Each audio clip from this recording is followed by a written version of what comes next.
जन्माद्यस्य यतोऽन्वयादितरतश्चार्थेष्वभिघ्नस्वराट् तेने ब्रह्महृदाय आदिकवये मुह्यन्ति यं सूरयः तेजो वारिमृदां यथा विनिमयो यत्र त्रिसर्गो मृषा धाम्ना स्वेन सदा निरस्तकुहकं सत्यं परं धीमहि धर्मः प्रोज्झितकैतवोऽत्र परमो निर्मत्सराणां सतां वेद्यं वास्तवमत्र वस्तु शिवदं तापत्रयोन्मूलनं श्रीमद्भागवते महामुनिकृते किं वा परेरीश्वरः सद्यो हृद्यवरुद्धतेऽत्र कृतिभिः शुश्रूषुभिस्तत्क्षणात् निगमकल्पतरोर्गलितं फलं शुकमुखादमृतद्रवसंयुतं पिबत भागवतं रसमालयं मुहुरहो रसिका भुवि भावुकाः यं प्रव्रजन्तमनुपेतमपेतकृत्यं द्वैपायनो विरहकातर आजुहाव पुत्रेति तन्मयतया तरवोऽपि नेदुः तं सर्वभूतहृदयं मुनिमानतोऽस्मि यस्वानुभावम् अखिलश्रुतिसारमेकम् अध्यात्मदीपमतितितीर्षतां तमोन्धं संसारिणां करुणयाः पुराणगुह्यं तं व्याससूनुमुपयामि गुरुं मुनीनां नारायणं नमस्कृत्य नरं चैव नरोत्तमं देवीं सरस्वतीं व्यासं ततो ग्रन्थमुदीरये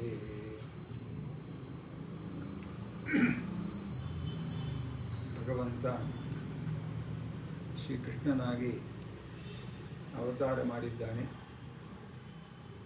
ಭಗವಂತನ ದಶಾವತಾರಗಳಲ್ಲಿ ಪ್ರಧಾನವಾದ ಎರಡು ಅವತಾರಗಳು ರಾಮ ಮತ್ತು ಕೃಷ್ಣ ಅವತಾರಗಳು. ಎಲ್ಲ ಅವತಾರಗಳು ಪ್ರಧಾನವೇ ಆದರೂ ಕೂಡ ಬೇರೆ ಬೇರೆ ಅವತಾರಗಳು ಒಂದೊಂದು ಉದ್ದೇಶಕ್ಕೋಸ್ಕರ ಬಂದು ಅಂತರ್ಧಾನ ಆಗಿ ಹೋಗಿದೆ. ಆದರೆ ರಾಮಕೃಷ್ಣ ಎರಡು ಅವತಾರಗಳು ಬಹಳ ಕಾಲ ದೀರ್ಘಕಾಲ ಜನರ ಜೊತೆಯಲ್ಲಿ ಓಡಾಡಿ ಜನರಿಗೆ ಹೇಗೆ ಬದುಕಬೇಕು ಅಂತ ತೋರಿಸಿಕೊಡುವಂಥ ಅವತಾರ. ಆ ಭಗವಂತ ವಸುದೇವ ದೇವಕಿಯರ ಮೂಲಕ ಪ್ರಕಟನಾಗಿದ್ದಾನೆ. ತಾನು ಬದುಕಬೇಕು ಅಂತ ಹೇಳಿ ಕೃಷ್ಣನನ್ನು ಸಂಹಾರ ಮಾಡಬೇಕು ಅನ್ನುವಂತಹ ಕಂಸನ ಒಂದು ವಿಚಿತ್ರವಾದ ಹುಚ್ಚು. ಆದರೆ ಕಂಸನ ಪ್ರಾಣವೇ ಭಗವಂತನ ಅಧೀನ ಅನ್ನುವ ಎಚ್ಚರ ಇಲ್ಲದೆ ಭಗವಂತನನ್ನು ಸಂಹಾರ ಮಾಡಬೇಕು ಅಂತ ಪೂತನೆಯನ್ನು ಕಳುಹಿಸಿಕೊಟ್ಟಿದ್ದಾನೆ. ಪೂತನೆ ತಾನು ವಿಷಲಿಪ್ತವಾದ ಸ್ತನ್ಯವನ್ನು ಯಶೋದೆಯ ಕೈಯಿಂದ ಮಗುವನ್ನು ಪಡೆದು ಕೃಷ್ಣನಿಗೆ ಉಣಬಡಿಸಿ ಹೋಗಿ ಕೃಷ್ಣ ಅವಳನ್ನು ಸಂಹಾರ ಮಾಡಿದ್ದಾನೆ ಅಂತ ಕಥೆ ಕೇಳಿದ್ದೇವೆ. ಆ ಪೂತನೆ ಬರುವಾಗ ಹೇಗೆ ಬಂದ್ಲು ಅಂತ ಭಾಗವತ ವರ್ಣನೆ ಮಾಡುತ್ತೆ. ಅತ್ಯಂತ ಸುಂದರವಾದ ರೂಪ ತೊಟ್ಟು ಕೈಯಲ್ಲಿ ತಾವರೆಯನ್ನು ವಯ್ಯಾರವಾಗಿ ತಿರುಗಿಸ್ತಾ ಆ ಗೋಕುಲದ ಮಾರ್ಗದಲ್ಲಿ ಬರ್ತಾ ಇದ್ದರೆ ಮುಗ್ಧರಾದ ಗೊಲ್ಲರು ನಮ್ಮ ಊರಲ್ಲಿ ಹುಟ್ಟಿರುವ ಕೃಷ್ಣನನ್ನು ನೋಡಲಿಕ್ಕೆ ಲಕ್ಷ್ಮಿಯೇ ಬರ್ತಾ ಇದ್ದಾಳೆ ಅಂತ ಅಂದ್ಕೊಂಡ್ಬಿಟ್ರಂತ ಮುಗ್ಧರಾದ ಗೊಲ್ಲರು. ಅಷ್ಟು ವಯ್ಯಾರದ ಸೌಂದರ್ಯ ತುಂಬಿಕೊಂಡು ಬಂದಂತೆ. ಆದರೆ ಹೊರಗಡೆ ಅಂಥ ಆಕರ್ಷಕವಾದ ಸೌಂದರ್ಯ, ಹೃದಯದಲ್ಲಿ ಕೃಷ್ಣನನ್ನೇ ಮುಗಿಸುವಂತಹ ಕೆಟ್ಟ ಹುನ್ನಾರ.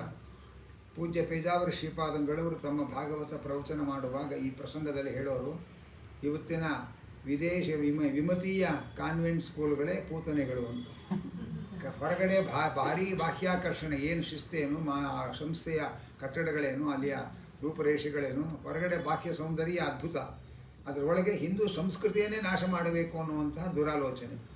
ಯಶೋದೆ ತಾನಾಗಿಯೇ ಕೃಷ್ಣನನ್ನು ಪೂತನ ಕೈಗೆ ಒಪ್ಪಿಸಿದ ಹಾಗೆ ಇವತ್ತಿನ ತಾಯಂದಿರು ತಾವಾಗೇ ತಮ್ಮ ಮಗುವನ್ನು ಈ ಪೂತನ ಕೈಗೆ ಒಪ್ಪಿಸ್ತಾ ಇದ್ದಾರೆ ಹಾಗೆ ಅಂತ ಶ್ರೀಪಾದಂಗಳು ತಮ್ಮ ಪ್ರವಚನದಲ್ಲಿ ಹೇಳ್ತಾ ಇದ್ದಾರೆ. ಆಗ ಪೂತನ ಸಂಹಾರ ಆದ ಕೂಡಲೇ ಪೂತನೆ ಯಾರು ಅಂತ ಹೇಳ್ತಾ ಇದ್ದಾರೆ. ರಾಮಾವತಾರ ಕಾಲದಲ್ಲಿ ಶ್ರೀರಾಮಚಂದ್ರ ಯಾವ ತಾಟಕೆಯನ್ನು ಸಂಹಾರ ಮಾಡಿದನೋ ಅವರೇ ಪೂತನೆಯಾಗಿ ಹುಟ್ಟಿದ್ದಾರೆ. ಈಗ ಆ ಪೂತನೆಯ ದೇಹದಲ್ಲಿ ಶಾಪದಿಂದ ಊರ್ವಶಿ ಸೇರಿಕೊಂಡು ಹುಟ್ಟಿದ್ದಾಳೆ. ಕೃಷ್ಣನ ಸ್ಪರ್ಶದಿಂದ ಆ ಊರ್ವಶಿ ದೇವಲೋಕಕ್ಕೆ ಹೋಗಿದ್ದಾಳೆ ಶಾಪ ವಿಮುಕ್ತಿ ಪಡೆದು. ಪೂತನೆ ಒಳಗಿದ್ದ ತಾಟಕೆ ತಮಸ್ಸಿಗೆ ಹೋಗಿದ್ದಾಳೆ. ಇಲ್ಲಿ ಮೇಲು ನೋಟಕ್ಕೆ ಭಾಗವತದಲ್ಲಿ ಒಂದು ಮಾತು ಬರುತ್ತೆ, ದ್ವೇಷದಿಂದ ಕೃಷ್ಣನಿಗೆ ಹಾಲು ಉಣಿಸಿದರೂ ಕೂಡ, ವಿಷ ಉಣಿಸಿದರೂ ಕೂಡ ಅವಳು ಸದ್ಗತಿಯನ್ನು ಪಡೆದಳು, ಹಾಗೆ ಅಂತ ಒಂದು ಮಾತು ಬರುತ್ತೆ. ಈ ಮಾತನ್ನೇ ಆಧಾರವಾಗಿಟ್ಟುಕೊಂಡು ಕೆಲವರು ಭಗವಂತನ ಸ್ಮರಣೆ ಮುಖ್ಯ, ಅದು ದ್ವೇಷದಿಂದ ಬಂದರೂ ಪರವಾಗಿಲ್ಲ, ಭಕ್ತಿಯಿಂದ ಬಂದರೂ ಪರವಾಗಿಲ್ಲ, ಮೋಕ್ಷಕ್ಕೆ ಸಾಧನ ಅಂತ ಒಂದು ಸಿದ್ಧಾಂತವನ್ನೇ ಮಂಡಿಸ್ತಾರೆ. ಆದರೆ ದ್ವೇಷದಿಂದ ಮಾಡುವ ಸ್ಮರಣೆ ಯಾವತ್ತೂ ಮೋಕ್ಷ ಸಾಧನವಲ್ಲ. ಭಕ್ತಿಯಿಂದ ಮಾತ್ರ ಮೋಕ್ಷ ಸಿಗುತ್ತೆ ಹೊರತು ದ್ವೇಷದಿಂದ ಮೋಕ್ಷ ಸಿಗೋದಿಲ್ಲ ಅನ್ನೋದನ್ನು ಆಚಾರ್ಯರು ಪ್ರತಿಪಾದನೆ ಮಾಡ್ತಾರೆ. ಶ್ರೀ ವಾದಿರಾಜರು ಒಂದು ಯುಕ್ತಿಯನ್ನು ಹೇಳ್ತಾರೆ, ದ್ವೇಷದಿಂದ ಸ್ಮರಣೆ ಬಂದರೂ ಅದು ಮೋಕ್ಷಕ್ಕೆ ಸಾಧನ ಅಂತ ಆಗೋದಾದರೆ, ಒಂದು ಹುಲಿ ಒಂದು ಹಸುವನ್ನು ತಿನ್ನಬೇಕು ಅಂತ ಮೈ ಮೇಲೆ ಎಗರಿ ಬಿದ್ದಾಗ ಈ ಹುಲಿರಾಯ ದ್ವೇಷದಿಂದಲಾದರೂ ನನ್ನ ಆಲಿಂಗನ ಮಾಡ್ಕೊಳ್ತಾ ಇದ್ದಾನಲ್ಲ ಅಂತ ಏನಾದ್ರು ಸುಖ ಪಡೋಕ್ಕೆ ಸಾಧ್ಯ ಏನಪ್ಪ ಹಸು? ಹಾಗೆ ಲೆಕ್ಕಾಚಾರ ಇದು ಅಂತ ವಾದಿರಾಜರು ಈ ಉದಾಹರಣೆ ಕೊಡ್ತಾರೆ. ಆದ್ದರಿಂದ ದ್ವೇಷದಿಂದ ಹರಿಸ್ಮರಣೆ ಮಾಡಿದರೆ ನಾವು ಯಾರನ್ನು ಪ್ರೀತಿ ಮಾಡ್ತೇವೆ ಅವರಿಗಿಂತ ಹೆಚ್ಚು ಯಾರನ್ನು ದ್ವೇಷ ಮಾಡ್ತೇವೆ ಅವರನ್ನು ಸದಾ ಸ್ಮರಣೆ ಮಾಡ್ಕೊಳ್ತಾ ಇರ್ತೇವೆ. ಅವರು ಮರ್ತಿದ್ರು ನಾವು ಅವರ ಹಗಲು ರಾತ್ರಿ ಮನೇಲಿ ಅವರದೇ ಯೋಚನೆ ಮಾಡ್ತಾ ಇರ್ತೇವೆ. ದ್ವೇಷದಿಂದ ದೇವರ ಸ್ಮರಣೆ ಮಾಡಿಕೊಂಡ್ರೆ ಅದರಿಂದ ಯಾವ ಸದ್ಗತಿ ಆಗಲಿಕ್ಕೂ ಸಾಧ್ಯ ಇಲ್ಲ ಅನ್ನೋದನ್ನು ತಿಳಿಸ್ತಾ ಇದ್ದಾರೆ. ಅನಂತರ 4ನೇ ತಿಂಗಳಾಯಿತು. 4ನೇ ತಿಂಗಳಿಗೆ ಮಗುವನ್ನು ದೇವಸ್ಥಾನಕ್ಕೆ ಕರ್ಕೊಂಡು ಹೋಗೋದು ಅಂತ ಒಂದು ಕಾರ್ಯಕ್ರಮ ಮಾಡ್ತಾರೆ. ಆ ಮಗುವನ್ನು ದೇವಸ್ಥಾನಕ್ಕೆ ಅಂತ ಕರ್ಕೊಂಡು ಹೋಗುವಾಗ ಮೊದಲು ಹಳೆ ಕಾಲದಲ್ಲಿ ಮನೆಯೊಳಗೆ ಮಕ್ಕಳು ಹುಟ್ಟೋರು, ಹೊರಗಡೆ ಬಿಸಿಲಿಗೆ ಮೊದಲನೇ ಸರಿ ಕರ್ಕೊಂಡು ಹೋಗಬೇಕಾದ್ರೆ ಅದಕ್ಕೆಲ್ಲ ಒಳ್ಳೆಯ ದಿವಸ ನೋಡಿಕೊಂಡು ಕರ್ಕೊಂಡು ಹೋಗಿ ದೇವಸ್ಥಾನಕ್ಕೆ ಹೋಗಿ ಪೂಜೆ ಮಾಡಿಸ್ಕೊಂಡು ಬರೋ ಕಾರಣ. ಇವತ್ತು ಮಕ್ಕಳು ಹೊರಗಡೆ ಹುಟ್ಟಿ ಮೊದಲು ಆಮೇಲೆ ಒಳಗೆ ಬರ್ತಾರೆ. ಆದರೂ ಸಂಪ್ರದಾಯ ಬಿಡಬಾರ್ದು ಅಂತ ಒಂದು ದಿವಸ ಗುರ್ತು ಮಾಡ್ಕೊಂಡು ನಾವು ಮತ್ತೆ ಹೊರಗೆ ಹೋಗ್ತೇವೆ. ಹಾಗೆ ದೇವಸ್ಥಾನಕ್ಕೆ ಹೋಗುವಾಗ ಭಗವಂತ ಇದು ನೀನು ಕೊಟ್ಟ ಪ್ರಸಾದ ಅಂತ ಅವನಿಗೆ ಸಮರ್ಪಣೆ ಮಾಡುವಂಥ ಸಂಕಲ್ಪ. ಅದರಂತೆ ತಂದೆ ತಾಯಿಗಳು ಮನೆಯಲ್ಲೇ ಇಟ್ಕೊಂಡಿದ್ದರೆ ಅವರು ನಮಸ್ಕಾರ ಮಾಡಿಸಿ ಮಗುಗೆ ಆಶೀರ್ವಾದ ತೊಗೊಳ್ಬೇಕು. ಸೋದರ ಮಾವಂದ್ರ ಮನೆಗೆ ಹೋಗಿ ಆಶೀರ್ವಾದ ತೊಗೊಳ್ಳೋದು ಇದೆಲ್ಲ ಒಂದು ಕ್ರಮ. ಹಾಗೆ ಕೃಷ್ಣನಿಗೆ 4ನೇ ತಿಂಗಳಿನಲ್ಲಿ ಮನೆಯಿಂದ ಹೊರಗೆ ಕರ್ಕೊಂಡು ಹೋದರು. ಯಮುನಾ ತೀರವೇ ಪವಿತ್ರವಾದ ಪರಿಸರ ಅಂಥೇಳಿ ಯಮುನಾ ತೀರಕ್ಕೆ ಕರ್ಕೊಂಡು ಹೋದರು. ಅವತ್ತು ಮಗುವಿನ ಜನ್ಮ ನಕ್ಷತ್ರ ಇತ್ತು ಅಂಥೇಳಿ ಕೃಷ್ಣನಿಗೆ ಹುಟ್ಟಿದ ಹಬ್ಬವನ್ನು ಮಾಡಿದರು. ಮಾಡಿ ಪುರೋಹಿತರನ್ನು ಕರೆಸಿ ಸ್ವಸ್ತಿ ಪುಣ್ಯವಾಚನವನ್ನು ಮಾಡಿಸಿ ಕೃಷ್ಣನಿಗೆ ಹೊಟ್ಟೆ ತುಂಬ ಹಾಲು ಕುಡಿಸಿ ನೆರಳಿಗೋಸ್ಕರ ಇವರು ಬಂದ ಗಾಡಿಯ ಬುಡದಲ್ಲಿ ಮಲಗಿಸಿದ್ದಾರೆ. ಕೃಷ್ಣನಿಗೆ 4ನೇ ತಿಂಗಳಲ್ಲಿ ಏನು ಹುಡುಗಬ್ಬ ಮಾಡ್ತಾರೆ, ವರ್ಷ ಆಗಬೇಕಲ್ವಾ ಅಂತ ನಮಗನ್ಸುತ್ತೆ. ಆದರೆ ಶಾಸ್ತ್ರದ ಪರಿಚಯ ಇಲ್ಲದೇ ಇರೋದ್ರಿಂದ ನಮಗೆ ಹಾಗನ್ಸುತ್ತೆ.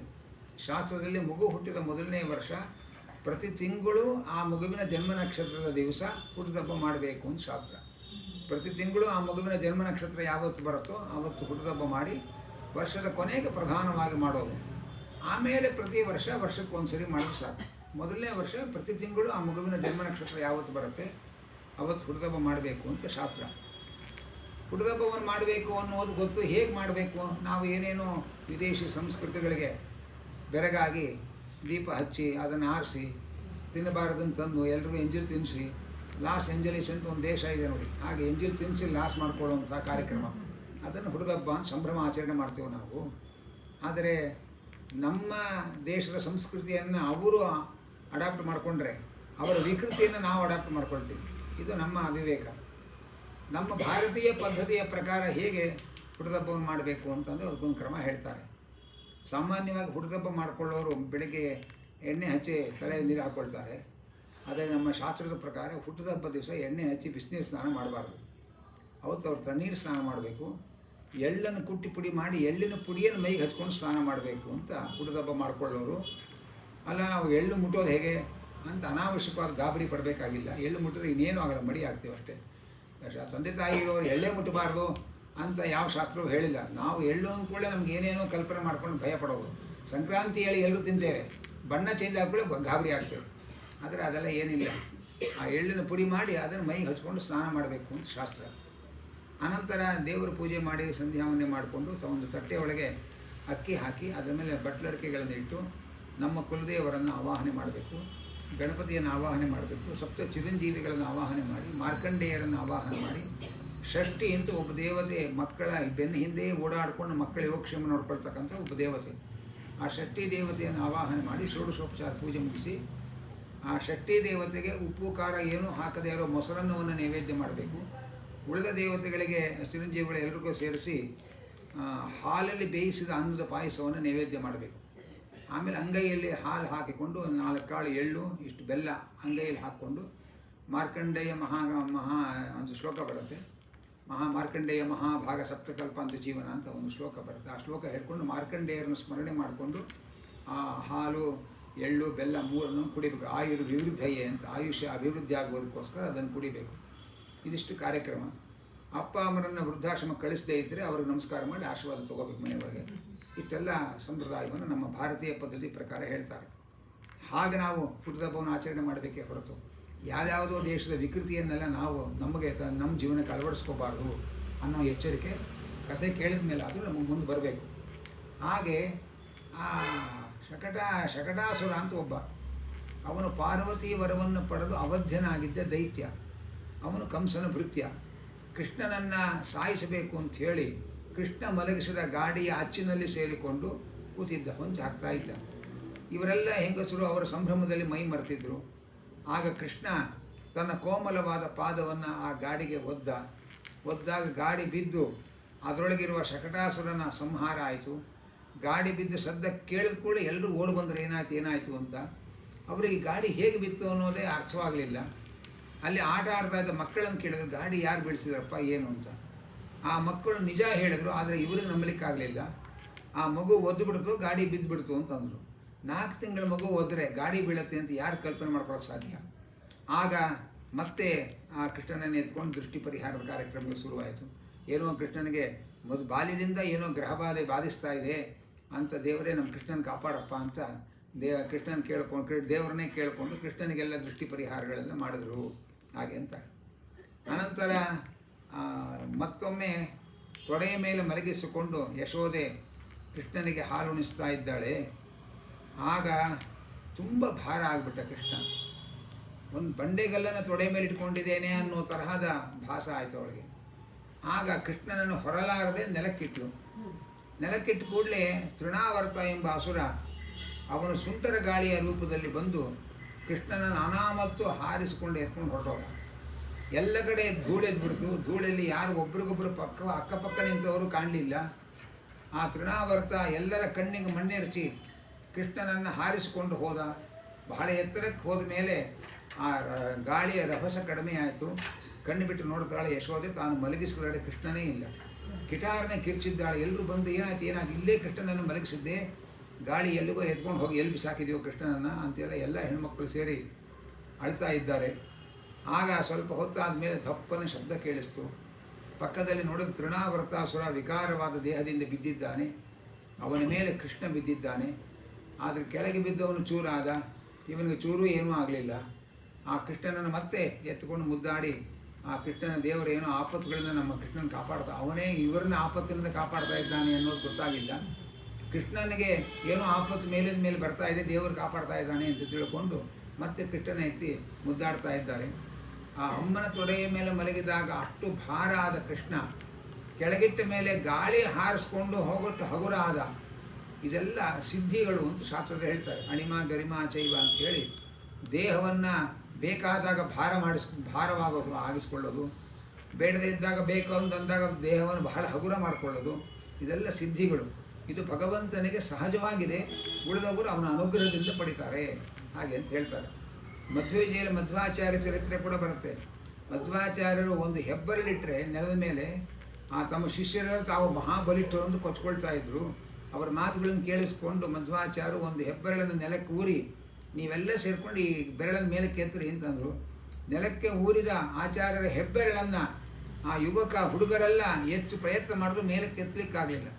ಅದೇ ಮಧ್ವಾಚಾರ್ಯರು ಒಂದು ಊರಿಗೆ ಹೋದಾಗ 8 ವರ್ಷದ ಹುಡುಗನ ಹೆಗಲ ಮೇಲೆ ಕೂತ್ಕೊಂಡು ಆ ದೇವಸ್ಥಾನಕ್ಕೆ ಪ್ರದಕ್ಷಿಣೆ ಬಂದರು ಹಾಗೆ ಅಂತ ಹೇಳ್ತಾರೆ. ಹಾಗೆ ಬೇಕಾದಾಗ ತಮ್ಮ ದೇಹವನ್ನು ಭಾರ ಮಾಡಿಕೊಳ್ಳೋದು, ಬೇಕಾದಾಗ ಹಗುರ ಮಾಡಿಕೊಳ್ಳೋದು, ಇದೆಲ್ಲ ಒಂದು ಸಿದ್ಧಿಗಳು. ನಮಗೆ ಭಾರ ಮಾಡ್ಕೊಳ್ಳೋದು ಬರುತ್ತೆ ಅಷ್ಟೇ ಹೊರತು ಹಗುರ ಮಾಡ್ಕೊಳ್ಳೋದು ಬರದೆ ಒದ್ದಾಡ್ತಾ ಇರ್ತೇವೆ. ಅದೆಲ್ಲ ಸಿದ್ಧಿಗಳು ಹಾಗೆ ಅಂತ ಇದ್ದಾರೆ. ಅಲ್ಲಿನ ಮುಂದೆ ಒಬ್ಬೆ ಆ ಕೃಷ್ಣನನ್ನು ಮಲಗಿಸಿಕೊಂಡು ಹಾಲು ಕುಡಿಸ್ತಾ ಇರುವಾಗ ಹಾಲು ಕುಡಿದ ಮಗು ನಿದ್ರೆಯ ಮಂಪರಿನಲ್ಲಿ ಆಕಳಿಸ್ತಾ ಇದೆ. ಆ ಕೃಷ್ಣ ಆಕಳಿಸಿದಾಗ ಆ ಕೃಷ್ಣನ ಪುಟ್ಟ ಬಾಯಿಯಲ್ಲಿ ಬ್ರಹ್ಮಾಂಡವನ್ನೇ ಯಶೋದೆ ಕಾಣ್ತಾ ಇದ್ದಾಳೆ. ಅದರೊಳಗೆ ಬ್ರಹ್ಮಾಂಡ, ಅದರೊಳಗೆ ನಂದಗೋಕುಲ, ಅದರೊಳಗೆ ಯಶೋದೆಯ ತೊಡೆಯ ಮೇಲೆ ಕೃಷ್ಣ, ಹೀಗೆ ತನ್ನ ಬಾಯಿಯಲ್ಲೇ ಇನ್ನೊಂದು ದೃಶ್ಯವನ್ನು ತೋರಿಸ್ತಾ ಇದ್ದಾನೆ. ಅದಕ್ಕೆ ಆಚಾರ್ಯ ಹೇಳ್ತಾರೆ, ನಾನು ನಿನ್ನ ಮಗ ಅಲ್ಲ, ನಾನು ಇಡೀ ಬ್ರಹ್ಮಾಂಡವನ್ನು ಹೊತ್ತವನು, ನೀನೇ ನನ್ನ ಮಕ್ಕಳು ಅನ್ನುವುದನ್ನು ತೋರುವುದಕ್ಕೋಸ್ಕರ ಒಂದು ಕ್ಷಣ ಭಗವಂತ ನಾನು ನಿನ್ನ ಮಗನಲ್ಲ, ನಾನು ಜಗತ್ತನ್ನು ಹೊತ್ತ ಭಗವಂತ ಅಂತ ತೋರಿಸ್ತಾನೆ. ಅವಳು ಆ ಮಗುವಿನ ಬಾಯಿಯಲ್ಲಿ ಬ್ರಹ್ಮಾಂಡವನ್ನು ನೋಡಿ ಗಾಬರಿಯಾಗಿ ಕಣ್ಣು ಮುಚ್ಚಿದರೆ ಅಮ್ಮ ಅಂತ ಕೂಗಿ ಅಮ್ಮನ ಕೈ ಎಳೆದು ನೋಡಿದ್ರೆ ಎಲ್ಲ ಮಕ್ಕಳ ಹಾಗೆ ಪುಟ್ಟ ಬೊಚ್ಚು ಬಾಯಿಯ ಪುಟ್ಟ ಮಗು ತೊಡೆ ಮೇಲೆ ಮಲಗಿದೆ. ಒಂದು ಕ್ಷಣ ಅದ್ಭುತವಾದ ಬ್ರಹ್ಮಾಂಡ ದರ್ಶನ ಮಾಡಿ ತಾನು ಪರಬ್ರಹ್ಮ ಅನ್ನುವುದನ್ನು ಪ್ರಕಟಪಡಿಸ್ತಾನೆ. ಮರುಕ್ಷಣದಲ್ಲೇ ತಾಯಿ ಮಕ್ಕಳ ಬಾಂಧವ್ಯದ ಬೆಸುಗೆ ಹಾಕ್ತಾನೆ. ಅವಳಿಗೆ ಬ್ರಹ್ಮಾಂಡವನ್ನು ನೋಡಿದ್ದೇ ಮರೆತು ಹೋಗೋ ಹಾಗೆ ಮೋಹದ ಮುಸುಕು ಹಾಕ್ತಾನೆ. ಈಗ ಕೃಷ್ಣ ಯಶೋದೆಯನ್ನು ಆಡಿಸ್ತಾ ಇದ್ದಾನೋ, ಯಶೋದೆ ಕೃಷ್ಣನನ್ನು ಆಡಿಸ್ತಾ ಇದ್ದಾಳೋ ಅನ್ನೋದೇ ಗೊಂದಲವಾಗುವಂಥ ರೀತಿಯಲ್ಲಿ ಕೃಷ್ಣ ಆಟ ಆಡ್ತಾ ಇದ್ದಾನಂತೆ. ಅಲ್ಲಿಂದ ಮುಂದೆ ಗರ್ಗಾಚಾರ್ಯರು ನಾಮಕರಣವನ್ನು ಮಾಡಿ ಮುಗಿಸಿದ್ದಾರೆ. ಆಮೇಲೆ ಆ ಕೃಷ್ಣ ಸ್ವಲ್ಪ ಬೆಳೆದವನ ಹಾಗೆ ತೋರಿಸಿಕೊಂಡಿದ್ದಾನೆ. ಅವನದು ಬೆಳೆಯುವ ಕುಗ್ಗುವ ಶರೀರ ಅಲ್ಲ, ಅವನದು ನಮ್ಮಂತಹ ಪಾಂಚಭೌತಿಕ ಶರೀರವೇ ಅಲ್ಲ. ಅವನು ಬೇರೆ, ಅವನ ಶರೀರ ಬೇರೆ ಅಲ್ಲ, ಜ್ಞಾನಾನಂದಮಯವಾದ ಶರೀರ. ಹಾಗಾಗಿ ಪರಮಾತ್ಮ ಬೆಳೆದ ಹಾಗೆ ಜಗತ್ತಿನ ಕಣ್ಣಿಗೆ ತನ್ನ ರೂಪವನ್ನು ಜಾಸ್ತಿ ತೋರಿಸೋದು ಜಾಸ್ತಿ ಅಷ್ಟೇ ಹೊರತು ಅವನಿರೋದು ಒಂದೇ ರೀತಿಯಾಗಿ. ಅಂಬೆಗಾಲಿಡ್ತಾ ಇದ್ದಾನೆ ಮನೆಯೆಲ್ಲ. ಅಂಬೆಗಾಲಿಟ್ಟೋದನ್ನು ವಾದಿರಾಜರು ನೋಡಿದ್ರು, ಯಾಕೆ ಅಂಬೆಗಾಲಿಡ್ತಾ ಇದ್ದಾನೆ? ಮಕ್ಕಳು ನಡೆಯೋದನ್ನು ಕಲ್ತ್ಕೊಳ್ಳೋ ಹಂತದಲ್ಲಿ ಅಂಬೆಗಾಲಿಡ್ತಾರೆ. ಕೃಷ್ಣ ಜಗತ್ತನ್ನೇ ನಡೆಸೋನು, ಅವನು ಯಾಕೆ ಅಂಬೆಗಾಲಿಡ್ತಾ ಇದ್ದಾನೆ ಅಂತ ವಾದಿರಾಜರು ವಿಚಾರ ಮಾಡ್ತಾರೆ. ಅವರಂತಾರೆ, ಕೃಷ್ಣನಿಗೆ ನಿಂತ್ಕೊಂಡು ಓಡಾಡೋದಕ್ಕೆ ಸ್ವಲ್ಪ ಸಂಕೋಚ ಆಗಿದೆ, ಅದಕ್ಕೆ ಅವನು ಅಂಬೆಗಾಲಿಡ್ತಾ ಇದ್ದಾನೆ. ಏನು ಸಂಕೋಚ ಹಾಗೆ ಅಂತಂದರೆ, ಅವನು ನಿಂತುಕೊಂಡು ಓಡಾಡಿದರೆ 14 ಲೋಕಗಳನ್ನು ತನ್ನ ಉದರದಲ್ಲಿ ತುಂಬಿಕೊಂಡಿದ್ದಾನೆ, ಆದರೂ ಅವನ ಹೊಟ್ಟೆ ಎಳೆ ಬಾಳೆ ಎಲೆ ಇದ್ದಾಗಿದೆ ಅಂತ ಯಾರ್ಯಾರು ನೋಡಿದವರು ದೃಷ್ಟಿ ಹಾಕಿಬಿಡ್ತಾರೆ ಅಂಥೇಳಿ ಹೊಟ್ಟೆ ಮೇಲೆ ಕೆತ್ಕೊಂಡು ಅಂಬೆಗಾಲಿಡ್ತಾ ಇದ್ದಾನೆ ಕಾಣುತ್ತೆ ಅಂತ ವಾದಿರಾಜರು ಉತ್ಪ್ರೇಕ್ಷೆ ಮಾಡ್ತಾ ಇದ್ದಾರೆ. ಅಲ್ಲಿಂದ ಮುಂದೆ ನಾನಾ ತರಹ ಆಟ ಆಡ್ತಾ ಇದ್ದಾನೆ ಕೃಷ್ಣ. ಭಯಂಕರವಾದ ಆಟಗಳೇ. ಮನೆ ತುಂಬ ಎಲ್ಲೆಲ್ಲಿ ನೋಡಿದ್ರು ಹಸುಗಳು ಕರುಗಳು, ಅದು ಕೂಡ ನಾಟಿ ಹಸುಗಳು, ಇವತ್ತಿನ ಕೊಂಬಿಲ್ದಿರೋ ಸೀಮೆ ಹಸುಗಳಲ್ಲ. ಆ ಹಸುಗಳ ಕೊಂಬುಗಳು ಹಿಡ್ಕೊಂಡು ಕೃಷ್ಣ ಬಲರಾಮರು ಜಗ್ಗಿ ಎಳೆದಾಡ್ಕೊಂಡು ಆಟ ಆಡ್ತಾ ಇದ್ದಾರೆ. ಆ ಹಸುಗಳು ಇವರು ಏನು ಮಾಡಿದ್ರು ಮಾಡಿಸ್ಕೊಂಡು ಕೂತ್ಕೊಂಡಿದೆ ಹಸುಗಳು. ಅನಂತರ ಅಲ್ಲಲ್ಲಿ ಹರಿದಾಡುವ ಹಾವುಗಳು ಹೋಗ್ತಾ ಇದ್ದರೆ ಹೋಗಿ ಹಾವು ಹಿಡ್ಕೋತಾರೆ. ಅಡುಗೆ ಮನೆಯಲ್ಲಿ ಬೆಂಕಿ ಉರಿತಾ ಇದ್ದರೆ ಆ ಬೆಂಕಿ ಹಿಡಿಯಕ್ಕೆ ಹೋಗ್ತಾರೆ. ಇವರನ್ನು ನೋಡ್ಕೊಳ್ಳೋದೇ ದೊಡ್ಡ ಕೆಲಸ ಆಗಿ ಆ ಯಶೋದೆಗೆ ಮನೆ ಕೆಲಸ ಮಾಡ್ಕೊಳ್ಳೋಕ್ಕೆ ಆಗ್ತಾ ಇಲ್ಲ. ಯಾವಾಗ ಏನು ಆಪತ್ತು ಮಾಡ್ಕೊಂಡ್ಬಿಡುತ್ತೋ ಮಗುವನ್ನು ಗಾಬರಿ ಪಡ್ತಾ ಇದ್ದಾಳೆ. ಅಂತಹ ಭಯಂಕರವಾದ ಹುಡುಗಾಟಿಕೆಯನ್ನು ಕೃಷ್ಣ ಮಾಡ್ತಾ ಇದ್ದಾನೆ. ಅಲ್ಲಿಂದ ಇನ್ನೂ ಸ್ವಲ್ಪ ದೊಡ್ಡವನಾದ. ಅವನದೇ ಓಣಿಯ ಮಕ್ಕಳೆಲ್ಲ ಸೇರಿಕೊಂಡ್ರು. ಅವರಿವರ ಮನೆಗಳಿಗೆ ಹೋಗಿ ಹಾಲು ಮೊಸರು ಬೆಣ್ಣೆಗಳನ್ನು ಕದಲಿಕ್ಕೆ ಶುರು ಮಾಡ್ದ ಹಾಗೆ ಅಂತ ಇದ್ದಾರೆ. ಆ ಕೃಷ್ಣ ಈ ಹಾಲು ಮೊಸರು ಬೆಣ್ಣೆಯನ್ನು ಕದ್ದ ಕಥೆಗಳನ್ನೆಲ್ಲ ನಾವು ಕೇಳ್ತೇವೆ. ಅದರ ಅಂತರಾರ್ಥ ಏನು ಅನ್ನುವುದನ್ನು ಆಚಾರ್ಯರು 2 ಶ್ಲೋಕದಲ್ಲಿ ಹೇಳ್ತಾರೆ. ಕೆಲವರು ಅವರ ಯೋಗ್ಯತೆಗೆ ಮೀರಿ ಪುಣ್ಯ ಸಂಪಾದನೆ ಮಾಡಿದವರಿದ್ದರು.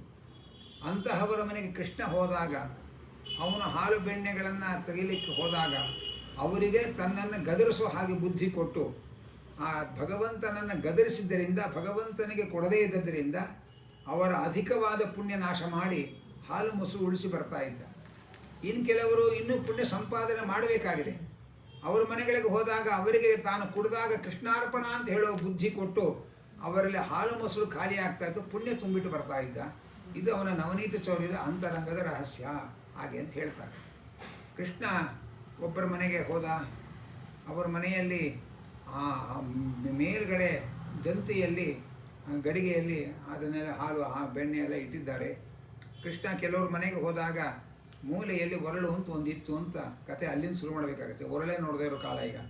ಹಾಗಾಗಿ ಆ ಉದ್ದದ ಒರಳು, ಉತ್ತರ ಭಾರತದ ಕಡೆಯ ಉದ್ದದ ಒರಳು, ಮೇಲೆ ಕೆಳಗೆ ಅಗಲ ಮಧ್ಯ ನಡು ಸಣ್ಣ ಅಂತ ಒಂದು ಉದ್ದದ ಒರಳು.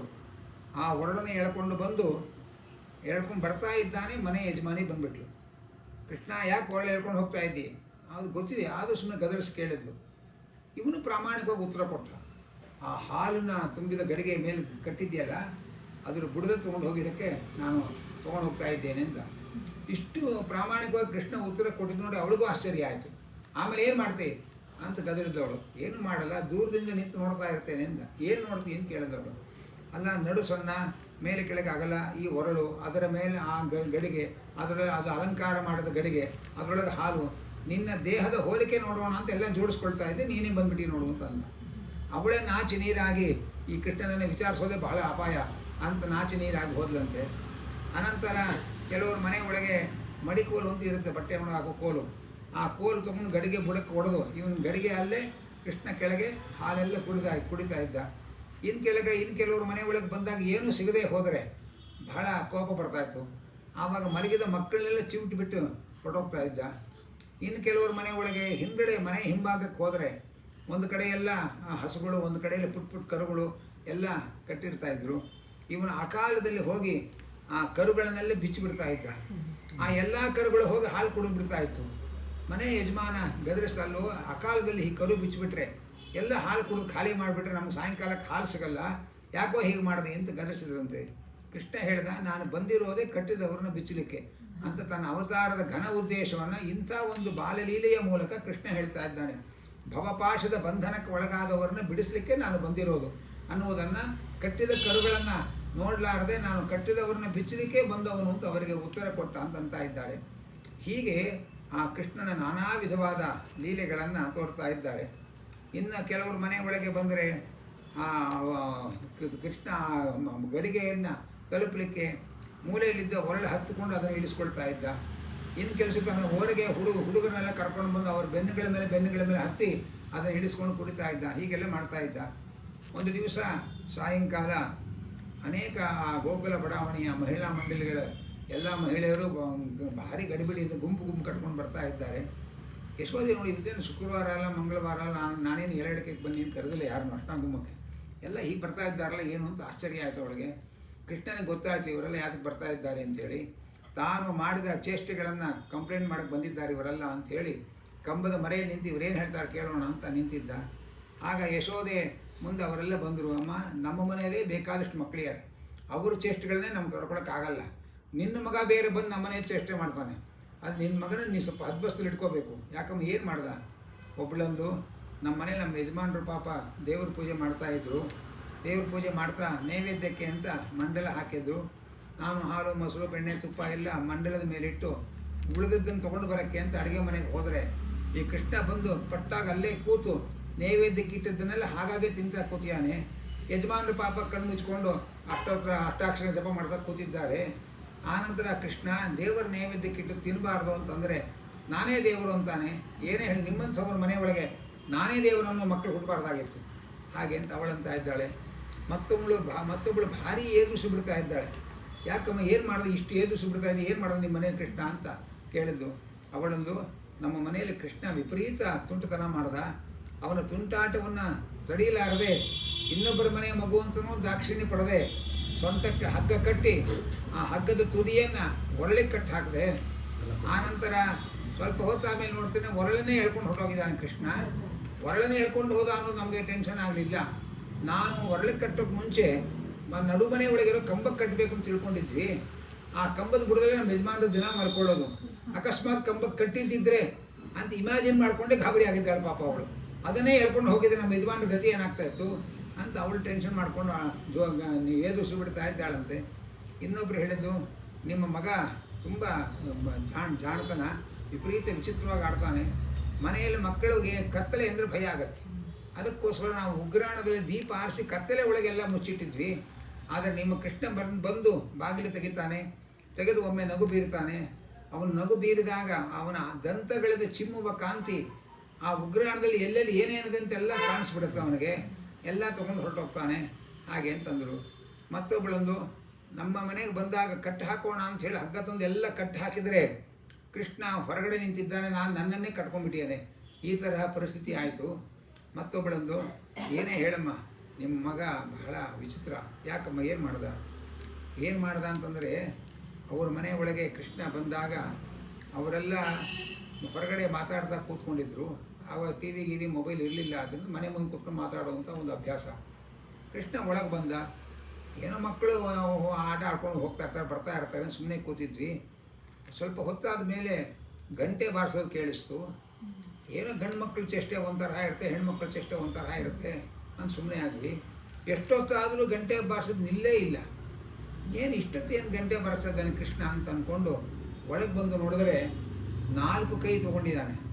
ಒಂದು ಕೈಯಿಂದ ಗಡಿಗೆ ಇಳಿಸ್ತಾ ಇದ್ದಾನೆ, ಇನ್ನೊಂದು ಕೈಯಿಂದ ಅದರೊಳಗಿರುವ ಹಾಲು ಬೆಣ್ಣೆಗಳನ್ನು ಇನ್ನೊಬ್ಬರಿಗೆ ಕುಡಿಸ್ತಾ ಇದ್ದಾನೆ, ಮತ್ತೊಂದು ಕೈಯಿಂದ ತಾನು ಕುಡಿತಾ ಇದ್ದಾನೆ.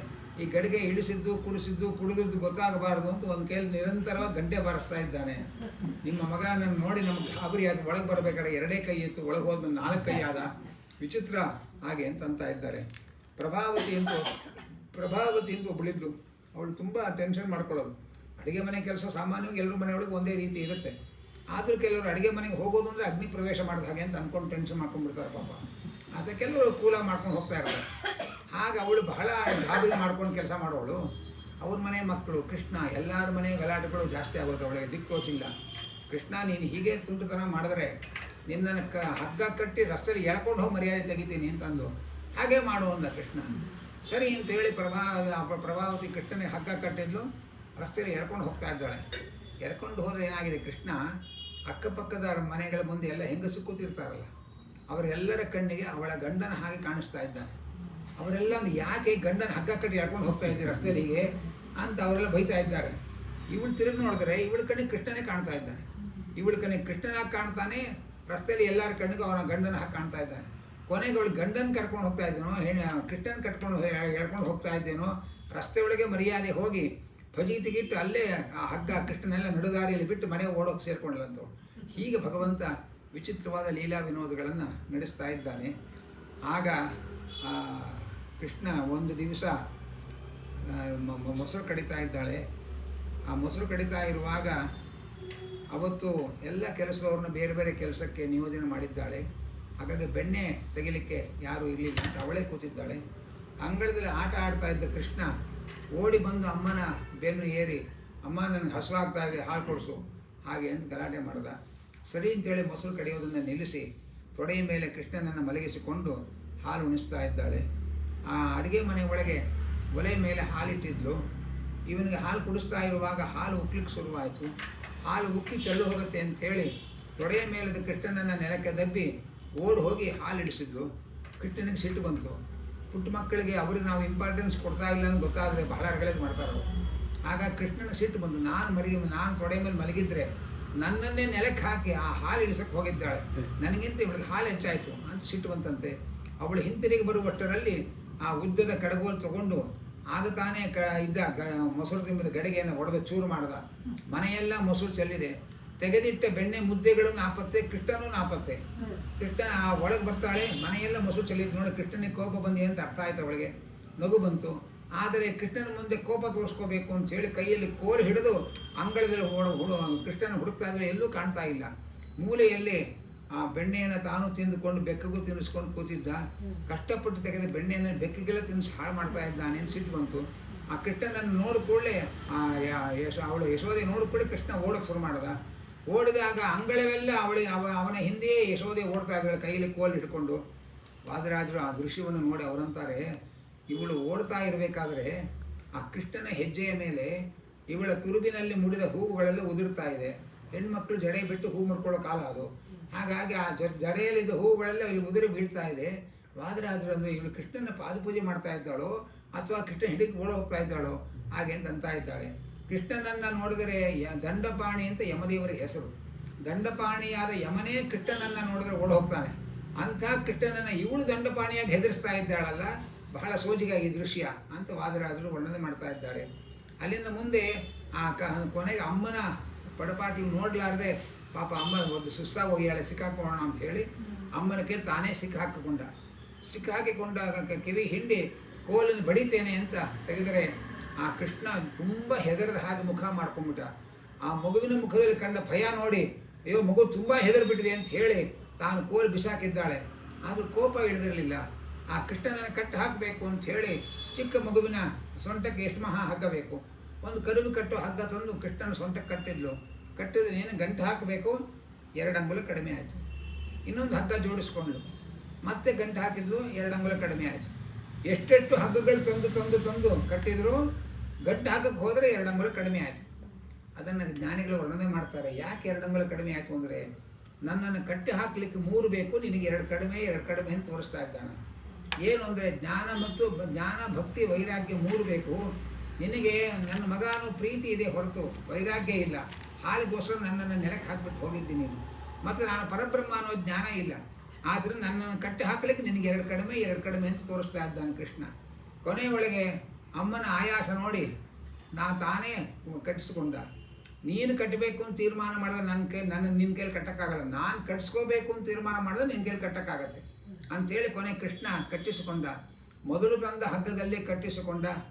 ಅದರ ತುದಿಯನ್ನು ಒರಳಿಗೆ ಕಟ್ಟಿ ಹಾಕಿರಲಿ ಯಶೋದೆ. ಆಗ ಕೃಷ್ಣನಿಗೆ ದಾಮೋದರ ಅಂತ ಹೆಸರಾಯಿತು. ದಾಮ ಅಂದರೆ ಹಗ್ಗ. ತನ್ನ ಉದರದಲ್ಲಿ ಅಮ್ಮನ ಕೈಯಲ್ಲಿ ಹಗ್ಗ ಕಟ್ಟಿಸಿಕೊಂಡವನು ಅಂಥೇಳಿ ಅವನಿಗೆ ದಾಮೋದರ ಅಂತ ಹೆಸರಾಯಿತು. ಇಷ್ಟೇ ಆ ಹೆಸರಿನ ಅರ್ಥ ಅಲ್ಲ. ದಮ ಅಂದರೆ ಇಂದ್ರಿಯ ನಿಗ್ರಹ. ಅದು ಯಾರ್ಯಾರಿಗಿದೆ ಅವರಿಗೆಲ್ಲ ದಾಮ ಅಂತ ಹೆಸರು. ಅವರನ್ನು ಉದರ ಮಾಡ್ತಾನೆ ಅಂದರೆ ಅರ ಅಂದರೆ ದೋಷ. ಅರ ಅಂದರೆ ಅವರನ್ನ ದೋಷದಿಂದ ವಿಮುಕ್ತಿಗೊಳಿಸ್ತಾನೆ. ಜಿತೇಂದ್ರಿಯರಾದ ಭಕ್ತರಿಗೆ ದೋಷವನ್ನು ಪರಿಹಾರ ಮಾಡ್ತಾನೆ ಅನ್ನೋದು ಅದರ ಮೌಲಿಕವಾದ ಅರ್ಥ. ಹೀಗೆ ಭಗವಂತ ದಾಮೋದರನಾಗಿ ಎಲ್ಲರಿಗೂ ಆನಂದವನ್ನು ಕೊಡ್ತಾ ಇದ್ದಾನೆ. ಅದರ ತುದಿಯನ್ನು ಒರಳಿ ಕಟ್ಟಿ ಹಾಕಿತ್ತು. ಕೃಷ್ಣ ಒರಳಿ ಕಟ್ಟಿದ್ದೆ ನಾನು ಅಂತ ಹೇಳಿ ಅವಳು ಮನೆ ಕೆಲಸ ಮಾಡ್ಕೊಳ್ಳೋಕೆ ಹೋದ್ಲು. ಆದರೆ ಕೃಷ್ಣ ಒರಳನ್ನೇ ಎಳ್ಕೊಂಡು ಅಂಗಳಕ್ಕೆ ಹೋದ. ಕೃಷ್ಣ ತಾನೇ ಕಟ್ಟಿಸಿಕೊಂಡ. ಯಾಕೆಂದರೆ ಕಟ್ಟಿದವರನ್ನ ಬಿಚ್ಚಲಿಕ್ಕೋಸ್ಕರ ಕಟ್ಟಿಸಿಕೊಂಡಿದ್ದಾನೆ. ಆ ಒರಳನ್ನು ಅಂಗಳಕ್ಕೆ ಎಳ್ಕೊಂಡು ಹೋದರೆ ಅಲ್ಲಿ 2 ಮತ್ತಿ ಮರ ಇತ್ತು, ಅರ್ಜುನ ವೃಕ್ಷಗಳು. ಆ ಮತ್ತಿ ಮರದ ನಡುವೆ ಒರಳನ್ನು ಎಳ್ಕೊಂಡು ಬಂದ. ಅದು ಜಗ್ಗಿ ಎಳೆದಾಗ 2 ಮರಗಳು ದೊಪ್ಪನೆ ಬಿತ್ತು. ಆ 2 ಮರಗಳು ಯಾರು ಅಂತಂದರೆ ನಲಕೂಬರ ಮಣಿಗ್ರೀವರು ಅಂತ. ಅವರು ನಾರದರ ಶಾಪದಿಂದ ಮರವಾಗಿ ಹುಟ್ಟಿದ್ರು. ಯಾಕೆ ಅವರಿಗೆ ನಾರದರ ಶಾಪ ಕೊಟ್ಟರು ಅನ್ನೋದು ಬಹಳ ಮುಖ್ಯ. ಅವರು ಕೆಲವು ಹೆಣ್ಣುಗಳ ಜೊತೆಯಲ್ಲಿ ಜಲಕ್ರೀಡೆ ಆಡ್ತಾ ಇದ್ದರು. ಆನಂತರ ದೂರದಲ್ಲಿ ಅದೇ ಮಾರ್ಗವಾಗಿ ನಾರದರು ಬಂದರು. ನಾರದರನ್ನು ನೋಡಿಕೊಳ್ಳಿ ಆ ಹೆಣ್ಮಕ್ಕಳೆಲ್ಲ ತಮ್ಮ ಮರ್ಯಾದೆಯನ್ನು ರಕ್ಷಣೆ ಮಾಡಿಕೊಂಡ್ರು. ಆದರೆ ಕಾಮೋನ್ಮತ್ತರಾಗಿ ಒಬ್ಬ ನಾರದರ ಎದುರಿಗೆ ಈ ಇಬ್ಬರೂ ಪುರುಷರು ನಗ್ನರಾಗಿ ಬಂದರು. ಇವರ ಈ ಕಾಮೋನ್ಮಾದವನ್ನು ನೋಡಿ ನೀವು ನಗ್ನರಾಗಿ ನಿಲ್ಲುವ ಮರಗಳಾಗಿ ಹುಟ್ಟ್ರಿ ಅಂತ ಶಾಪ ಕೊಟ್ಟರು. ಶಾಪ ಕೊಟ್ಟ ಮೇಲೆ ತಮ್ಮ ತಪ್ಪಿನ ಅರಿವಾಯಿತು, ಕ್ಷಮೆ ಕೇಳಿದರು. ಮುಂದೆ ಕೃಷ್ಣಾವತಾರ ಆದಾಗ ಕೃಷ್ಣ ನಿಮ್ಮನ್ನು ಉದ್ಧಾರ ಮಾಡ್ತಾನೆ ಅಂತ ನಾರದರು ಪರಿಹಾರ ಹೇಳಿದರು. ಅಲ್ಲಿ ತನಕ ಆ ಮನೆ ಅಂಗಳದಲ್ಲಿ ಮರವಾಗೇ ಹುಟ್ಟಿದ್ರು ಅವರು. ಕೃಷ್ಣ ಒಂದು ಎಳ್ಕೊಂಡು ಬಂದು ಆ 2 ಮರವನ್ನು ಬೀಳಿಸಿದಾಗ ಆ 2 ಮರದ ಜನ್ಮ ಹೋಗಿ ನಲಕೂಬರ ಮಣಿಗಿರಿಯವರು ಎದ್ದು ನಿಂತರು. ಅಲ್ಲಿ ಇನ್ನಿಬ್ಬರು ದೈತ್ಯರಿದ್ದರು, ಧುನಿ ಚಮು ಅಂತ ಇಬ್ಬರು ದೈತ್ಯರು. ಅವರು ಕೃಷ್ಣ ಅಂಗಳದಲ್ಲಿ ಓಡಾಡುವಾಗ ಅವರ ಮೇಲೆ ಮರ ಬೀಳಿಸಿ ಸಾಯಿಸಬೇಕು ಅಂತ ಪಾರ್ವತಿ ವರವನ್ನು ಪಡೆದು ಅವಧ್ಯರಾಗಿದ್ದ ಇಬ್ಬರು ದೈತ್ಯರು ಆ ಮರದಲ್ಲಿ ಸೇರಿಕೊಂಡಿದ್ದರು. ಆ ಪರಮಾತ್ಮ ವರಳನ್ನು ಎಳೆದು ಆ ಇಬ್ಬರು ದೈತ್ಯರನ್ನು ಸಂಹಾರ ಮಾಡಿದ. ಇಬ್ಬರು ನಲಕೂಬರ ಮಣಿಗಿರಿಯವರನ್ನು ಶಾಪ ವಿಮೋಚನೆಗೊಳಿಸ್ದ. ಅವರು ಭಗವಂತನನ್ನು ಸ್ತೋತ್ರ ಮಾಡಿ ಕೃಷ್ಣ ಹೇಳ್ದ, ನಮ್ಮ ನಾರದರು ನಾನು ನಿಮ್ಮನ್ನು ಉದ್ಧಾರ ಮಾಡ್ತೇನೆ ಅಂತ ಹೇಳಿದ್ದಾರೆ. ಅಂದಮೇಲೆ ನಾರದರು ಮಾತ್ರ ನಾನು ಸತ್ಯ ಮಾಡಬೇಕು, ಅದಕ್ಕೆ ನಿಮ್ಮನ್ನು ಹುಡುಕೊಂಡು ಬಂದು ಉದ್ಧಾರ ಮಾಡಿದ್ದೆ ನಾನು. ಹಾಗೆ ಕೃಷ್ಣ ನಲಕೂಬರ ಮಣಿಗಿರಿಯವರಿಗೆ ಹೇಳ್ತಾನೆ. ಈ ಕಥೆ ಇವತ್ತಿನ ಕಾಲಕ್ಕೆ ಬಹಳ ರೆಲೆವೆಂಟ್ ಆದ ಕಥೆ. ಏನು ಅಂದರೆ ಇಬ್ಬರು ಪುರುಷರು ಒಬ್ಬ ಪುರುಷರ ಎದುರಿಗೆ ನಗ್ನರಾಗಿ ಬಂದದ್ದಕ್ಕೆ ಇಷ್ಟು ಉಗ್ರ ಶಾಪ ಕೊಟ್ಟಿದ್ದಾರೆ. ಇವತ್ತಿನ ಮಹಿಳಾಮಣಿಗಳು ಸೌಂದರ್ಯ ಸ್ಪರ್ಧೆಯಿಂದ ಜಗತ್ತಿನ ಎದುರಿಗೆ ಬತ್ತಲಾದರೆ ಅವರ ಮುಂದೆ ಗತಿ ಏನಿದೆ ಅನ್ನೋದನ್ನು ಈ ಕಥೆಯ ಧ್ವನಿಯಲ್ಲಿ ನಾವು ತಿಳ್ಕೊಳ್ಬೇಕು ಅನ್ನೋದನ್ನು ನಾವು ಅರ್ಥ ಮಾಡ್ಕೊಳ್ಬೇಕು. ಅಲ್ಲಿನ ಮುಂದೆ ಆ ಕೃಷ್ಣ ಪರಮಾತ್ಮ ಕೃಷ್ಣನ ಉಲೂಖರದಿಂದ ಮೋಚನೆ ಆಯಿತು. ಆಮೇಲೆ ಕೃಷ್ಣ ಅನೇಕ ಹೆಣ್ಮಕ್ಳ ಹುಡುಗರ ಜೊತೆಯಲ್ಲೆಲ್ಲ ನೃತ್ಯ ಮಾಡ್ದ, ಗಾನ ಮಾಡ್ದ, ಮತ್ತು ಅನೇಕ ಲೀಲೆಗಳನ್ನು ತೋರಿಸ್ತಾ ಇದ್ದಾನೆ. ಆ ಮಕ್ಕಳನ್ನೆಲ್ಲ ಕರೆದುಕೊಂಡು ಹೋಗಿ ಕಾಡಿಗೆ ಹೋಗ್ತಾನೆ. ಕಾಡಿಗೆ ಹೋಗಿ ಒಂದು ಬಂಡೆಯ ಮೇಲೆ ನಿಂತ್ಕೊಳ್ತಾನೆ. ಆ ಬಂಡೆ ಕೆಳಗಡೆ ಒಂದು ಹಳ್ಳ ಇತ್ತು. ಹಳ್ಳದಲ್ಲಿ ಇಷ್ಟು ನೀರು ತುಂಬಿತ್ತು, ಮಳೆಯ ನೀರು ಏನೋ ನೀರು ತುಂಬಿತ್ತು. ಕೃಷ್ಣ ಹೇಳ್ದ, ನಾನು ರಾಮಚಂದ್ರ, ನೀವೆಲ್ಲ ಕಪಿಗಳು, ಇದು ಸಮುದ್ರ, ಸೇತುವೆ ಕಟ್ರಿ ಅಂತ ಕಲ್ಲು ಮೇಲೆ ನಿಂತ್ಕೊಂಡು ಹೇಳ್ದ. ಅವರೆಲ್ಲ ಪುಟ್ ಕಲ್ಲು ತಲೆ ಮೇಲೆ ಹೊತ್ಕೊಂಡ್ಬಂದು ಆ ನೀರು ಮಧ್ಯೆ ಸೇತುವೆ ಕಟ್ಟಿದ್ದರಂತೆ. ಅಂದರೆ ಕೃಷ್ಣಾವತಾರದಲ್ಲಿ ರಾಮಾವತಾರದ ಕಥೆಯನ್ನು ಆಟ ಆಡ್ತಾ ಇದ್ದಾನೆ. ಅಂದರೆ ಮಕ್ಕಳಿಗೆ ಆಟದಲ್ಲೂ ಒಂದು ಭಗವತ್ ಪ್ರಜ್ಞೆ ಜಾಗೃತ ಆಗಬೇಕು. ಅಂಥ ಆಟಗಳನ್ನು ಮಕ್ಕಳಿಗೆ ಆಡಿಸಬೇಕು ಅನ್ನುವಂಥ ಒಂದು ಸೂಚನೆಯನ್ನು ಇಲ್ಲಿ ನಾವು ಗಮನಿಸಬೇಕು ಅಂತ ಇದ್ದಾರೆ. ಅನಂತರ ಆ ಕೃಷ್ಣ ಬಲರಾಮರು 2 ಗುಂಪು ಮಾಡಿಕೊಂಡು ಒಂದು ಗುಂಪಿಗೆ ಒಬ್ಬೊಬ್ಬರ ನಾಯಕರು, ನೀವೆಲ್ಲ ಕುಸ್ತಿ ಆಡ್ರಿ ಅಂತ ಹೇಳ್ತಾ ಇದ್ರು. ಇಬ್ಬರು ಸೇರಿಕೊಂಡು ಆ 2 ಪಂಗಡದ ಹುಡುಗರು ಕುಸ್ತಿ ಆಡ್ತಾ ಇದ್ರು. ಅವರಿಗೆ ಶಿಳ್ಳೆ ಹೊಡೆದು ಚಪ್ಪಾಳೆ ಹೊಡೆದು ಹುರಿದುಂಬಿಸ್ತಾ ಇದ್ದರು. ಹೀಗೆ ಒಬ್ಬರ ಜೊತೆಯಲ್ಲಿ ಇನ್ನೊಬ್ಬರ ಜೊತೆಯಲ್ಲಿ ಕುಸ್ತಿ ಆಡಿಸಿ ಆ ಮಕ್ಕಳಿಗೆಲ್ಲ ಖುಷಿ ಕೊಡ್ತಾ ಇದ್ದ. ಅನಂತರ ಹಾಡು ಹೇಳಬೇಕು ಅಂತ ಹೇಳ್ತಾ ಇದ್ದ ಮಕ್ಕಳಿಗೆ. ಅವರು ಒಬ್ಬೊಬ್ಬರು ಹಾಡು ಹೇಳಿದ ಮೇಲೆ ಅವರೆಲ್ಲ ಹಾಡು ಹೇಳಿ ಮುಗಿಸಿದ ಮೇಲೆ ಎಲ್ಲರಿಗಿಂತ ಎತ್ತರದ ಧ್ವನಿಯಲ್ಲಿ ಕೃಷ್ಣ ಹಾಡ್ತಾ ಇದ್ದ. ಹೀಗೆ ಎಲ್ಲ ಮಕ್ಕಳನ್ನು ಕೂಡಿಕೊಂಡು ಕೃಷ್ಣ ಅಂಥ ಬಾಲ್ಯದ ನಿಜವಾದ ಬಾಲ್ಯದ ಆನಂದವನ್ನು, ಸ್ವಚ್ಛವಾದ ಮನಸ್ಸಿನ ಆನಂದವನ್ನು ಆ ಮಕ್ಕಳಿಗೆ ಕೊಟ್ಟು ತಾನು ಅನುಭವಿಸ್ತಾ ಇದ್ದ ಹಾಗೆ ಅಂತ ಇದ್ದಾರೆ. ಆಮೇಲೆ ಒಮ್ಮೆ ಕೃಷ್ಣ ಎಲ್ಲ ಗೋಪಾಲಕರಿಗೆ ಹೇಳ್ದ, ಈ ನಂದಗೋಕುಲದಲ್ಲಿ ನಾವು ಜನಸಂಖ್ಯೆ ಹೆಚ್ಚಾಗಿದೆ, ಕೃಷ್ಣ ಇದ್ದಾನೆ ಅಂಥೇಳಿ ನಂದಗೋಕುಲ ಸಮೃದ್ಧವಾಗಿತ್ತು. ಆ ಸಮೃದ್ಧಿಯ ಆಕರ್ಷಣೆಯಿಂದ ಎಲ್ಲ ಜನರು ಬಂದು ಅಲ್ಲಿ ಮರಗಳನ್ನು ಕಡಿದು ಬೆಟ್ಟದಲ್ಲಿ ಮನೆಗಳು ಕಟ್ಕೊಳ್ತಾ ಇದ್ದರು. ಇವತ್ತಿನ ಮೋದಿ ಸರ್ಕಾರ ಇರಲಿಲ್ಲ, ಹಾಗಾಗಿ ಬಯಲು ಶೌಚಾಲಯ ಎಲ್ಲಂದರಲ್ಲಿ ಜನಗಳೆಲ್ಲ ಮಲಮೂತ್ರ ವಿಸರ್ಜನೆ ಮಾಡಿ ಹಸುಗಳಿಗೆ ಶುದ್ಧವಾದ ಹುಲ್ಲು ಸಿಗ್ತಾ ಇರಲಿಲ್ಲ. ಇದನ್ನೆಲ್ಲ ನೋಡಿ ಕೃಷ್ಣ ಆ ಗೋಪಾಲಕರಿಗೆ ಹೇಳ್ದ, ನಾವು ಸ್ವಲ್ಪ ದಿವಸ ಈ ಊರನ್ನೇ ತೊರೆದು ನಂದಗೋಕುಲವನ್ನು ಬಿಟ್ಟು ವೃಂದಾವನಕ್ಕೆ ಹೋಗೋಣ, ಪ್ರಕೃತಿ ಸಹಜವಾಗಿ ಇಲ್ಲಿ ಚೆನ್ನಾಗಿ ಬೆಳೀಲಿ ಹಾಗೆ ಅಂತಂದ. ಬೇಗ ಯಾರಿಗೆ ಎಷ್ಟು ಬೇಕೋ ಅಷ್ಟಷ್ಟು ಮನೆಗಳು ಕಟ್ಕೊಂಡಿದ್ದಾರೆ. ಇಡೀ ಮನೆಯೇ ಬಿಟ್ಟು ಹೋಗಬೇಕು ಅಂದರೆ, ಊರೇ ಬಿಟ್ಟು ಹೋಗಬೇಕು ಅಂದರೆ ಯಾರು ಹೋಗ್ತಾರೆ? ಯಾರೂ ತಯಾರಾಗಲಿಲ್ಲ.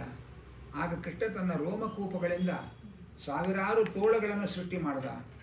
ಕೃಷ್ಣನಿಗೆ ಹೆದರದೇ ಇದ್ದವರು ತೋಳುಗಳಿಗೆ ಹೆದರಿ ಊರು ಬಿಡಕ್ಕೆ ಶುರು ಮಾಡಿದ್ರು. ಯಜಮಾನ್ರಿಗೆ ಹೆದರದೇ ಇದ್ದವರು ಜಿರಳೆಗೆ ಹೆದರ್ತಾ ಇರ್ತಾರಲ್ಲ, ಆ ಲೆಕ್ಕಾಚಾರ. ಆ ಕೃಷ್ಣನಿಗೆ ಹೆದರದೇ ಇದ್ದವರೆಲ್ಲ ತೋಳುಗಳಿಗೆ ಹೆದರಿ ಬೃಂದಾವನಕ್ಕೆ ಹೊರಡೋ ಯೋಚನೆ ಮಾಡಿದ್ರು. ಈ ತೋಳುಗಳೆಲ್ಲ ಯಾರು ಅಂದರೆ ಅದು ಭಗವಂತನದ್ದೇ ರೂಪಗಳು ಅಂತ ಹೇಳ್ತಾರೆ. ಆ ಎಲ್ಲ ತೋಳುಗಳಲ್ಲೂ ಶ್ರೀವತ್ಸ ಚಿಹ್ನೆ ಇತ್ತು ಅಂತ ವರ್ಣನೆ ಮಾಡ್ತಾರೆ. ಆನಂತರ ಅವರೆಲ್ಲ ಬೃಂದಾವನಕ್ಕೆ ಹೋದರು. ಬೃಂದಾವನಕ್ಕೆ ಹೋಗೋ ಮಾರ್ಗ ಇದೆಯಲ್ಲ, ಹೋಗೋ ಕ್ರಮ ಅದು ಬಹಳ ಸುಂದರವಾಗಿತ್ತು ಅಂತ ಹೇಳ್ತಾರೆ. ಎಲ್ಲೆಲ್ಲಿ ನೋಡಿದರೂ ಹಸಿರು ಮರಗಳು ತುಂಬಿದಂತಹ ಬೆಟ್ಟಗಳು, ಅಲ್ಲಲ್ಲಿ ಹರಿದು ಹೋಗುವಂತಹ ನೀರಿನ ತೊರೆಗಳು, ಯಮುನಾ ನದಿ, ಆ ಮಕ್ಕಳೆಲ್ಲ ನೂರಾರು ಹಸುಗಳು, ಆ ಹಸುಗಳು ಕರುಗಳು ಅದನ್ನೆಲ್ಲ ಅಲಂಕಾರ ಮಾಡಿಕೊಂಡು ಕರ್ಕೊಂಡು ಹೋಗ್ತಾ ಇದ್ದಾರೆ. ಆ ಕರುಗಳಿಗೆ ಕೊಂಬಿಗೆ ಹಾಕಿರತಕ್ಕಂತಹ ಗೆಜ್ಜೆಗಳು, ಕಾಲಿಗೆ ಕಟ್ಟಿರೋ ಗೆಜ್ಜೆಗಳು, ಕುತ್ತಿಗೆಗೆ ಹಾಕಿರೋ ಗಂಟೆಗಳು, ಅದೆಲ್ಲ ಓಡ್ಕೊಂಡು ಖುಷಿಯಾಗಿ ಹೋಗ್ತಾ ಇದ್ದರೆ ಆ ಎಲ್ಲ ನಾದಗಳು ಕೂಡ ಆ ನಿಶ್ಶಬ್ದವಾದ ಕಾಡಿನ ಪರಿಸರದಲ್ಲಿ ಒಂದು ವಿಚಿತ್ರವಾದ ಲೋಕವನ್ನು ಸೃಷ್ಟಿ ಮಾಡ್ತಾ ಇದೆ. ಆಗ ಮಣ್ಣಿನ ಧೂಳುಗಳೆಲ್ಲ ಆಕಾಶಕ್ಕೆ ಚಿಮ್ಮಿ, ಹಸುಗಳು ಓಡಾಡಿದ ನೆಲದ ಮಣ್ಣೆಲ್ಲ ಆಕಾಶಕ್ಕೆ ಚಿಮ್ಮಿ ಅದು ಇನ್ನೊಂದು ಬಣ್ಣವಾಗಿ ಕಾಣ್ತಾ ಇದೆ. ಆನಂತರ ಹೆಂಗೆ ಪುಟ್ಟ ಆ ಮಕ್ಕಳೆಲ್ಲ ಓಡಿಕೊಂಡು ಬರ್ತಾ ಇದ್ದಾರೆ. ಯುವತಿಯರೆಲ್ಲ ಕೃಷ್ಣನ ಮಂಗಳ ಮಹಿಮೆಗಳನ್ನು ಹಾಡಿಕೊಂಡು ಬರ್ತಾ ಇದ್ದಾರೆ. ವಯಸ್ಸಾದವರು ಸಾಮಾನು ಸರಂಜಾಮುಗಳು ಕಟ್ಟಿಕೊಂಡು ಗಾಡಿ ಒಳಗೆ ಕೂತಿದ್ದಾರೆ. ಹೀಗೆ ಭವ್ಯವಾದ ಮೆರವಣಿಗೆಯ ಪ್ರಯಾಣ ಬೃಂದಾವನಕ್ಕೆ ಬಂತು. ಬೃಂದಾವನಕ್ಕೆ ಬಂದ ಮೇಲೆ ಕೃಷ್ಣ ನಂದಗೋಕುಲದಲ್ಲಿ ದನ ಕಾಯೋ ಕೆಲಸ ಮಾಡ್ತಾ ಇರಲಿಲ್ಲ. ಬೃಂದಾವನಕ್ಕೆ ಬಂದ ಮೇಲೆ ಸ್ವಲ್ಪ ದೊಡ್ಡವನಾಗಿದ್ದ. ಆಗ ಪುಟ್ಟ ಕರುಗಳನ್ನು ಮೇಯಿಸ್ಕೊಂಡು ಬರೋಕ್ಕೆ ಹೋದ. ಆನಂತರ ಸ್ವಲ್ಪ ದಿವಸ ಆದಮೇಲೆ ಹಸುಗಳ ಹಿಂಡುಗಳ ಹಿಂದೆ ಮಕ್ಕಳದು ಗುಂಪು ಕಟ್ಟಿಕೊಂಡು ಹಸುಗಳನ್ನೆಲ್ಲ ಮೇಯಿಸಿಕೊಂಡು ಬರ್ತಾ ಇದ್ದ. ಹಾಗೆ ಬರುವಾಗ ಅನೇಕ ವಿಧವಾದಂತಹ ಕ್ರೀಡೆಗಳನ್ನು ಮಾಡ್ತಾ ಇದ್ದಾರೆ. ಬಲರಾಮ ಒಂದು ತಾಳ ಫಲಗಳು ತುಂಬಿದಂತಹ ಒಂದು ತೋಪು, ಅದರಲ್ಲಿ ಮರದ ತುಂಬ ಹಣ್ಣುಗಳು ಬಿಟ್ಟಿತ್ತು. ಗೋಪಾಲಕರು ಆ ಹಣ್ಣು ತಿನ್ನಬೇಕು ಅಂತ ಆಸೆಪಟ್ಟರು. ಆದರೆ ಆ ತೋಪಿನಲ್ಲಿ ಒಬ್ಬ ಧೇನುಕಾಸುರ ಅಂತ ಒಬ್ಬ ಇದ್ದ. ಅವನನ್ನು ಸಂಹಾರ ಮಾಡಿ ಆ ಮರದ ತುದಿಗೆ ಅವನನ್ನು ಎಸೆದು ಬಿದ್ದ ಹಣ್ಣುಗಳನ್ನೆಲ್ಲ ಮಕ್ಕಳು ತಗೊಂಡು ತಿಂದು ಬಂದಿದ್ದಾರೆ. ಅನಂತರ ಸಾಯಂಕಾಲಕ್ಕೆ ಯಶೋಧ ರೋಹಿಣಿಯರು ಕೃಷ್ಣರಾಮರಿಗೆ ಅಲಂಕಾರ ಮಾಡಿ ಅವರನ್ನು ಮುದ್ದಾಡ್ತಾ ಇದ್ದಾರೆ. ಒಂದು ದಿವಸ ಯಮುನೆಯಲ್ಲಿ ಕಾಳಿಯ ನಾಗ ತಾನು ವಿಷವನ್ನು ಪ್ರಯೋಗ ಮಾಡಿ ಆ ಯಮುನಾ ನದಿಯ ನೀರು ಕುಡಿದಂತಹ ಹಸುಗಳು, ಗೋಪಾಲಕರು ಎಲ್ಲರೂ ಕೂಡ ಪ್ರಾಣ ಪರಿತ್ಯಾಗ ಮಾಡ್ತಾ ಇದ್ದಾರೆ. ಆ ಕೃಷ್ಣನಿಗೆ ವರ್ತಮಾನ ಗೊತ್ತಾಯಿತು. ಆ ಕಾಳಿಯ ನಾಗನ ವಿಷದ ಪ್ರಭಾವ ಎಷ್ಟಿತ್ತು ಅಂದರೆ ಅವನ ವಿಷದಿಂದ ಸುತ್ತಲಿನ ಮರಗಳೆಲ್ಲ ಸುಟ್ಟು ಕರಕಲಾಗಿತ್ತು. ಒಂದೇ ಒಂದು ಕದಂಬ ವೃಕ್ಷ ಮಾತ್ರ ಸುಟ್ಟಿರಲಿಲ್ವಂತೆ. ಯಾಕೆಂದರೆ ಗರುಡದೇವರು ಅವನ ಅಮ್ಮನಿಗೋಸ್ಕರವಾಗಿ ಅಮೃತವನ್ನು ತೆಗೆದುಕೊಂಡು ಆಕಾಶದಲ್ಲಿ ಹೋಗುವಾಗ ಒಂದು ಹನಿ ಅಮೃತ ತುಳುಕಿ ಆ ಮರದ ಮೇಲೆ ಬಿದ್ದಿತ್ತಂತೆ. ಹಾಗಾಗಿ ಆ ಒಂದು ಮರ ಮಾತ್ರ ಸುಟ್ಟಿರಲಿಲ್ಲ, ಇನ್ನೆಲ್ಲ ಮರಗಳು ಸುಟ್ಟು ಹೋಗಿತ್ತು. ನೀರು ಕುಡಿದ ಹಸುಗಳು, ಕರುಗಳು, ಗೋಪಾಲಕರು ಎಲ್ಲರೂ ಮರಣವನ್ನು ಹೊಂದಿದ್ರು. ಆ ಕೃಷ್ಣ ಮರವನ್ನು ಹತ್ತಿ ಆ ಕಾಳಿಯನಾಗನ ಯಮುನಾ ನದಿಯ ಒಳಗೆ ಧುಮುಕಿದ ಕೂಡಲೇ ಕಾಳಿಯನಾಗ ಆ ಕೃಷ್ಣನನ್ನೇ ಬಲವಾಗಿ ಸುತ್ತಿಕೊಂಡ. ಅವನನ್ನು ಬಿಡಿಸಿಕೊಂಡು ಕಾಳಿಯನಾಗನ ಹೆಡೆಯ ಮೇಲೆ ಕೃಷ್ಣ ನರ್ತನ ಮಾಡ್ತಾ ಇದ್ದಾನೆ. ಆರಂಗೇಟ್ರಮ್ ಅಂತ ಹೇಳ್ತಾರೆ ನೋಡಿ, ಹಾಗೆ ಕೃಷ್ಣನ ಭರತನಾಟ್ಯ ಕಾರ್ಯಕ್ರಮಕ್ಕೆ ಕಾಳಿಯನಾಗನ ಹೆಡೆಯೇ ಆ ರಂಗಸ್ಥಳವಾಯಿತು ಅಂತ ಇದ್ದಾರೆ. ಆ ನಾಟ್ಯ ಆಗಬೇಕಾದ್ರೆ ಅದಕ್ಕೆಲ್ಲ ಪಕ್ಕವಾದ್ಯಗಳು ಬೇಕಲ್ಲ. ಯಾರು ಪಕ್ಕವಾದ್ಯಗಳು ಬಾರಿಸಿದ್ರು? ಅನೇನ ತತ್ ಪದ್ಮಭವೋ ಮೃದಂಗಂ ಜಗೌ ಹನುಮಾನ್ ಜಗತಾಮಧೀಶಂ. ವಾದರಾಜರಂತಾರೆ, ಬ್ರಹ್ಮದೇವರು ಹಾಡ್ತಾ ಇದ್ದಾರೆ, ಬ್ರಹ್ಮದೇವರು ಮೃದಂಗ ಬಾರಿಸ್ತಾ ಇದ್ದಾರೆ, ಹನುಮಂತ ಹಾಡ್ತಾ ಇದ್ದಾನೆ. ಆನಂತರ ಕೃಷ್ಣ ನನ್ನರ್ಥ ಗೋಪಾಲಕ ಬಾಲಮೌಲಿ, ರುದ್ರದೇವರು ತಾಳ ಹಾಕ್ತಾ ಇದ್ದಾರೆ, ಕೃಷ್ಣ ನರ್ತನ ಮಾಡ್ತಾ ಇದ್ದಾನೆ. ಈ ಕಾಳಿಯ ನಾಗನ ಹೆಡೆಗಳ ಮೇಲೆ ಯಾವ ಯಾವ ಹೆಡೆಗಳು ಅಹಂಕಾರದಿಂದ, ವಿಷದ ಅಹಂಕಾರದಿಂದ ಸೆಳೆದು ನಿಲ್ತಾ ಇದೆ, ಅದನ್ನು ತುಳಿದು ಕೃಷ್ಣ ಮರ್ದನ ಮಾಡ್ತಾ ಇದ್ದಾನೆ. ಆ ಕಾಳಿಯ ನಾಗ ರಕ್ತವನ್ನು ಕಾರ್ತಾ ಇದ್ದಾನೆ. ಆಗ ಕಾಳಿಯ ನಾಗನ ಪತ್ನಿಯರೆಲ್ಲ ಪ್ರಾರ್ಥನೆ ಮಾಡ್ತಾ ಇದ್ದಾರೆ, ಕೃಷ್ಣ, ನಮ್ಮ ಯಜಮಾನರು ಮಾಡಿದ ತಪ್ಪಿಗೆ ಯೋಗ್ಯವಾದ ಶಿಕ್ಷೆ ಕೊಟ್ಟಿದ್ದಿ. ಯಾಕೆಂದರೆ ಸಾರ್ವಜನಿಕರ ಉಪಯೋಗಕ್ಕೆ ಅಂತ ನೀನು ಸೃಷ್ಟಿ ಮಾಡಿರುವ ನದಿ ಜಲವನ್ನು ನಮ್ಮ ಯಜಮಾನರು ವಿಷ ಹಾಕಿ ಹಾಳು ಮಾಡಿದ್ದಾರೆ, ಅದಕ್ಕೆ ಯೋಗ್ಯವಾದ ಶಿಕ್ಷೆ ಕೊಟ್ಟಿದ್ದಿ ಸ್ವಾಮಿ. ನೀನು ಅವತಾರವೇ ತಪ್ಪು ಮಾಡಿದ ಸಜ್ಜನರನ್ನು ಶಿಕ್ಷಿಸುವುದಕ್ಕೋಸ್ಕರ ಅಂಥೇಳಿ ಕಾಳಿಯ ನಾಗನ ಅಪರಾಧವನ್ನು ಒಪ್ಪಿಕೊಂಡು, ಅದಕ್ಕೆ ದೇವರು ಕೊಟ್ಟ ಶಿಕ್ಷೆಯನ್ನು ಒಪ್ಪಿಕೊಂಡು ಕಾಳಿಯ ನಾಗನ ಪತ್ನಿಯರು ಕೃಷ್ಣನನ್ನು ಸ್ತೋತ್ರ ಮಾಡ್ತಾ ಇದ್ದಾರೆ. ಅವನು ಮಾಡಿದ್ದು ತಪ್ಪು, ಅದಕ್ಕೆ ನೀನು ಯೋಗ್ಯವಾದ ಶಿಕ್ಷೆಯನ್ನು ಕೊಟ್ಟಿದ್ದಿ. ಆದರೆ ನಾವು ಹೆಣ್ಮಕ್ಕಳು, ನಮಗೆ ಗಂಡ ಬೇಕು, ಆದ್ದರಿಂದ ನಮ್ಮ ಕಾಳಿಯ ನಾಗನನ್ನು ಪ್ರಾಣ ಸಹಿತವಾಗಿ ರಕ್ಷಣೆ ಮಾಡು, ಹಾಗೆ ಕೇಳ್ಕೊಳ್ತಾ ಇದ್ದಾರೆ. ಆಗ ಕೃಷ್ಣ ಕಾಳಿಯ ನಾಗನ ಹೆಡೆಯಿಂದ ಕೆಳಗಿಳಿದ. ಕಾಳಿಯ ನಾಗನಿಗೆ ಹೇಳ್ದ, ಇನ್ನು ನೀನು ಇಲ್ಲಿ ಇರಬಾರ್ದು, ಇದಕ್ಕೆ ಮೊದಲು ಎಲ್ಲಿದ್ದೀಯೋ ಅಲ್ಲಿಗೆ ಹೋಗಬೇಕು ಹಾಗೆ ಅಂತ ಇದ್ದಾರೆ. ಮೊದಲು ಎಲ್ಲಿದ್ದ ಅವನು ಅಂದರೆ ಸಮುದ್ರದಲ್ಲಿ ರಮಣಕ ದ್ವೀಪ ಅಂತ ಒಂದಿತ್ತು, ಅಲ್ಲಿ ಕಾಳಿಯ ನಾಗ ವಾಸ ಮಾಡಿದ್ದ. ಅಲ್ಲೇನಾಯಿತು, ಗರುಡ ಆಗಾಗ ಬಂದು ಆ ಗುಂಪಾಗಿ ಹಾವುಗಳನ್ನು ತೆಗೆದುಕೊಂಡು ತಿಂದ್ಕೊಂಡು ಹೋಗ್ತಾ ಇದ್ದ. ಆ ಹಿಂಡು ಹಾವುಗಳು ಗರುಡನ ವಶವಾಗ್ತಾ ಇದ್ದಿದ್ದು ನೋಡಿ ಆ ನಾಗಗಳು ಗರುಡನ ಜೊತೆಗೆ ಒಂದು ಒಪ್ಪಂದ ಮಾಡ್ಕೊಂಡಿತ್ತು, ಇನ್ಮೇಲೆ ನೀನು ಬಂದು ನಾಗಗಳನ್ನು ತಿನ್ನಬೇಡ, ನಾವೇ ದಿನ ನಿನಗೆ ಒಂದೊಂದು ನಾಗವನ್ನು ಸಪ್ಲೈ ಮಾಡ್ತೇವೆ ಅಂತ ಒಪ್ಪಂದ ಮಾಡ್ಕೊಂಡಿದ್ರು. ಕಾಳಿಯ ನಾಗನ ಸರದಿ ಬಂದಿತ್ತು. ಕಾಳಿಯ ನಾಗನಿಗೆ ಮಹಾವಿಷ, ವಿಷದ ಗರ್ವದಿಂದ ಕಾಳಿಯ ನಾಗ ಗರುಡನ ಬಳಿಗೆ ಹೋಗಲೇ ಇಲ್ಲ. ಆ ಗರುಡನೇ ಹುಡುಕಿಕೊಂಡು ಬಂದ, ಇವತ್ತಿನ ಸರದಿ ಹಾವು ಬಂದಿಲ್ಲ ಅಂತ. ಅಷ್ಟರಲ್ಲಿ ಕಾಳಿಯ ನಾಗ ಅಲ್ಲಿಂದ ಯಮುನಾ ನದಿಯ ಮಡುವಿಗೆ ಬಂದುಬಿಟ್ಟ. ಇಲ್ಲಿಗೆ ಬಂದರೆ ಗರುಡ ಬರಲ್ವಾ ಅಂದರೆ, ಇಲ್ಲಿಗೂ ಒಂದು ಕಾಲದಲ್ಲಿ ಗರುಡ ಬಂದು ಆ ಜಲಚರ ಜಂತುಗಳನ್ನು ತಗೊಂಡು ಹೋಗ್ತಾ ಇದ್ದಂತೆ.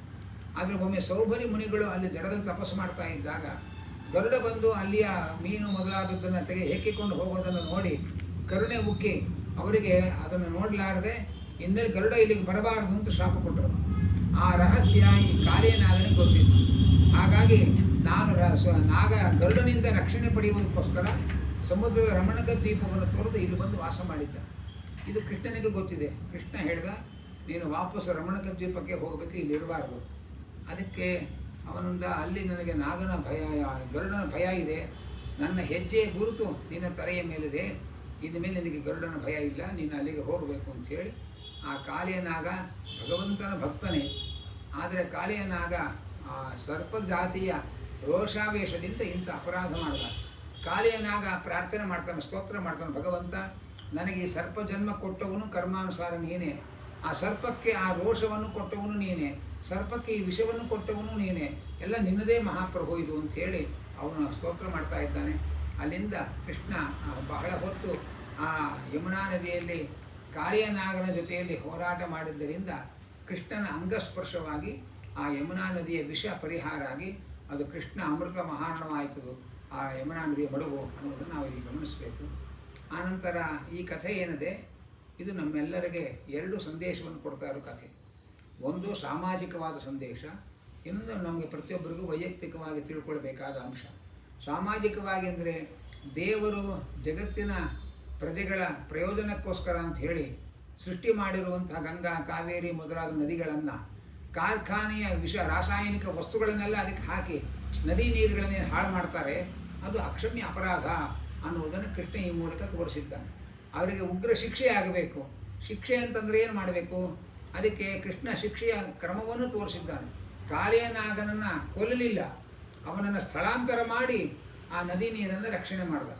ಹಾಗಾಗಿ ನದಿ ನೀರಿಗೆ ಕಶ್ಮಲವಾದ ವಸ್ತುಗಳನ್ನು ಚೆಲ್ಲುವಂತಹ ಕಾರ್ಖಾನೆಗಳನ್ನು ಸ್ಥಳಾಂತರ ಮಾಡಿ ನದಿಯನ್ನು ರಕ್ಷಣೆ ಮಾಡಬೇಕು, ಇದು ನಮ್ಮ ಕರ್ತವ್ಯ ಅನ್ನುವುದನ್ನು ಕೃಷ್ಣ ಈ ಮೂಲಕ ತೋರಿಸ್ತಾ ಇದ್ದಾನೆ. ಇದು ಒಂದು ಸಾಮಾಜಿಕವಾದ ಮುಖ. ಇನ್ನೊಂದು ನಮ್ಮ ಹೃದಯವೇ ಒಂದು ಯಮುನಾ ನದಿಯ ಮಡು, ಅಲ್ಲಿ ಒಬ್ಬ ಕಾಳಿಯ ನಾಗ ಸೇರಿಕೊಂಡಿದ್ದಾನೆ. ಏನದು, ನಮ್ಮ ದುರಾಸೆಗಳು. ಆ ದುರಾಸೆಗಳು ಯಾರ ಹೃದಯದಲ್ಲಿರುತ್ತೆ ಅವರ ಹೃದಯವೇ ವಿಷಮಯವಾಗಿ ಕಲುಷಿತವಾಗಿರುತ್ತೆ. ಅಲ್ಲಿಗೆ ಅವರು ಸಹವಾಸಕ್ಕೆ ಬಂದವರು ಹಾಳಾಗಿ ಹೋಗ್ತಾ ಇರ್ತಾರೆ. ಅದನ್ನು ನಾವು ಕಾಲಿಯ ಮರ್ದನ ಕೃಷ್ಣನಲ್ಲಿ ಏನು ಪ್ರಾರ್ಥನೆ ಮಾಡಬೇಕು? ನಮ್ಮ ಹೃದಯ ಅನ್ನುವ ಯಮುನಾ ನದಿಯ ಮಡುವಿಗೂ ನೀನು ಬರಬೇಕು. ನಮ್ಮ ಹೃದಯವನ್ನು ಕಲುಷಿತಗೊಳಿಸ್ತಾ ಇರತಕ್ಕ ನಮ್ಮ ದುರಾಸೆಯನ್ನು ತುಳಿಯಬೇಕು. ಕೃಷ್ಣ ಆಸೆಯನ್ನು ಬಿಡಿ ಅಂತ ಹೇಳಿಲ್ಲ, ಆಸೆಗೆ ವಿಷಯವನ್ನು ಬದಲಾಯಿಸಿ ಅಂತ ಹೇಳಿದ್ದಾನೆ. ಹಾಗಾಗಿ ವಿಷಯಗಳ ಆಸೆಯನ್ನು ತುಂಬಿಕೊಂಡು ಹೃದಯವನ್ನು ಕಲುಷಿತಗೊಳಿಸುವ ಬದಲು ಭಗವಂತನ ಅನುಗ್ರಹದ ಆಸೆಯನ್ನು ನಾವು ಪಟ್ಟು ಉದ್ಧಾರ ಆಗಬೇಕು. ಹಾಗೆ ಆಸೆಗೆ ಕಾಲಿಯನಾದನನ್ನು ಸ್ಥಳಾಂತರ ಮಾಡಿದ ಹಾಗೆ ನಮ್ಮ ಆಸೆಗೆ ವಿಷಯಾಂತರ ಮಾಡಿ ನಮ್ಮ ಹೃದಯವನ್ನು ಸ್ವಚ್ಛ ಮಾಡಿಕೊಳ್ಬೇಕು ಎಂಬ ಅಂಶವನ್ನು ಕೂಡ ಇಲ್ಲಿ ಕೃಷ್ಣ ತಿಳಿಸಿಕೊಡ್ತಾ ಇದ್ದಾನೆ.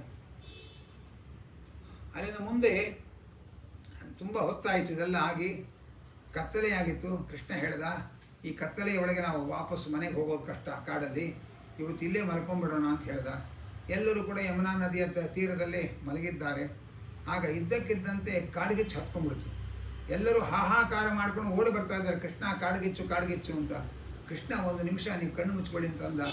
ಎಲ್ಲರೂ ಕಣ್ಣು ಮುಚ್ಚಿದ್ದಾರೆ. ಇಡೀ ಕಾಡ್ಗಿಚ್ಚನ್ನು ತಾನು ನುಂಗಿ ಎಲ್ಲ ಮಕ್ಕಳನ್ನು ಕಾಪಾಡಿದ್ದ.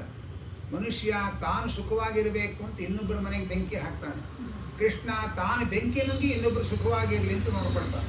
ಇದು ಕೃಷ್ಣನ ಸಂಸ್ಕೃತಿ ಅನ್ನೋದನ್ನು ನಮಗೆ ತೋರಿಸ್ತಾ ಇದ್ದಾನೆ. ಅವರೆಲ್ಲ ಕೃಷ್ಣನ ಮಹಿಮೆ ನೋಡಿ ಆಶ್ಚರ್ಯಪಡ್ತಾ ಇದ್ದಾರೆ. ಅನಂತರ ಕೃಷ್ಣ ಬಲರಾಮರು ಆ ಕಾಡಿನಲ್ಲಿ ಓಡಾಡ್ತಾ ಇರುವಾಗ ಪ್ರಲಂಬಾಸುರ ಅಂತ ಅವನು ಒಬ್ಬ ಗೋಪಾಲಕರ ವೇಷ ತೊಟ್ಟು ಈ ಗುಂಪಿನಲ್ಲಿ ಸೇರಿಕೊಂಡಿದ್ದ. ಆ ಪ್ರಲಂಬಾಸುರನನ್ನು ಸಂಹಾರ ಮಾಡಿದ್ದಾರೆ. ಅನಂತರ ಮುಂಜಾಟವಿ ಅಂತ ಒಂದು ಕಾಡು. ಆ ಮುಂಜಾಟವಿಯಲ್ಲಿ ಸಂಜೆ ಆದ ಕೂಡಲೇ ಹಸುಗಳ ಮೇಲಕ್ಕೆ ಹೋಗಿರೋ ಹಸುಗಳೆಲ್ಲ ವಾಪಸ್ ಬರಬೇಕು. ಆದರೆ ಸಂಜೆ ಸೂರ್ಯಾಸ್ತ ಆಗ್ತಾ ಇದೆ, ಯಾವ ಹಸುಗಳು ಬರ್ತಾ ಇಲ್ಲ, ದಾರಿ ತಪ್ಪಿಸ್ಕೊಂಡ್ಬಿಟ್ಟಿದೆ. ಆವಾಗ ಎಲ್ಲರೂ ಓಡಿ ಬಂದು, ಕೃಷ್ಣ ಹಸುಗಳು ದಾರಿ ತಪ್ಪಿಸ್ಕೊಂಡ್ಬಿಟ್ಟಿವೆ, ಸಂಜೆ ಮುಳುಗ್ತಾ ಇದೆ, ಸೂರ್ಯ ಯಾವುದು ಬರ್ತಾ ಇಲ್ಲ ಅಂತಂದ.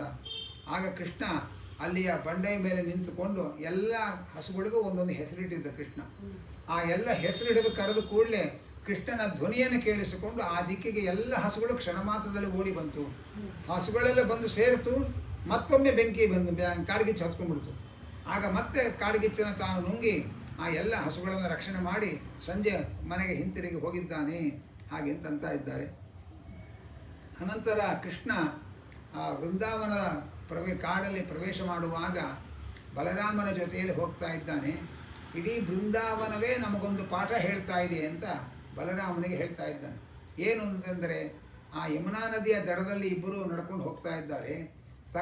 ಸಂಜೆಯ ತಂಗಾಳಿಗೆ ಸಣ್ಣ ಸಣ್ಣ ಯಮುನಾ ನದಿಯ ಅಲೆಗಳು ಬಂದು ಬಲರಾಮನ ಪಾದ ತೊಳಿತಾ ಇತ್ತು. ಇದನ್ನು ಕೃಷ್ಣನ ತೋರಿಸಿ ಹೇಳ್ದ, ಅಣ್ಣ, ಮನೆಗೆ ಬಂದ ಅತಿಥಿಗಳಿಗೆ ಪಾದ ತೊಳೆದು ನಾವು ಮನೆ ಒಳಗೆ ಬರಮಾಡಿಕೊಳ್ಬೇಕು ಅನ್ನುವ ಸಂಸ್ಕಾರವನ್ನು ಈ ನದಿ ನೀರು ನಮಗೆ ತೋರಿಸಿಕೊಡ್ತಾ ಇದೆ ನೋಡು ಅಂತಂದ. ಹೂವುಗಳು ತುಂಬಿದಂತಹ ಗೊಂಚಲು ಹೂವು ತುಂಬಿದ ಬಳ್ಳಿಗಳು ಪಾದಕ್ಕೆ ತಾಗ್ತಾ ಇತ್ತು. ಪುಷ್ಪವನ್ನು ಹಾಕಿ ಮಹಾತ್ಮರ ಪಾದ ಪೂಜೆ ಮಾಡಬೇಕು ಅಂತ ತಿಳಿಸಿಕೊಡ್ತಾ ಇದೆ. ಹಣ್ಣು ತುಂಬಿದ ಕೊಂಬೆಗಳು ಭಾರಕ್ಕೆ ಮುಖದ ಹತ್ತಿರ ಬಂತು. ಮನೆಗೆ ಯಾರಾದರೂ ಬಂದರೆ ಹಿತವಾಗಿ ಅವರಿಗೆ ತಿನ್ನೋ ಹಾಗೆ ನಾವು ಆಹಾರವನ್ನು ಕೊಟ್ಟು ಸಂತೋಷಪಡಿಸಬೇಕು ಹಾಗೆ ಅಂತ ಇದು ಕಲಿಸಿಕೊಡ್ತಾ ಇದೆ. ನವಿಲುಗಳು ಗರಿಬಿಚ್ಚಿ ಕುಣಿತಾ ಇತ್ತು. ಮನೆಗೆ ಬಂಧುಗಳು ಯಾರಾದರೂ ಬಂದರೆ ಹಿರಿಯರಿ ಹಿಗಬೇಕು, ಯಾಕಾದ್ರೂ ಬಂದು ಒಳ್ಳೆ ನಾವು ಧಾರಾವಾಹಿ ನೋಡಬೇಕು, ಇವ್ರು ಬಂದು ಕೂತ್ಕೊಂಡ್ರು ಅಂತ ಮುಖ ಸಿಂಡರಿಸ್ಕೊಂಡು ಅಂತ ಕಾಲದಲ್ಲಿ ನಾವು ಇದ್ದೇವೆ. ಹಳೆ ಕಾಲದಲ್ಲಿ ಮನೆಗೆ ಯಾರು ಬಂದು ಖುಷಿ ಪಡೋರು, ಮಕ್ಕಳು ಖುಷಿ ಪಡೋರು, ಮೊಮ್ಮಕ್ಕಳು ಖುಷಿ ಪಡೋರು, ಯಾರು ಬರಬೇಕು ಮನೆಗೆ ಅಂತ ಆಸೆ ಪಡೋರು ಎಲ್ಲರೂ ಕೂಡ. ಈಗ ಯಾರು ಬರ್ತಾರೆ ಅಂತಂದ್ರೆ ಮುಖ ಗಂಟೆ ಹಾಕ್ಕೊಳ್ತಾರೆ, ಯಾಕೆ ಬರ್ತಾರೆ ಇವರು, ಅವ್ರು ಬಂದು 1.5 ಗಂಟೆ ನಾವು 3 ಧಾರಾವಾಹಿ ಹಾಳು ಮಾಡ್ತಾರೆ ಬಂದು ಇವರು ಅಂತ ಬೈಕೊಳ್ತಾ ಇರ್ತೇವೆ ನಾವು. ಹಾಗಾಗಿ ಆಗ ನವಿಲುಗಳನ್ನು ತೋರಿಸಿ ಮನೆಗೆ ಬಂಧುಗಳು ಬಂದಾಗ ಹೀಗೆ ಖುಷಿ ಪಡಬೇಕು ನಾವೆಲ್ಲ ಅಂತ ನಮ್ಗೆ ಆ ನವಿಲುಗಳು ತೋರಿಸ್ಕೊಡ್ತಾ ಇದೆ ಅಂತ ಹೇಳ್ತಾ ಇದ್ದಾನೆ ಕೃಷ್ಣ. ಅನಂತರ ಕುಹು ಅಂತ ಕೋಗಿಲೆಗಳು ಮಧುರವಾಗಿ ಕೂಗ್ತಾ ಇದೆ. ಬಂದವರ ಜೊತೆಯಲ್ಲಿ ಹಿತವಾಗಿ ಮಾತಾಡಬೇಕು, ಪ್ರೀತಿಯಿಂದ ಮಾತನಾಡಿಸಬೇಕು ಅಂತ ಕಲಿಸಿಕೊಡ್ತಾ ಇದೆ ಅಂತ ಇಡೀ ಆ ಬೃಂದಾವನದ ಪರಿಸರವೇ ನಮಗೆ ಬದುಕಿನ ಪಾಠವನ್ನು ಕಲಿಸಿಕೊಡ್ತಾ ಇದೆ ಅಂತ ಕೃಷ್ಣ ಆ ಬಲರಾಮನಿಗೆ ಹೇಳ್ತಾ ಇದ್ದಾನಂತೆ. ಆನಂತರ ನೋಡು, ಇಲ್ಲಿ ಮರಗಳಿದೆ, ಮರದ ತುಂಬ ಹಣ್ಣುಗಳಿದೆ. ಯಾರು ಎಷ್ಟು ಹಣ್ಣುಗಳನ್ನು ಕಿತ್ಕೊಂಡ್ರು ಕೂಡ ಇದು ನನ್ನ ಹಣ್ಣು, ನೀವು ಮುಟ್ಟಬಾರದು ಅಂತ ಒಂದು ಮರವೂ ಹೇಳಲ್ಲ. ಯಾಕೆಂದರೆ ಇದು ದೇವರು ಕೊಟ್ಟ ಸಮೃದ್ಧಿ, ಇದು ನಿಮಗೋಸ್ಕರ. ಅಂತಹ ದೇವರು ನಮಗೇನು ಸಂಪತ್ತು ಕೊಟ್ಟಿದ್ದಾನೆ ಅದು ಸಮಾಜಕ್ಕೋಸ್ಕರ ಅನ್ನುವಂತಹ ಭಾವ ನಾವು ಬೆಳೆಸಿಕೊಂಡಾಗ ನಾವು ಸಜ್ಜನರಾಗ್ತೇವೆ ಅನ್ನುವುದನ್ನು ಕಲಿಸಿಕೊಡ್ತಾ ಇದೆ. ಬೇಕಾದಷ್ಟು ಹೂವುಗಳು ತುಂಬಿದ ಬಳ್ಳಿಗಳು, ಯಾರು ಎಷ್ಟು ಹೂವು ಕಿತ್ಕೊಂಡು ಹೋದರೂ ಯಾವ ಬಳ್ಳಿಗಳು ಗಲಾಟೆ ಮಾಡಲ್ಲ, ನನ್ನ ಹೂವು ನೀವು ಮುಟ್ಟಬಾರ್ದು, ನಾನು ಬೆಳೆಸಿದ ಹೂವು ಇದು ಅಂತ ಅನ್ನಲ್ಲ. ಈಗ ದೇವರು ಕೊಟ್ಟ ಸಮೃದ್ಧಿಯನ್ನು ಸಮಾಜಕ್ಕೆ ಹಂಚುವಂತಹ ಸಂಸ್ಕಾರ ನಮಗಿರಬೇಕು ಅನ್ನುವುದನ್ನು ಕೃಷ್ಣ ಪ್ರಕೃತಿಯಿಂದ ಜನ ಏನು ತಿಳ್ಕೊಳ್ಬೇಕು ಅನ್ನುವ ಪಾಠವನ್ನು ಶಿಕ್ಷಣ ಕೊಡ್ತಾ ಇದ್ದಾನೆ ಕೃಷ್ಣ ಹಾಗೆ ಅಂತ ಇದ್ದಾರೆ. ಆ ಕೃಷ್ಣ ಆ ಗುಡುಗಿನ ಸದ್ದು ಕೇಳಿದರೆ ನವಿಲುಗಳು ಗರಿ ಬಿಚ್ಚುತ್ತೆ. ತಾನೇ ಗುಡುಗಿನ ಹಾಗೆ ಸದ್ದು ಮಾಡ್ತಾ ಇದ್ದಾನಂತೆ. ಆ ಸದ್ದು ಮಾಡಿದಾಗ ನವಿಲುಗಳು ಗರಿ ಬಿಚ್ಚಿ ಕುಣಿದರೆ ಇವನು ಅದರ ಮುಂದೆ ಹಾಗೆ ಕುಣಿತಾ ಇದ್ದಾನೆ. ಅಲ್ಲಲ್ಲಿ ಅರಳಿದಂತಹ ಗೊಂಚಲು ಗೊಂಚಲು ಹರಳಿದ ಕನ್ನೈದಲೆ ಹೂವುಗಳನ್ನು ಏನಿದೆ, ಆ ಹೂಗಳು ಕಣಿಗಲೆ ಹೂವುಗಳು, ಆ ಹೂಗಳ ಗೊಂಚಗಳನ್ನು ತೆಗೆದು ತನ್ನ ತಲೆಗೆ ಸಿಕ್ಕಿಸ್ಕೊಳ್ತಾನೆ. ಓಡಾಡಿ ಬೀಳಿಸಿಕೊಂಡ ನವಿಲು ಗರಿಗಳನ್ನು ತೆಗೆದು ತನ್ನ ತಲೆಗೆ ಸಿಕ್ಕಿಸಿಕೊಳ್ತಾನೆ. ಈಗ ಪ್ರಕೃತಿಯ ಸುಂದರವಾದ ವಸ್ತುಗಳನ್ನು ತಾನೇ ಪರಮ ಸುಂದರ ಅದನ್ನು ತನಗೆ ಅರ್ಪಿಸಿಕೊಂಡು ಅವುಗಳಿಗೆ ಭಾಗ್ಯ ಕೊಡ್ತಾ ಇದ್ದಾನೆ ಕೃಷ್ಣ. ಇಂಥ ಒಂದು ಲೀಲಾ ವಿನೋದವನ್ನು ಮಾಡ್ತಾ ಇದ್ದಾರೆ ಅಂತ ಕೃಷ್ಣನ ಬೃಂದಾವನದ ಓಡಾಟವನ್ನೆಲ್ಲ ವರ್ಣನೆ ಮಾಡ್ತಾ ಇದ್ದಾರೆ. ಇದನ್ನೆಲ್ಲ ಕೇಳಿದಾಗ ಇದನ್ನೆಲ್ಲ ಯಾಕೆ ಕೇಳಬೇಕು ಅಂತ ನಮ್ಗೆ ಅನಿಸ್ಬೋದು.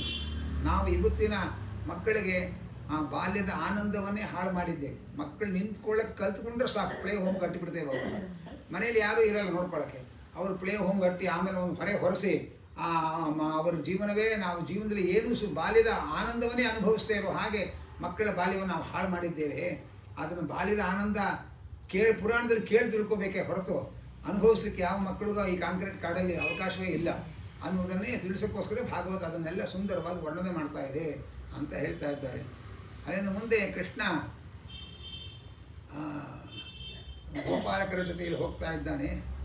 ಕೆಲವರು ಹೆಣ್ಮಕ್ಕಳು ವ್ರತಕುಮಾರಿಯರು ಅವರೆಲ್ಲ ಕಾತ್ಯಾಯಿನಿ ವ್ರತವನ್ನು ಮಾಡ್ತಾ ಇದ್ದಾರೆ. ಯಾಕೆ ಕೃಷ್ಣ ನಮಗೆ ಪತಿಯಾಗಿ ಸಿಗಬೇಕು ಅಂತ ಹೇಳಿ ಕಾತ್ಯಾಯಿನಿ ಅಂದರೆ ದುರ್ಗೆ, ಕಾತ್ಯಾಯಿನಿ ಪೂಜೆ ಮಾಡ್ತಾ ಇದ್ದಾರೆ. ಆದರೆ ಅವರು ನದಿಯಲ್ಲಿ ಕತ್ತಲೆಯಾಗಿ ಸ್ನಾನ ಮಾಡ್ತಾ ಇದ್ದಾರೆ. ಅವರೆಲ್ಲ ವಸ್ತ್ರಗಳನ್ನು ಬಿಚ್ಚಿ ದಡದಲ್ಲಿ ಇಟ್ಟು ಸ್ನಾನ ಮಾಡ್ತಾ ಇದ್ದಾರೆ. ಕೃಷ್ಣ ಹೋಗಿ ಆ ವಸ್ತ್ರಗಳನ್ನೆಲ್ಲ ಅಪಹಾರ ಮಾಡಿ ಅವನು ಮರದಲ್ಲಿ ಕೂತಿದ್ದಾನೆ. ಆ ಗೋಪಿಯರು ಕುಮಾರಿಯರು ಸ್ನಾನ ಮುಗಿಸಿ ಕೃಷ್ಣ ನಮಗೆ ವಸ್ತ್ರ ಕೊಡು ಅಂತ ಕೇಳ್ತಾ ಇದ್ದಾರೆ. ಅದಕ್ಕೆ ಕೊಡದೇ ಹೋದರೆ ನಮ್ಮ ಅಪ್ಪನಿಗೆ ಹೋಗಿ ಕಂಪ್ಲೇಂಟ್ ಮಾಡ್ತೇವೆ ಅಂದರು. ಕಂಪ್ಲೇಂಟ್ ಮಾಡಿ ಬನ್ನಿ ಆಮೇಲೆ ಕೊಡ್ತೇನೆ ಅಂದ ಕೃಷ್ಣ. ಈಗ ಸ್ವಲ್ಪ ಹೊತ್ತು ಅವರ ಜೊತೆಯಲ್ಲಿ ಲೀಲಾ ವಿನೋದ ಮಾಡ್ತಾ ಇದ್ದಾನೆ. ಆನಂತರ ಅವನು ಹೇಳ್ದ, ನೀವು ಎರಡೂ ಕೈ ಎತ್ತಿ ನನಗೆ ನಮಸ್ಕಾರ ಮಾಡಿದರೆ ನಾನು ಕೊಡ್ತೇನೆ ಹಾಗೆ ಅಂತಂದ. ಅವರು ಮೊದಲು ದೇಹಾಭಿಮಾನ ಇಟ್ಟುಕೊಂಡು ಒಂದು ಕೈಯಲ್ಲಿ ನಮಸ್ಕಾರ ಮಾಡಿದ್ರು. ಒಂದು ಕೈಯಲ್ಲಿ ನಮಸ್ಕಾರ ಮಾಡಿದ್ರೆ ಆ ಕೈ ಕತ್ತರಿಸಿ ಹಾಕಬೇಕು ಅಂತ ಶಾಸ್ತ್ರ ಹೇಳುತ್ತೆ. ಹಾಗಾಗಿ ಹಿಸ್ಮೆ ಹೀಗನ್ನೋದು ಹೀಗೇನೋ ಅಂದ್ಕೊಳ್ಳೋದು ಎಲ್ಲ ಹುಚ್ಚಾಟಗಳೆಲ್ಲ ಶಾಸ್ತ್ರ ಹೇಳಿದ್ದಲ್ಲ. ಅದನ್ನು ನಾವು ಯಾರ್ಯಾರ್ದೋ ನೋಡ್ಕೊಂಡು ಕಲ್ತ್ಕೊಂಡಿರೋ ಹುಚ್ಚಾಟಗಳು. ಎರಡು ಕೈ ಎತ್ತು ನಮಸ್ಕಾರ ಮಾಡಬೇಕು ದೇವರಿಗೇನು ಕ್ರಮ. ಹಾಗಾಗಿ ಎರಡು ಕೈ ಎತ್ತು ನಮಸ್ಕಾರ ಮಾಡಿರಿ ನಾನು ವಸ್ತ್ರ ಕೊಡ್ತೇನೆ ಅಂತಂದ. ಅವರು ಎರಡು ಕೈ ಎತ್ತಿ ನಮಸ್ಕಾರ ಮಾಡಿದ್ರು. ಕೃಷ್ಣ ಆವಾಗ ವಸ್ತ್ರವನ್ನು ಕೊಟ್ಟ. ಈ ಕಥೆ ನಾವು ಕೇಳಿದ್ದೇವೆ. ಆದರೆ ಈ ಕಥೆ ಕೇಳಿದಾಗ ಪರೀಕ್ಷಿತರಾದರೂ ನಮಗೆ ಬರೋ ಪ್ರಶ್ನೆಯನ್ನು ಅವರು ಕೇಳ್ತಾರೆ. ಅಲ್ಲ, ಕೃಷ್ಣ ಹೀಗೆಲ್ಲ ಹೆಣ್ಮಕ್ಕಳ ವಸ್ತ್ರಾಪಹಾರ ಮಾಡ್ದ ಅಂತ ನೀವು ಕಥೆ ಹೇಳ್ತೀರಿ. ಧರ್ಮ ಸಂಸ್ಥಾಪನಾರ್ಥಾಯ ಸಂಭವಾಮಿ ಯುಗೇಗೇನು ಕೃಷ್ಣ ಹೇಳಿದ್ದಾನೆ. ಇದೇನು ಧರ್ಮ ಇದು? ಹೆಣ್ಮಕ್ಕಳ ಬಟ್ಟೆ ಎಲ್ಲ ಕದ್ದು ಹೀಗೆಲ್ಲ ಮೋಜು ಮಾಡ್ತಾನೆ ಕೃಷ್ಣ. ಇದು ಧರ್ಮ ಸಂಸ್ಥಾಪನೆಗೋಸ್ಕರ ದೇವರ ಅವತಾರ ಮಾಡಿದ. ಇದೇನು ಧರ್ಮ ಸಂಸ್ಥಾಪನೆ? ನಾಳೆ ಜನ ಕೃಷ್ಣ ಮಾಡ್ದ ಅಂತ ನಾವು ಯಾಕೆ ಮಾಡಬಾರ್ದು ಅಂತ ಹೀಗೆ ಹೊರಟ್ರೆ ಜಗತ್ತಿಗೆ ತಪ್ಪು ಸಂದೇಶ ಕೊಟ್ಟಾಗತ್ತಲ್ಲ ಅಂತ ಪರೀಕ್ಷಿತರಾದ ನಮ್ಮೆಲ್ಲರ ಪರವಾಗಿ ಕೇಳ್ತಾನೆ. ಅದಕ್ಕೆ ಶುಕಾಚಾರ್ಯ ಹೇಳ್ತಾರೆ, ದೇವರು ಮಾಡಿದ್ದನ್ನೆಲ್ಲ ಮಾಡೋಕ್ಕೆ ಹೋಗಬಾರ್ದು, ನಮಗೇನು ಮಾಡು ಅಂತ ಹೇಳ್ತಾನೆ ಅದನ್ನು ಮಾತ್ರ ಮಾಡಬೇಕು ಅನ್ನೋದು ಮೊದಲನೇ ಉತ್ತರ. ರಾಮ ನಡೆದ ಹಾಗೆ ನಡೀಬೇಕು, ಕೃಷ್ಣ ಹೇಳಿದ ಹಾಗೆ ಮಾಡಬೇಕು ಅಂತ ಒಂದು ನೀತಿ. ಕೃಷ್ಣ ಮಾಡಿದ್ದನ್ನೆಲ್ಲ ಮಾಡೋಕ್ಕೆ ಹೋಗಬಾರ್ದು ನಾವು. ಯಾಕೆ ಅಂತಂದರೆ ಅವರೆಲ್ಲರೂ ಇಲ್ಲಿ ಒಂದು ಅಂಶವನ್ನು ಗಮನಿಸಿ, ಕೃಷ್ಣ ಇಷ್ಟು ಕಾಮುಕ, ಇಂಥ ಕಾಮುಕರನ್ನು ದೇವರು ಅಂತ ಕೊಂಡಾಡ್ತೀರಿ ನೀವು ಅಂತ ಕೆಲವರು ಆಕ್ಷೇಪ ಮಾಡ್ತಾರೆ. ಅದಕ್ಕೆ ವಾದಿರಾಜರು ಲಕ್ಷ್ಮೀ ಶೋಭನ ಪದದಲ್ಲಿ ಹೇಳ್ತಾರೆ, 10 ವರ್ಷದ ಕೆಳಗೆ ಮಕ್ಕಳ ಆಟಿಕೆಯಲ್ಲಿ ಮನ ಎರಗುವುದೇ ಅಂತ ಒಂದು ಪದ್ಯ ಮಾಡ್ತಾರೆ. ಕೃಷ್ಣನಿಗೆ ಎಷ್ಟು ವರ್ಷ ಆವಾಗ? 6-7 ವರ್ಷ. 6-7 ವರ್ಷದ ಹುಡುಗರು ಪುಟ್ಟ ಹೆಣ್ಮಕ್ಕಳ ಜೊತೆಲಿ ಆಟ ಆಡಿದ್ರೆ ಅದನ್ನು ಕಾಮದ ಕ್ರೀಡೆ ಅಂತ ಯೋಚನೆ ಮಾಡೋರಿಗೆ ಕಾಮನ್ ಸೆನ್ಸೇ ಇಲ್ಲ ಅಂತ ಅರ್ಥ ಅಂತಾರೆ ವಾದಿರಾಜರು. ಏನೋ ಯುವಕನಾಗಿದ್ದಾಗಿಂಥ ಅಪರಾಧಗಳನ್ನು ಮಾಡಿದ್ರೆ ನೀವು ಅದನ್ನು ಆಕ್ಷೇಪ ಮಾಡಬೇಕು. ಆ ಮಕ್ಕಳು 4-5 ವರ್ಷ ಮಕ್ಕಳು ಅವರು, ಇವರು 6-7 ವರ್ಷ ಹುಡುಗ ಕೃಷ್ಣ. ಈ ಪುಟ್ಟ ಮಕ್ಕಳ ತುಂಟಾಟವನ್ನು ಹಾಗೆಲ್ಲ ತಪ್ಪಾಗಿ ಅರ್ಥೈಸಿಕೊಳ್ಳೋದು ದಡತನ. ಅದು ಜೊತೆಯಲ್ಲಿ ಅವರೆಲ್ಲ ಕೃಷ್ಣನನ್ನು ಪತಿಯನ್ನಾಗಿ ಪಡೆಯಬೇಕು ಅಂತ ತಪಸ್ಸು ಮಾಡಿ ಬಂದವರು. ಹಾಗಾಗಿ ಅವರ ತಪಸ್ಸಿಗೆ ಫಲ ಕೊಡುವುದಕ್ಕೋಸ್ಕರ ತಮ್ಮ ಕೃಷ್ಣ ಅವರ ಜೊತೆಯಲ್ಲಿ ಹೀಗೆ ವಿಹಾರ ಮಾಡ್ತಾ ಇದ್ದಾರೆ. ಕೃಷ್ಣನನ್ನು ಪತಿಯನ್ನಾಗಿ ಪಡೆಯಬೇಕು ಅಂತ ತಪಸ್ಸು ಮಾಡೋರು ಅವರು ಈ ನಗ್ನರಾಗಿ ಸ್ನಾನ ಮಾಡಿ ವ್ರತದಲ್ಲಿ ಲೋಪ ಮಾಡಿಕೊಂಡ್ರೆ ಆವಾಗ ಅವರ ವ್ರತ ವ್ರತ ಫಲ ಕೊಡಲ್ಲ.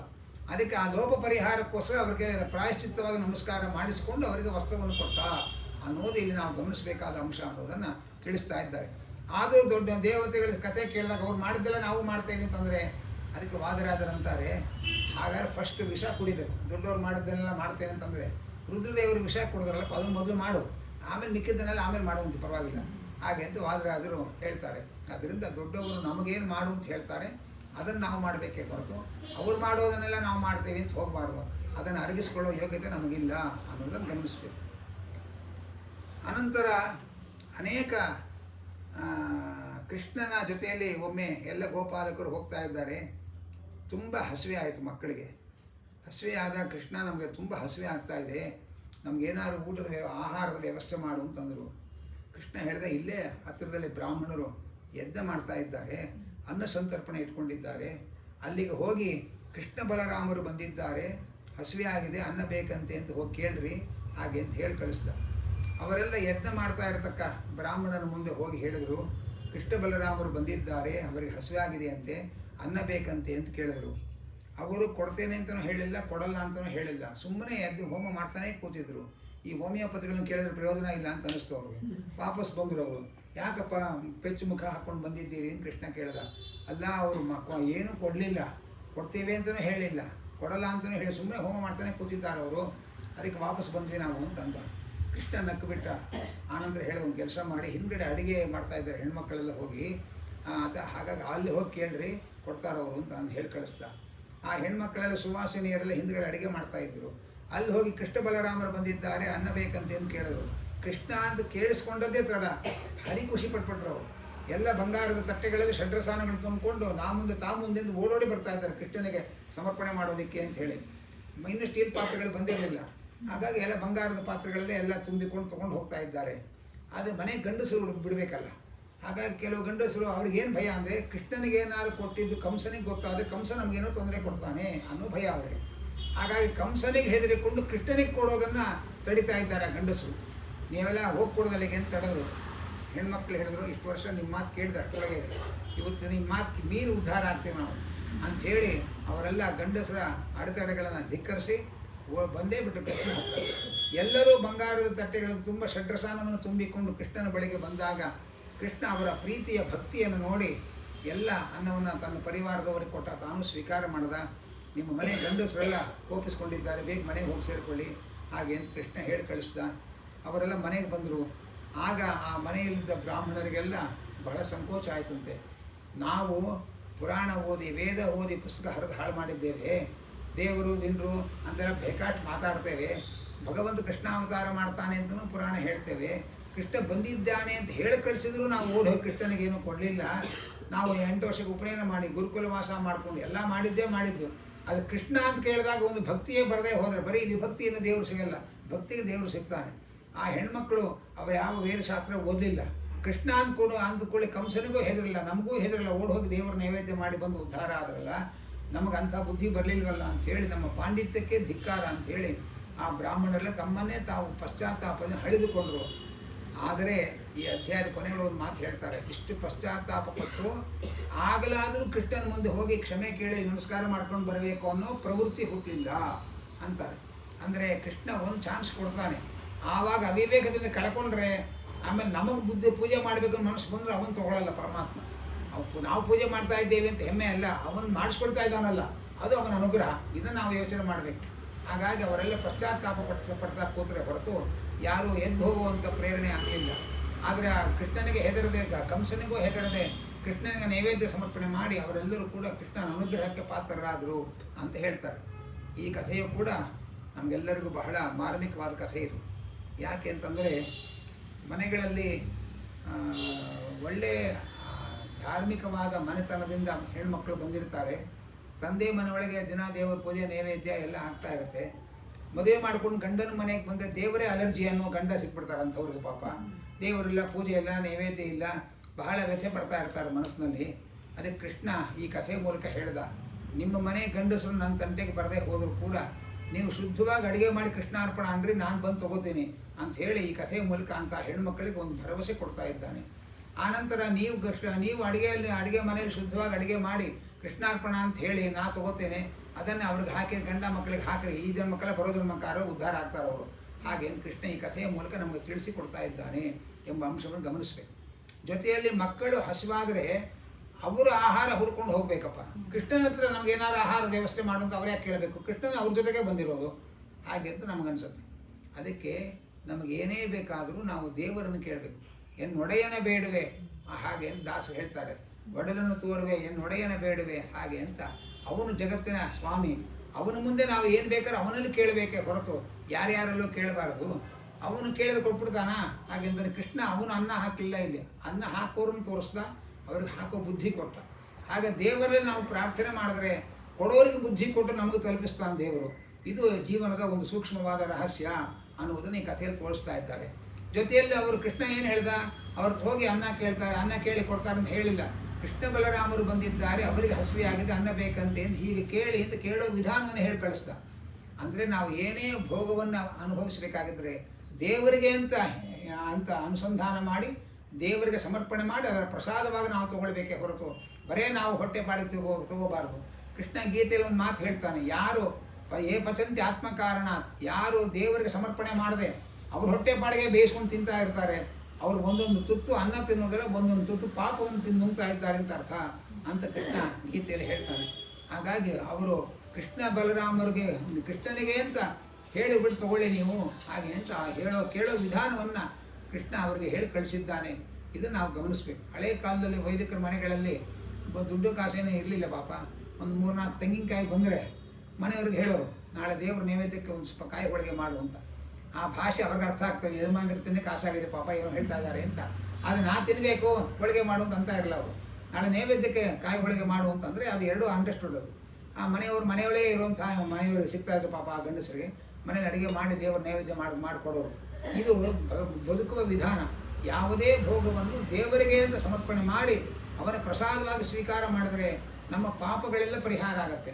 ಅವನಿಗೆ ಅರ್ಪಣೆನೇ ಮಾಡದೆ ತಿಂದರೆ ಪಾಪಗಳೆಲ್ಲ ನಾವೇ ತುಂಬಿಕೊಂಡು ಹಾಗಾಗತ್ತೆ ಅನ್ನುವಂಥ ಸೂಕ್ಷ್ಮವನ್ನು ಈ ಕಥೆಯಲ್ಲಿ ಕೃಷ್ಣ ನಮಗೆ ತಿಳಿಸಿಕೊಡ್ತಾ ಇದ್ದಾನೆ ಅಂತ ಗಮನಿಸಬೇಕು. ಅನಂತರ ಇನ್ನೊಮ್ಮೆ ಕೃಷ್ಣ ನೋಡಿದ ಊರೆಲ್ಲ ಬಹಳ ಸಂಭ್ರಮದ ವಾತಾವರಣ ಕಾಣಿಸ್ತಾ ಇದೆ. ಏನು ಸಂಭ್ರಮ, ಏನು ಹಬ್ಬ ಆಚರಣೆ ಮಾಡೋದೆಲ್ಲ ಕಾಣ್ತಾ ಇದೆ, ಏನು ಸಮಾಚಾರ ಅಂತ ಕೇಳಿದ್ರು. ಅದಕ್ಕೆ ವೃದ್ಧರಾದ ಗೋಪರು ಹೇಳಿದರು, ಏನಿಲ್ಲ, ನಮ್ಮೂರು ವರ್ಷಕ್ಕೊಂದು ಜಾತ್ರೆ ಮಾಡ್ತೇವೆ. ಏನು ಅಂದರೆ ಇಂದ್ರನ ಪೂಜೆ ಮಾಡ್ತೇವೆ.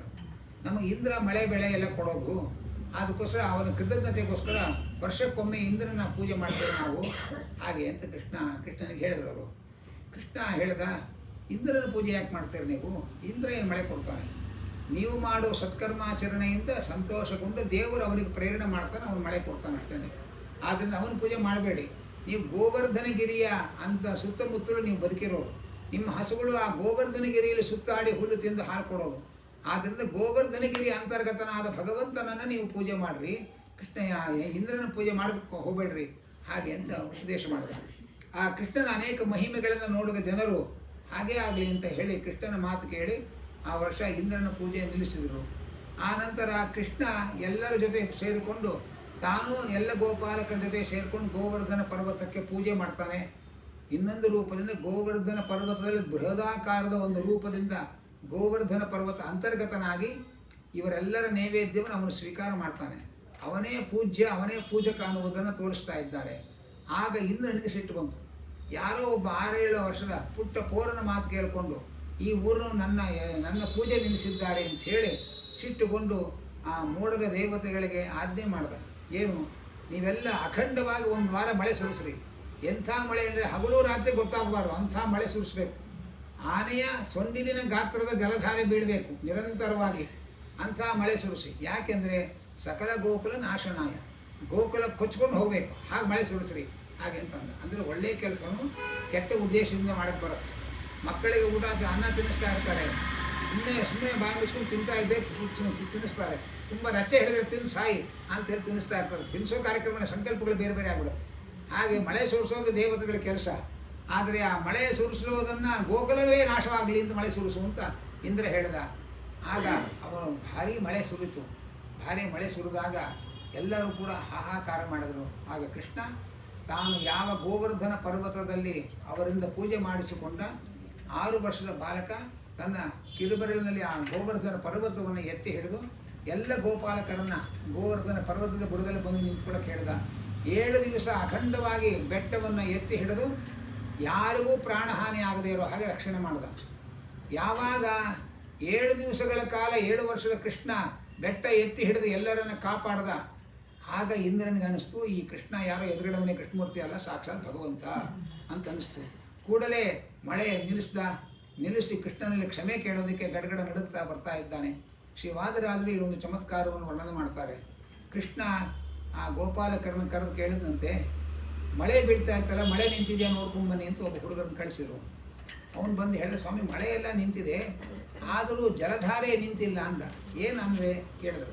ಅದಕ್ಕೆ ಅವನಂದ, ಆಕಾಶದಿಂದ ಬೀಳ್ತಾ ಇದ್ದ ನೀರು ನಿಂತಿದೆ, ಮಳೆ ನಿಂತಿದೆ, ಆದರೆ ನೀನು ಬೆಟ್ಟ ಎತ್ತಿ ಭಕ್ತರನ್ನು ಕಾಪಾಡದ ಪರಿ ನೋಡಿದ ನಿನ್ನ ಭಕ್ತರ ಕಣ್ಣುಗಳ ಆನಂದ ಬಾಷ್ಪ ಸುರಿತಾ ಇದೆ, ಅದು ನಿಂತಿಲ್ಲ ಹಾಗೆ ಅಂತ ಇದ್ದಾನೆ. ಇನ್ನೊಬ್ಬನನ್ನು ಕರೆದು ಹೇಳಿದ ಕೃಷ್ಣ, ನೋಡು ಎಲ್ಲ ಗುಡುಗು ಮಿಂಚು ಭಾರಿ ಬರ್ತಾ ಇತ್ತು, ಆ ಮಿಂಚುಗಳು ನಿಂತಿದೆ ನೋಡ್ಕೊಂಡು ಬಾ ಅಂತ ಕಳಿಸ್ದ. ಅವನಂದ, ಮಿಂಚುಗಳೇನೋ ನಿಂತಿದೆ, ಆದರೂ ಆಕಾಶದಲ್ಲಿ ಏನೋ ತೊಳಕು ಬೆಳಕು ಕಾಣ್ತಾ ಇದೆ ಕೃಷ್ಣ ಅಂದ. ಏನು ಅಂತ ಕೇಳ್ದ. ನಿನ್ನ ಮಹಿಮೆಯನ್ನು ನೋಡಿ ನೃತ್ಯ ಮಾಡ್ತಾ ಇರತಕ್ಕ ದೇವಲೋಕದ ಅಪ್ಸರೆಯರು ಧರಿಸಿದ ಆಭರಣಗಳ ಕೋಲು ಮಿಂಚುಗಳದು ಹಾಗೆ ಅಂತ ಇದ್ದಾರೆ. ಆನಂತರ ಭಾರಿ ಗುಡುಗು ಕೇಳಿಸ್ತಾ ಇತ್ತು, ನೋಡ್ಕೊಂಡು ನಿಂತಿದೆಯಾ ನೋಡ್ಕೊಂಬ ಅಂತ ಮತ್ತೊಬ್ಬನು ಕಳಿಸ್ದ. ಅವನು ಹೋಗಿ ಬಂದು ಹೇಳಿದ, ಗುಡುಗಳೇನೋ ನಿಂತಿದೆ, ಆದರೂ ಏನೋ ಸದ್ದು ಕೇಳಿಸ್ತಾ ಇದೆ, ಏನದು ಅಂತ ಕೇಳ್ದ. ದೇವದುಂದುಭಿಗಳ ಸದ್ದು ಅದು ಹಾಗೆ ಅಂತಂದ. ಅನಂತರ ಎಲ್ಲರೂ ಚಳಿಯಲ್ಲಿ ನಡುಗ್ತಾ ಇದ್ರು, ಆ ನಡುಕ ನಿಂತಿದೆಯಾ ನೋಡ್ಕೊಂಡು ಬಾ ಅಂತ ಮತ್ತೊಬ್ಬನು ಕಳಿಸ್ದ.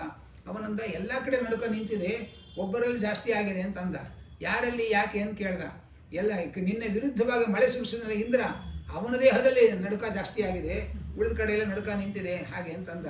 ಹೀಗೆ ಆ ಸಂದರ್ಭವನ್ನೆಲ್ಲ ವಾದರಾಜರು ಬಹಳ ಚಮತ್ಕಾರವಾಗಿ ವರ್ಣನೆ ಮಾಡ್ತಾರೆ. ಮುಂದೆ ಇಂದ್ರ ಬಂದು, ಭಗವಂತ ನೀನು ನಮ್ಮ ತಂದೆ ತಾಯಿ ಎಲ್ಲವೂ ನೀನೇ, ನಾವು ನಿನ್ನ ಮಕ್ಕಳು. ಹೇಗೆ ಒಂದು ಉದಾಹರಣೆ ಕೊಡ್ತಾನೆ ಇಂದ್ರ.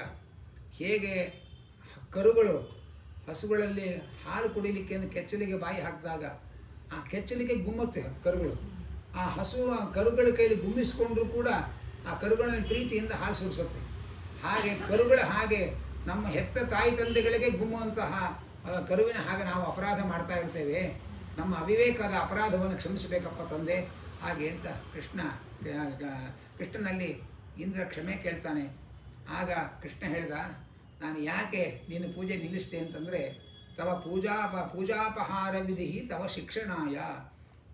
ಇಂದ್ರ ಈ ಕೃಷ್ಣನನ್ನು ಭಗವಂತನ ಅವತಾರ ಅಂತ ತಿಳ್ಕೊಂಡಿರಲಿಲ್ಲ, ಯಾರೋ ಮನುಷ್ಯ ಹುಡುಗ ಅಂತ ತಿಳ್ಕೊಂಡಿದ್ದ. ನೀನು ನನ್ನಲ್ಲಿ ಭಗವತ್ ಪ್ರಜ್ಞೆಯನ್ನು ನೀನು ಜಾಗೃತಗೊಳಿಸಿಕೊಳ್ಳದೇ ಇದ್ದದರಿಂದ ನಿನಗೆ ಶಿಕ್ಷಣ ಕೊಡುವುದಕ್ಕೋಸ್ಕರವಾಗಿ ನೀನು ಪೂಜೆ ತಪ್ಪಿಸದೇ ಹೊರತು ನೀನು ಪೂಜೆ ತಪ್ಪಿಸಿ ನನಗೇನಾಗಬೇಕು ಹಾಗೆ ಅಂತಂದ.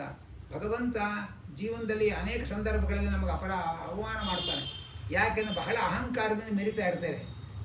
ತರಗತಿಯಲ್ಲಿ ಮಕ್ಕಳು ತುಂಬ ತಲಹರಟೆ ಮಾಡ್ತಾ ಇದ್ದರೆ ಅಧ್ಯಾಪಕರು ಅವರನ್ನು ನಿಲ್ಲಿಸಿ ಅವರಿಗೆ ಉತ್ತರ ಕೊಡೋಕ್ಕಾಗದೇ ಇರೋ ಪ್ರಶ್ನೆ ಕೇಳಿ ಅವಮಾನ ಮಾಡಿ ಕೂಡಿಸ್ತಾರೆ. ಯಾಕೆಂದರೆ ಅಹಂಕಾರ ಪಡ್ತಾನೆ ಇವನು ಅಂತ.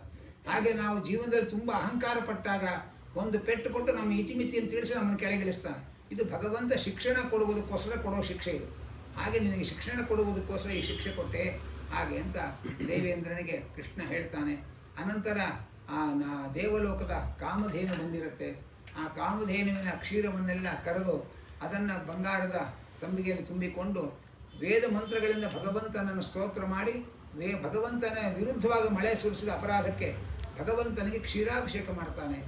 ಆಗ ಭಗವಂತನಿಗೆ ಗೋವಿಂದ ಅಂತ ನಾಮಕರಣ ಮಾಡಿದ ದೇವೇಂದ್ರ ಅಂತ ಹೇಳ್ತಾರೆ. ಗೋವಿಂದ ಅಂದರೆ ನಾನು ಮಳೆ ಸುರಿಸಿದರೂ ಎಲ್ಲ ಗೋವುಗಳನ್ನು ಕಾಪಾಡುವವನು ನೀನು. ಗೋವುಗಳು ಅಂದರೆ ವೇದಗಳು, ಎಲ್ಲ ವೇದಗಳಿಂದ ಪ್ರತಿಪಾದನಾದವನು ಅಂತ ಹೇಳಿ ಆ ದೇವೇಂದ್ರ ಸ್ತೋತ್ರ ಮಾಡ್ದ ಹಾಗೆ ಅಂತ ಇದ್ದಾರೆ. ಹೀಗೆ ಆ ನಾನಾ ಬಗೆಯಾದ ಆಟಗಳನ್ನು ಕೃಷ್ಣ ಆಡ್ತಾ ಇದ್ದಾನೆ. ಅದರ ಜೊತೆಯಲ್ಲಿ ಅನೇಕ ಗೋಪಿಯರು ಕೂಡ ಕೃಷ್ಣನ ಜೊತೆಯಲ್ಲಿ ವಿಹಾರ ಮಾಡ್ತಾ ಇದ್ದಾರೆ. ಆ ಹುಣ್ಣಿಮೆಯ ತಣ್ಣನೆಯ ಚಂದಿರನ ರಾತ್ರಿಯಲ್ಲಿ ಯಮುನೆಯ ದಡದಲ್ಲಿ ಎಲ್ಲ ಗೋಪಿಯರು ಕೃಷ್ಣನ ಜೊತೆಯಲ್ಲಿ ರಾಸಕ್ರೀಡಾ ಮಹೋತ್ಸವವನ್ನು ನಡೆಸ್ತಾ ಇದ್ದಾರೆ. ಒಬ್ಬೊಬ್ಬ ಗೋಪಿಯರಿಗೆ ಒಬ್ಬೊಬ್ಬ ಕೃಷ್ಣನಾಗಿ ಕೃಷ್ಣ ಗೋಪಿಯರ ಜೊತೆಯಲ್ಲಿ ವಿಹಾರ ಮಾಡ್ತಾ ಇದ್ದಾನೆ. ಅವರೆಲ್ಲ ಆ ಗೋಪಿಯರ ಜೊತೆಗೆ ವಿಹಾರ ಮಾಡ್ತಾ ಇರುವಂತಹ ಸನ್ನಿವೇಶವನ್ನು ಬಹಳ ಸುಂದರವಾಗಿ ವರ್ಣನೆ ಮಾಡ್ತಾರೆ. ಆ ವಿಹಾರ ಮಾಡ್ತಾ ಮಾಡ್ತಾ ಗೋಪಿಯರಿಗೆ ಎಲ್ಲೋ ಒಂದು ಕಡೆಯಲ್ಲಿ ಕೃಷ್ಣನಿಗೆ ನಮ್ಮನ್ನು ಬಿಟ್ಟಿರೋಕ್ಕಾಗಲ್ಲ ಅಂತ ಒಂದು ಭಾವನೆ ಬಂತು. ಆಗ ಕೂಡಲೇ ಕೃಷ್ಣ ಕಣ್ಮರೆಯಾದ. ಆ ಕೃಷ್ಣ ಕಣ್ಮರೆಯಾದ ಕೂಡಲೇ ಎಲ್ಲೆಲ್ಲಿ ಹುಡುಕಾಡಿದ್ರೂ ಕೃಷ್ಣ ಸಿಗಲಿಲ್ಲ. ಕೃಷ್ಣನಿಗೆ ನಾವು ಬೇಕೋ ನಮಗೆ ಕೃಷ್ಣ ಬೇಕೋ ಅನ್ನೋ ಅವಿವೇಕ ತುಂಬಿಕೊಂಡಿದ್ದರಿಂದ ಕೃಷ್ಣ ಒಮ್ಮೆ ಕಣ್ಮರೆಯಾದ. ಎಲ್ಲ ಕಡೆ ಕೃಷ್ಣನ ಹುಡುಕಿದ್ರು, ಗಿಡ ಮರ ಬಳ್ಳಿ ಎಲ್ಲ ಕಡೆ ಕೇಳಿದ್ರು, ಎಲ್ಲೂ ನೋಡಿದ್ರು ಕೃಷ್ಣನ ಸುಳಿವಿಲ್ಲ. ಸುತ್ತಾಡಿ ಸುಸ್ತಾಗಿ ಕೂತು ಕೃಷ್ಣನ ಮಹಿಮೆಗಳನ್ನೆಲ್ಲ ಹಾಡ್ತಾ ಕೂತ್ಕೊಂಡ್ರು.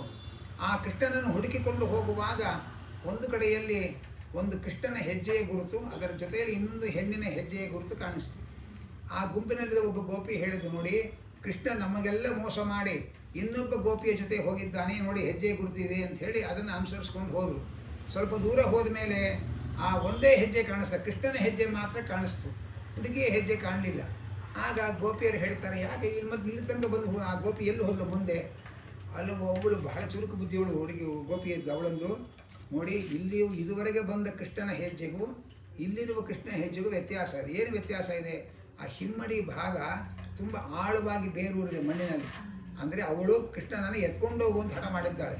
ಕೃಷ್ಣ ಇಲ್ಲಿಂದ ಅವಳನ್ನು ಎತ್ಕೊಂಡು ಹೋಗಿದ್ದಾನೆ, ಅದಕ್ಕೆ ಇಲ್ಲಿಷ್ಟು ಆಳ ಬಿದ್ದಿರೋದು ಹೆಜ್ಜೆ ಅಂತ ಅವಳು ಗುರುತಿಸಿದ್ದು. ಆ ನಂತರ ಹೋದರೆ ಅವಳು ಸಿಕ್ಕಿದ್ದು. ನಿಮ್ಮನ್ನೆಲ್ಲ ಬಿಟ್ಟು ಕೃಷ್ಣ ನನ್ನ ಜೊತೆ ಬಂದ, ನನಗೆ ಖುಷಿ ಆಯಿತು. ಆದರೆ ಸ್ವಲ್ಪ ದೂರ ಬಂದಮೇಲೆ ನಾನು ಅಹಂಕಾರ ಪಟ್ಟು ಕೃಷ್ಣ ಬೇಕಾದ್ರೆ ನಾನು ಎತ್ಕೊಂಡು ಹೋಗು ಅಂತಂದೆ. ಆಯಿತು ಎತ್ಕೊಳ್ತೀನಿ ಅಂತಂದ. ನಾನು ಮೇಲೆ ಹೋಗಿ ಅವನ ಹೆಗಲ ಮೇಲೆ ಕೂತ್ಕೊಳ್ಳೋಷ್ಟೊತ್ತಿಗೆ ಅವನು ಕಣ್ಮರಿ ಆದ ದೊಪ್ಪನೆ ಕೆಳಗೆ ಬಿದ್ದೆ. ನಾನು ಈ ಬೇಕಾದರೆ ಅನ್ನೋ ಶಬ್ದವನ್ನು ಎಲ್ಲೆಲ್ಲೂ ಬಳಸೋಕ್ಕೆ ಹೋಗಬಾರ್ದು. ಮಕ್ಕಳು ತಂದೆ ತಾಯಿಗಳ ಹತ್ರ ಬೇಕಾದ್ರೆ ಬನ್ನಿ ಬೇಕಾದ್ರೆ ಹೋಗ್ರಿ ಹೀಗೆಲ್ಲ ಯಾರಿಗೆ ಬೇಕು ಅನ್ನೋದನ್ನು ಯೋಚನೆ ಮಾಡಬೇಕು. ಅದನ್ನು ಬೇಕಾದರೆ ಅನ್ನೋ ಶಬ್ದಗಳನ್ನು ಎಲ್ಲ ಕಡೆ ಬಳಸೋದಲ್ಲ. ದೇವರಿಗೇನೆ ಬೇಕಾದ್ರೆ ಬಾ ನನ್ನ ಜೊತೆಗೆ ಅಂತಂದರೆ ನನಗೇನು ಬೇಕು ಹೋಗು ಅಂತಂತಾನೆ ದೇವರು. ಹೀಗೆ ಆ ಗೋಪಿಯರ ಜೊತೆಯಲ್ಲಿ ಕೃಷ್ಣ ವಿಹಾರ ಮಾಡಿ ಕಣ್ಮರೆ ಆದಾಗ ಅವರೆಲ್ಲರೂ ಕೂಡ ಕೃಷ್ಣನನ್ನು ಕಾಣದೆ ಹತ್ತರಂತೆ. ಅವರು ಹತ್ತಿದ್ದು ಹೇಗಿತ್ತು ಅಂದರೆ ರುರುದುಹು ಸುಸ್ವರಂ ರಾಜನು. ಅವ್ರು ಹತ್ತದ್ದು ಸುಸ್ವರವಾಗಿತ್ತಂತೆ. ಯಾಕೆಂದರೆ ನಾವು ಅಳ್ತೇವೆ, ಅವರು ಅಳ್ತಾರೆ, ನಾವು ಹತ್ರ ಅಪಸ್ವರ, ಅವಳ ಹತ್ರ ಸುಸ್ವರ. ಯಾಕೆಂದರೆ ಅವರು ಕೃಷ್ಣ ದರ್ಶನ ಲಾಲಸಾಹ, ಕೃಷ್ಣನನ್ನು ಕಾಣಬೇಕು ಅಂತ ಕೃಷ್ಣನಿಗೋಸ್ಕರ ಹತ್ತದ್ರಿಂದ ಅದು ಸುಸ್ವರವಾಗಿತ್ತು. ನಾವು ಹೊಟ್ಟೆಪಾಡಿಗಳವರಾದ್ದರಿಂದ ನಮ್ಮದು ಅಪಸ್ವರವಾಗಿರುತ್ತೆ. ಆಗ ಕೃಷ್ಣ ಅವರ ಕಣ್ಣೆದುರಿಗೆ ನಿಂತುಕೊಂಡ. ಅವರು ಕೂಡಲೇ ಕೃಷ್ಣನನ್ನು ಓಡಿ ಹೋಗಿ ಬಾಚಿ ತಬ್ಬಿಕೊಂಡರು. ಕೃಷ್ಣ ಅವರ ಅಹಂಕಾರ ಇಳಿದ ಮೇಲೆ ಅವರಿಗೆ ದಕ್ಕಿದ ಅನ್ನೋದನ್ನು ತಿಳಿಸ್ತಾ ಇದ್ದಾರೆ. ಆ ಗೋಪಿಯರೆಲ್ಲ ಒಮ್ಮೆ ನಡುರಾತ್ರಿಯಲ್ಲಿ ಕೃಷ್ಣ ವೇಣುಗಾನ ಮಾಡ್ತಾ ಇದ್ದ. ಆಗ ಗೋಪಿಯರೆಲ್ಲ ಓಡಿ ಬಂದರು. ಕೆಲವರು ಮಕ್ಕಳಿಗೆ ಹಾಲು ಕುಡಿಸ್ತಾ ಇದ್ದವರು ಹಾಲು ಕುಡಿಯುವ ಮಗುವನ್ನು ಹಾಗೆ ಮನೆಯಲ್ಲಿ ಬಿಟ್ಟು ಓಡಿ ಬಂದರಂತೆ. ಯಾಕೆಂದರೆ ಮಗುನ ಎತ್ಕೊಂಡು ಹೋದರೆ ನಿಂಗೆ ಮಗು ಆಗಿದೆ, ನೀನ್ಯಾಕೆ ನನ್ನ ಹತ್ರ ಬಂದು ಕೃಷ್ಣ ಗದರಿಸ್ಬಿಡ್ತಾ ಹತ್ರ ಸೇರಿಸಲ್ಲ ಅಂತೇಳಿ ಹಾಲು ಕುಡಿಯುವ ಮಗುವನ್ನು ಮನೆಯಲ್ಲೇ ಬಿಟ್ಟು ಕೃಷ್ಣ ಅವಳು ಓಡಿ ಹೋದ್ಲಂತೆ. ಮತ್ತೊಬ್ಬಳು ಕಣ್ಣಿಗೆ ಕಾಡಿಗೆ ಇಟ್ಕೊಳ್ಬೇಕು ಅಂತ ಇಟ್ಕೊಳ್ತಾ ಇದ್ದವಳು ಕೃಷ್ಣನ ಮಧುರವಾದ ವೇಣುಗಾನ ಕೇಳಿ ಅದನ್ನು ಕೆನ್ನೆಗೆ ಹಚ್ಕೊಂಡು ಹೋದ್ಲಂತೆ. ಈಗೆಲ್ಲ ಮೈ ಮರೆತು ಅವರೆಲ್ಲ ಕೃಷ್ಣನ ಹತ್ರ ಹೋದರು. ಕೃಷ್ಣ ಹೇಳಿದ ಅವ್ರಿಗೆಲ್ಲ ಸ್ವಲ್ಪ ಖುಷಿ ಕೋಪದಿಂದ ಗದರಿಸಿದ. ಅಲ್ಲ, ನಿಮ್ಮ ಮನೆಯಲ್ಲಿ ನಿಮ್ಮ ಗಂಡಂದರಿದ್ದಾರೆ, ಅಣ್ಣ ತಮ್ಮಂದಿರಿದ್ದಾರೆ, ಅಪ್ಪ ಅಮ್ಮಂದಿರಿದ್ದಾರೆ, ಈ ಮಧ್ಯರಾತ್ರಿ ಯಾಕೆ ನನ್ನ ಹತ್ರ ಬಂದರೆ ಹೋಗ್ರಿ ನೀವೆಲ್ಲ ಅಂತ ಒಮ್ಮೆ ಗದರಿಸಿದ್ದಂತೆ. ಆಗ ಗೋಪಿಯರು ಹೇಳೋ ಮಾತು ನಮಗೆಲ್ಲರಿಗೂ ಕೂಡ ಗಮನ ಬರೋ ಮಾತು. ಗೋಪಿಯರು ಹೇಳಿದ್ರು, ಕೃಷ್ಣ ನಮ್ಮ ಮನೆಯಲ್ಲೆಲ್ಲ 2 ಪ್ರಾಬ್ಲಮ್ ಇದೆ, ಅದಕ್ಕೋಸ್ಕರ ನಿನ್ನ ಹತ್ರ ಬಂದಿದ್ದೆ, ಮತ್ತು ಮನೆಗೆ ಹೋಗಿ ಕಳಿಸ್ಬೇಡ ನೀನು ಅಂತಂದ್ರೆ. ಏನು ಅಂದರೆ ಮನೆಯಲ್ಲಿ ಅಪ್ಪನ ಸೇವೆ ಮಾಡಿದ್ರೆ ಅಮ್ಮನ ಸೇವೆ ಮಾಡಿದಾಗಲ್ಲ, ಅಮ್ಮನ ಸೇವೆ ಮಾಡಿದ್ರೆ ಅಪ್ಪನ ಸೇವೆ ಮಾಡಿದಾಗಲ್ಲ, ಗಂಡನ ಸೇವೆ ಮಾಡಿದ್ರೆ ಮತ್ತೊಬ್ಬರು ಸೇವೆ ಮಾಡಿದಾಗಲ್ಲ. ಎಲ್ಲ ಬಿಡಿಯಾಗಿ ಪ್ರತಿಯೊಬ್ಬರು ಸೇವೆ ಬೇರೆ ಮಾಡಬೇಕು. ಇದು ಒಂದು ಪ್ರಾಬ್ಲಮ್. ನೀನು ಹಾಗಲ್ಲ, ತ್ವಮೇವ ಮಾತಾಚಿ ಪಿತಾ ತ್ವಮೇವ. ನೀನು ತಂದೆಯೂ ಹೌದು, ತಾಯಿಯೂ ಹೌದು, ಅಣ್ಣನೂ ಹೌದು, ಜಗತ್ಪತಿಯೂ ಹೌದು, ಎಲ್ಲ ಹೌದು. ನೀನು ಒಬ್ಬನ ಸೇವೆಯಿಂದ ನಮಗೆ ತಂದೆ ಸೇವೆ ಮಾಡಿದ ಪುಣ್ಯ, ತಾಯಿ ಸೇವೆ ಮಾಡಿದ ಪುಣ್ಯ, ಗಂಡನ ಸೇವೆ ಮಾಡಿದ ಎಲ್ಲ ಪುಣ್ಯ ಸೇವೆಗಳು ನೀನು ಒಬ್ಬನ ಸೇವೆಯಿಂದ ಬರುತ್ತೆ. 2 in 1 3 in 1 ಅಲ್ಲ, ಆಲ್ ಇನ್ ಒನ್ ಭಗವಂತ. ಆದರೆ ನಿಮ್ಮ ಒಬ್ಬನ ಸೇವೆಯಿಂದ ಎಲ್ಲರ ಸೇವೆ ಮಾಡೋ ಭಾಗ್ಯ ಬರುತ್ತೆ. ಮನೇಲಿ ಈ ಫೆಸಿಲಿಟೀಸ್ ಇಲ್ಲ, ಅದಕ್ಕೋಸ್ಕರ ನಾವು ನಿನ್ನ ಹತ್ರ ಬಂದಿದ್ದೇವೆ ಅಂತಂತೆ. ಇನ್ನೊಂದು ಸಮಸ್ಯೆ ಇದೆ. ಏನು ಅಂದರೆ ಮನೆಯ ಒಳಗೆ ಈ ಜನ್ಮದಲ್ಲಿ ಒಬ್ಬ ಅಪ್ಪ ಅಮ್ಮನ ಸೇವೆ ಮಾಡ್ತೇವೆ, ಒಬ್ಬ ಗಂಡನ ಸೇವೆ ಮಾಡ್ತೇವೆ. ಇವರೇ ಬರೋ ಜನ್ಮಕ್ಕೂ ಕಂಟಿನ್ಯೂ ಆದರೆ ನಾವು ಸೇವೆಯನ್ನು ಕಂಟಿನ್ಯೂ ಮಾಡ್ಬೋದು. ಬರೋ ಜನ್ಮ ಮತ್ತು ಹೊಸ ಗಂಡ, ಮತ್ತು ಹೊಸ ಅಪ್ಪ, ಹೊಸ ಅಮ್ಮ. ಈಗ ಹೆಂಡತಿ ಆಗೋಳು ಮುಂದೆ ಶತ್ರು ಹುಟ್ಟಬೋದು, ಏನು ಬೇಕಾದ್ರೆ ಆಗ್ಬೋದು. ಈಗ ಜನ್ಮಕ್ಕೆ ಬದಲಾವಣೆ ಆಗೋ ಬಂಧುಗಳ ಬೆನ್ನ ಹಿಂದೆ ಹೋಗಿ ಸಾಕಾಗಿದೆ. ಅದು ನಿನ್ನ ಹತ್ರ ಆ ಪ್ರಾಬ್ಲಮ್ ಇಲ್ಲ. ನಾವು ಎಷ್ಟು ಜನ್ಮ ಬಂದರೂ ನೀವು ಒಬ್ಬನೇ ಕೃಷ್ಣ. ಈ ಜನ್ಮಕ್ಕೂ ನೀನೇ ಕೃಷ್ಣ, ಬರೋ ಜನ್ಮಕ್ಕೂ ನೀನೇ ಕೃಷ್ಣ. ಈ ಜನ್ಮದಲ್ಲಿ ಏನು ಸೇವೆ ಮಾಡಿದ್ದೇವೆ ಅದನ್ನು ಬರೋ ಜನ್ಮಕ್ಕೆ ಕಂಟಿನ್ಯೂ ಮಾಡ್ಬೋದು. ಮನೇಲಿ ಹಾಗಲ್ಲ, ಈ ಜನ್ಮ ಪೂರ್ತಿ ಗಂಡನ ಸೇವೆ ಮಾಡ್ತೇವೆ, ಬರೋ ಜನ್ಮಕ್ಕೆ ಗಂಡಾಂತರ ಇನ್ಯಾರೋ ಗಂಡ ಸಿಗ್ತಾನೆ, ಆಗ ಮತ್ತೆ ಪುನಃ ಮೊದಲಿನ ಸೇವೆ ಮಾಡಬೇಕು. ಈ ಬಗೆಹರಿಯೋದೇ ಇಲ್ಲ ಕಾರ್ಯಕ್ರಮ. ಅದಕ್ಕೋಸ್ಕರ ನಿನ್ನ ಹತ್ರ ಬಂದಿದ್ದೇವೆ ಕೃಷ್ಣ, ನಮ್ಮನ್ನು ಕಳಿಸ್ಬೇಡ ಹಾಗೆ ಎಂದು ಗೋಪಿಯರು ಕೇಳಿಕೊಂಡ್ರು ಅನ್ನುವುದನ್ನು ಹೇಳ್ತಾ ಇದ್ದಾರೆ. ಹೀಗೆಲ್ಲ ಕೃಷ್ಣ ಗೋಪಿಯರ ಜೊತೆ ವಿಹಾರ ಮಾಡಿದ ಕಥೆಗಳನ್ನು ಕೇಳುವಾಗ ಒಂದು ಎಚ್ಚರಿಕೆಯನ್ನು ಹೇಳ್ತಾರೆ. ಕೃಷ್ಣ ಬರೀ ಇಷ್ಟು ಗೋಪಿಯರ ಜೊತೆ ವಿಹಾರ ಮಾಡ್ತಾ ಇದ್ದಾನೆ, ಅವನೇನ್ರಿ ದೇವರು ಅಂತೀರಿ, ಬರೀ ಹೆಣ್ಮರಳು ಅವನು ಹಾಗೆ ಅಂತ ಯಾರಿಗಾದರೂ ಆಕ್ಷೇಪ ಮಾಡಿದ್ರೆ ಅದಕ್ಕೆ ಶಾಸ್ತ್ರ ಹೇಳುತ್ತೆ, ಅವರೆಲ್ಲ ಜನ್ಮಾಂತರದಲ್ಲಿ ನಾವು ಕೃಷ್ಣನ ಜೊತೆಯಲ್ಲಿ ವಿಹಾರ ಮಾಡಿ ಆನಂದ ಪಡಬೇಕು ಅಂಥೇಳಿ ತಪಸ್ಸು ಮಾಡಿ ಅದರ ಫಲವಾಗಿ ಈ ಜನ್ಮದಲ್ಲಿ ಹುಟ್ಟಿ ಕೃಷ್ಣನ ಜೊತೆ ವಿಹಾರ ಮಾಡ್ತಾ ಇದ್ದಾರೆ. ಅವ ಕೃಷ್ಣ ಇನ್ನೂ ಉಪನಯನ ಆಗದೇ ಇರೋ ಚಿಕ್ಕ ಹುಡುಗ. ಆ ಉಪನಯನವೇ ಆಗದೇ ಇರುವಂಥ ಪುಟ್ಟ ಹುಡುಗನ ಜೊತೆಯಲ್ಲಿ ಗೋಪಿಯರು ವಿಹಾರ ಮಾಡಿದರೆ ಅದನ್ನು ನಾವು ಕಾಮದ ವಿಹಾರಗಳು ಅಂತ ಭಾವಿಸಬಾರದು. ಅದಕ್ಕೆ ಅವರೆಲ್ಲ ಹೌದು, ಅವರೆಲ್ಲ ಕೃಷ್ಣ ಯೌವನದಲ್ಲಿರುವಾಗ ವಿಹಾರ ಮಾಡ್ಬೋದಿತ್ತಲ್ಲ, ಈ ಬಾಲಕೃಷ್ಣನ ಜೊತೆಯಲ್ಲಿ ಎಲ್ಲ ಯಾಕೆ ಗೋಪಿಯರು ವಿಹಾರ ಮಾಡಿದ್ರು ಅಂತ ನಮಗೆ ಪ್ರಶ್ನೆ ಬರ್ಬೋದು.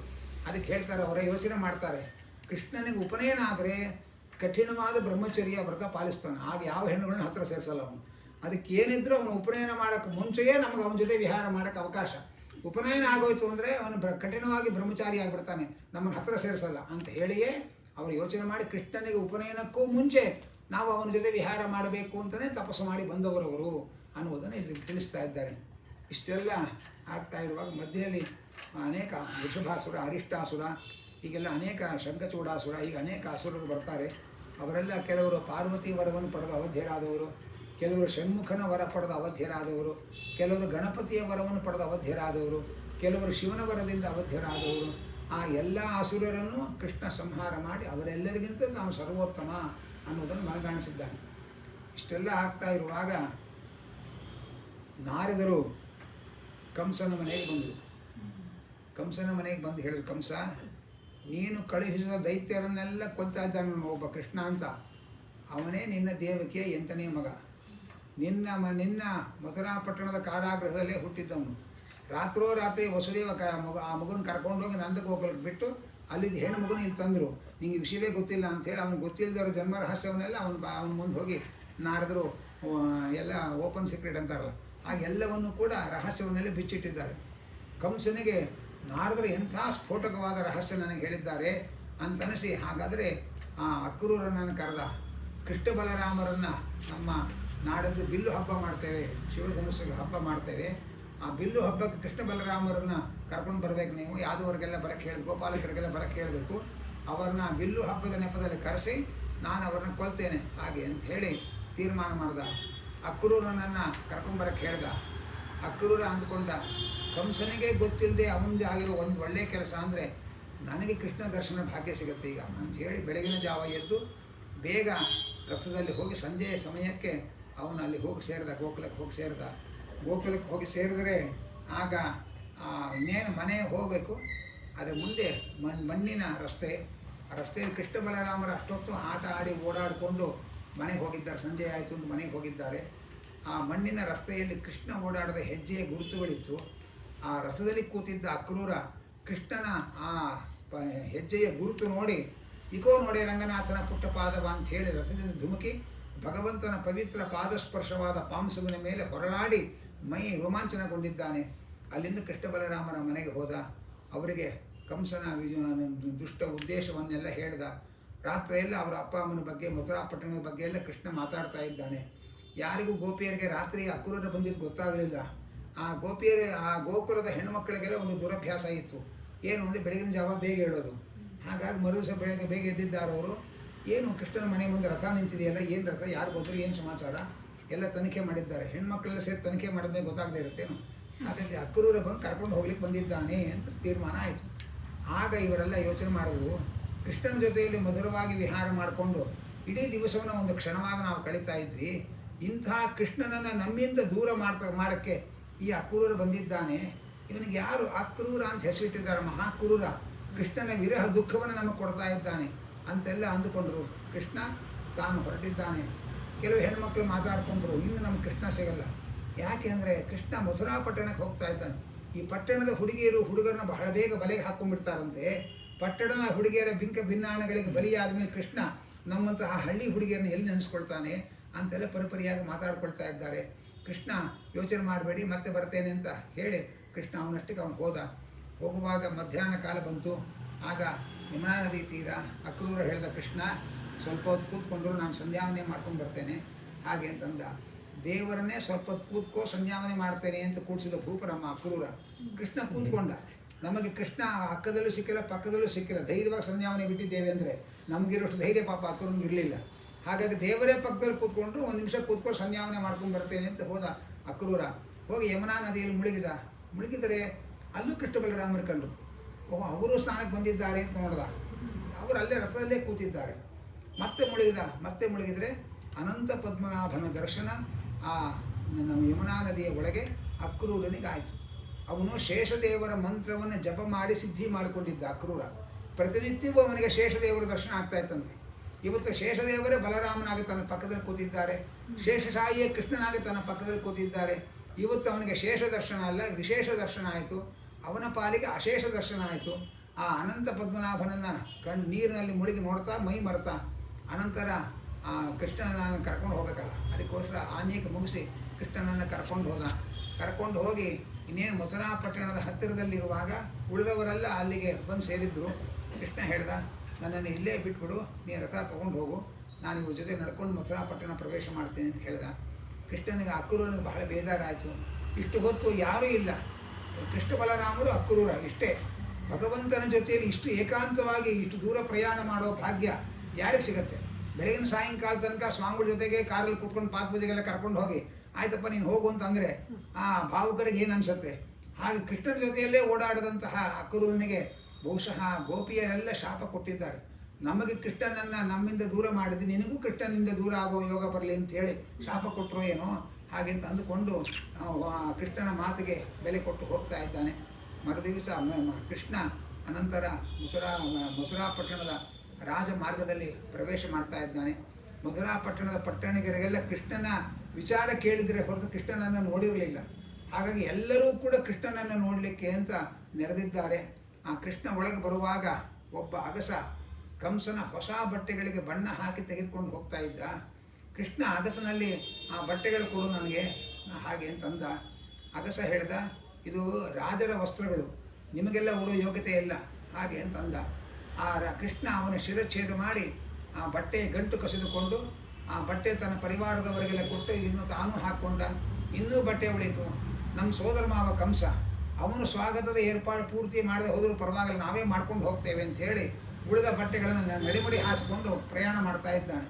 ಈ ಕಥೆಯನ್ನು ನಾವು ಕೇಳಿದ್ದೇವೆ. ಆದರೆ ಅಗಸನಲ್ಲಿ ಯಾರದೋ ಬಟ್ಟೆಯನ್ನು ಕೇಳೋದೇ ತಪ್ಪು. ಕೊಳ್ಳಿಲ್ಲ ಅಂತ ಕೃಷ್ಣ ಕೊಂದೇ ಹಾಕದ ಅಂದರೆ ಇದು ಅವನ ಪುಂಡಾಟಿಕೆ. ಇದನ್ನೊಂದು ಪುರಾಣ ಹೇಳ್ತೀರಿ ಕೂತ್ಕೊಂಡು. ಹಾಗೆ ಅಂತಂದರೆ ಅದಕ್ಕೆ ಆಚಾರ್ಯ ಹೇಳ್ತಾರೆ, ಅಗಸ ಯಾರೋ ಸಮ್ಯಕ್ ಅಗಸ ಅಲ್ಲ, ಅವನೊಬ್ಬ ಅಸುರ, ಪಾರ್ವತಿ ವರವನ್ನು ಪಡೆದು ಅವಧ್ಯನಾಗಿದ್ದ ದೈತ್ಯ. ಅವನನ್ನು ಕೊಲ್ಲಲಿಕ್ಕೆ ವಸ್ತ್ರ ಕೇಳುವ ನೆಪ ಮಾಡಿದನೇ ಹೊರತು ಯಾರೋ ಶ್ರೀಸಾಮಾನ್ಯನನ್ನು ಕೃಷ್ಣ ಕೊಂದದ್ದಲ್ಲ ಅನ್ನುವುದನ್ನು ನಮಗೆ ಆಚಾರ್ಯ ಎಚ್ಚರಿಸ್ತಾರೆ. ಇದರಲ್ಲಿ ನಾವು ನಮಗೆ ವಾದರಾಜರಂತಾರೆ ಷೋಡಶೋಪಚಾರಗಳಲ್ಲಿ ವಸ್ತ್ರೋಪಚಾರ ಒಂದು, ಆ ಒಂದು ಉಪಚಾರ ಮಾಡಲಿಲ್ಲ ಅಂತಂದ್ರೆ ದೇವರು ಇಷ್ಟು ಉಗ್ರ ಶಿಕ್ಷೆ ಕೊಟ್ಟಿದ್ದಾನೆ. ನಾವು ಜೀವನ ಪೂರ್ತಿ ಷೋಡಶೋಪಚಾರ ಪೂರ್ತಿ ಬಿಟ್ಟು ಕೂತ್ರೆ ನಮ್ಗೆ ಏನು ದೇವರು ಶಿಕ್ಷೆ ಕೊಡ್ತಾನೆ ಯೋಚನೆ ಮಾಡಿರಿ ಹಾಗೆ ಅಂತಂತಾರೆ. ಈ ಸಂದರ್ಭದಲ್ಲಿ ನಾವು ಸ್ವಲ್ಪ ಕೆಲವನ್ನ ಯೋಚನೆ ಮಾಡಬೇಕು. ಭಗವಂತನಿಗೆ ವಸ್ತ್ರ ಸಮರ್ಪಣೆ ಮಾಡುವಂಥ ಸಂದರ್ಭಗಳು ನಮ್ಮ ಜೀವನದಲ್ಲಿ ಬರುತ್ತೆ. ನಮಗೆ ದೇವರಿಗೆ ವಸ್ತ್ರ ಸಮರ್ಪಣೆ ಮಾಡಬೇಕು ಅನ್ನೋ ಕಾನ್ಸೆಪ್ಟೇ ನಮ್ಮ ತಲೆಗೊಳಗೆ ಬರಲ್ಲ. ಮದುವೆ ಮುಂಜಿ ಆದಾಗ ಮನೆ ಮಂದಿ ಎಲ್ಲ ಪರಿವಾರ ದೇವತಾ ಪ್ರೀತ್ಯರ್ಥಂ ಅಂತೇಳಿ ಭಾರಿ ಬಟ್ಟೆಗಳು ತೊಗೊಳ್ತೇವೆ. ಆಗ ಇಂಥ ಸಂಭ್ರಮದ ವಾತಾವರಣ, ಇಷ್ಟು ಜನರಿಗೆ ಬಟ್ಟೆಗಳು ತೊಗೊಳ್ಳುವಂಥ ಭಾಗ್ಯ ಕೊಟ್ಟು ದೇವರಿಗೆ ಒಂದು 1/4 ಮೀಟರ್ ರೇಷ್ಮೆ ವಸ್ತ್ರ ತೊಗೊಳ್ಬೇಕು ಅನ್ನೋ ಯೋಚನೆಯೇ ನಮಗೆ ಬರಲ್ಲ. ಮೊದಲು ಮನೆಯ ದೇವರಿಗೆ ಒಂದು 1/4 ಮೀಟರ್ ಒಂದು ವಸ್ತ್ರ, ಉತ್ತಮವಾದ ವಸ್ತ್ರ ಕೊಂಡುಕೊಂಡು ಆಮೇಲೆ ಪರಿವಾರ ದೇವತೆಗಳಿಗೆ ಕೊಡಬೇಕು. ಅನಂತರದಲ್ಲಿ ಇನ್ನೂ ಒಂದು ಮದುವೆ, ಯುಗಾದಿ, ದೀಪಾವಳಿ ಇಂಥ ಹಬ್ಬಗಳು ಬಂದಾಗ ನಾವೆಲ್ಲ ಬಟ್ಟೆಗಳು ತೊಗೊಳ್ತೇವೆ. ಆಗ ದೇವರಿಗೆ, ಮನೆಯ ದೇವರಿಗೆ ಅಂತ ಒಂದು ಬಟ್ಟೆಯನ್ನು ತೊಗೊಳ್ಬೇಕು ಮೊದಲು ಅನ್ನೋ ಯೋಚನೆ ನಮಗೆ ಬರಬೇಕು. ಆಚಾರ್ಯ ನಮ್ಮ ಮನೆಯೊಳಗೆ ದೇವ್ರ ಪೂಜೆ ಮಾಡೋ ದುರಭ್ಯಾಸ ಯಾರಿಗೂ ಇಲ್ಲ ಆಚಾರ್ಯ. ಹಾಗೆ ಅಂತಂದರೆ ಕಡೆ ಪಕ್ಷ ಹತ್ತಿರದಲ್ಲಿ ದೇವಸ್ಥಾನವೋ ಮಠವೋ ಇದ್ದರೆ ಅಲ್ಲಿಗಾದರೂ ಒಂದು ವಸ್ತ್ರ ತೊಗೊಂಡು ಹೋಗಿ ಕೊಡಬೇಕು ಅನ್ನೋದನ್ನು ನಾವು ಇಲ್ಲಿ ಪಾಠ ಕಲಿಬೇಕು. ಹಳೆ ಕಾಲದಲ್ಲಿ ಹಬ್ಬಗಳಿಗೆ ಬಟ್ಟೆ ಹೊಲಿಸ್ಕೊಂಡ್ರೆ ದೇವ್ರ ಮುಂದಿಟ್ಟು ಅದಕ್ಕೆ ಕುಂಕುಮ ಹಂಚಿ ನಮಸ್ಕಾರ ಮಾಡಿ ಹಾಕೊಳ್ಳೋ ಅಭ್ಯಾಸ ಆಯಿತು. ಈಗ ಅಲ್ಲೇ ಒಂದು ರೂಮಲ್ಲಿ ಹಾಕೊಂಡು ಬಂದುಬಿಡ್ತೇವೆ ನಾವು. ಆದ್ದರಿಂದ ದೇವರಿಗೆ ವಸ್ತ್ರ ಸಮರ್ಪಣೆಗೆ ಅವಕಾಶವೇ ಇಲ್ಲದೆ ಇರೋ ಹಾಗೆ ನಮ್ಮ ಬದುಕನ್ನು ನಾವು ರೂಪಿಸಿಕೊಂಡಿದ್ದೇವೆ. ಅದನ್ನೆಲ್ಲ ಈ ಸಂದರ್ಭದಲ್ಲಿ ನೆನೆಸಿಕೊಂಡು ಮಾರ್ಪಾಡುಗಳನ್ನು ಮಾಡ್ಕೋಬೇಕು ಅನ್ನೋದನ್ನು ಗಮನಿಸಬೇಕು. ಅಲ್ಲಿಂದ ಮುಂದೆ ಕೃಷ್ಣ ಒಳಗೆ ಹೋಗ್ತಾನೆ. ಇನ್ನೊಬ್ಬ ಹೂವಾಡಿಗ ಸ್ವಾಮಿ ನಮ್ಮ ಅಂಗಡಿಗೆ ಬಂದು ನಮ್ಮ ಹೂ ತೊಗೋಬೇಕು ಅಂತಾನೆ. ಕೃಷ್ಣನನ್ನು ಅವನ ಅಂಗಡಿಗೆ ಕರ್ಕೊಂಡು ಹೋಗ್ತಾನೆ. ಅವನಿಗೆ ತಾನೇ ಬೆಳೆದು ಕಟ್ಟಿದ ಹೂಮಾಲೆಯನ್ನು ಕೃಷ್ಣನ ಕೊರಳಿಗೆ ಹಾಕಿ ಕೃಷ್ಣಾರ್ಪಣ ಮಸ್ತು ಅಂತ ನಮಸ್ಕಾರ ಮಾಡ್ತಾನೆ. ಇನ್ನೊಬ್ಬ ಹೇಳ್ತಾನೆ, ಸ್ವಾಮಿ ನಮ್ಮ ಅಂಗಡಿಗೆ ಬಂದು ಸ್ವಲ್ಪ ಕೇಶಾಲಂಕಾರ ಮಾಡ್ಕೋಬೇಕು ಅಂತಾನೆ. ಅವನ ಅಂಗಡಿಗೆ ಹೋಗಿ ಕ್ಷೌರ ಮಾಡಿಸ್ಕೊಳ್ತಾನೆ ಕೃಷ್ಣ. ಅಲ್ಲದೆ ಕೃಷ್ಣನ ತಲೆ ಕೂದಲು ಅವಧ್ಯ, ಅದನ್ನು ಹೋಗಿ ಅವನು ತುಂಡು ಮಾಡ್ತಾನೆ. ಹೇಗೆ ಸಾಧ್ಯ ಅಂತಂದರೆ ಅದಕ್ಕೊಂದು ಚಮತ್ಕಾರ ಮಾಡ್ದ.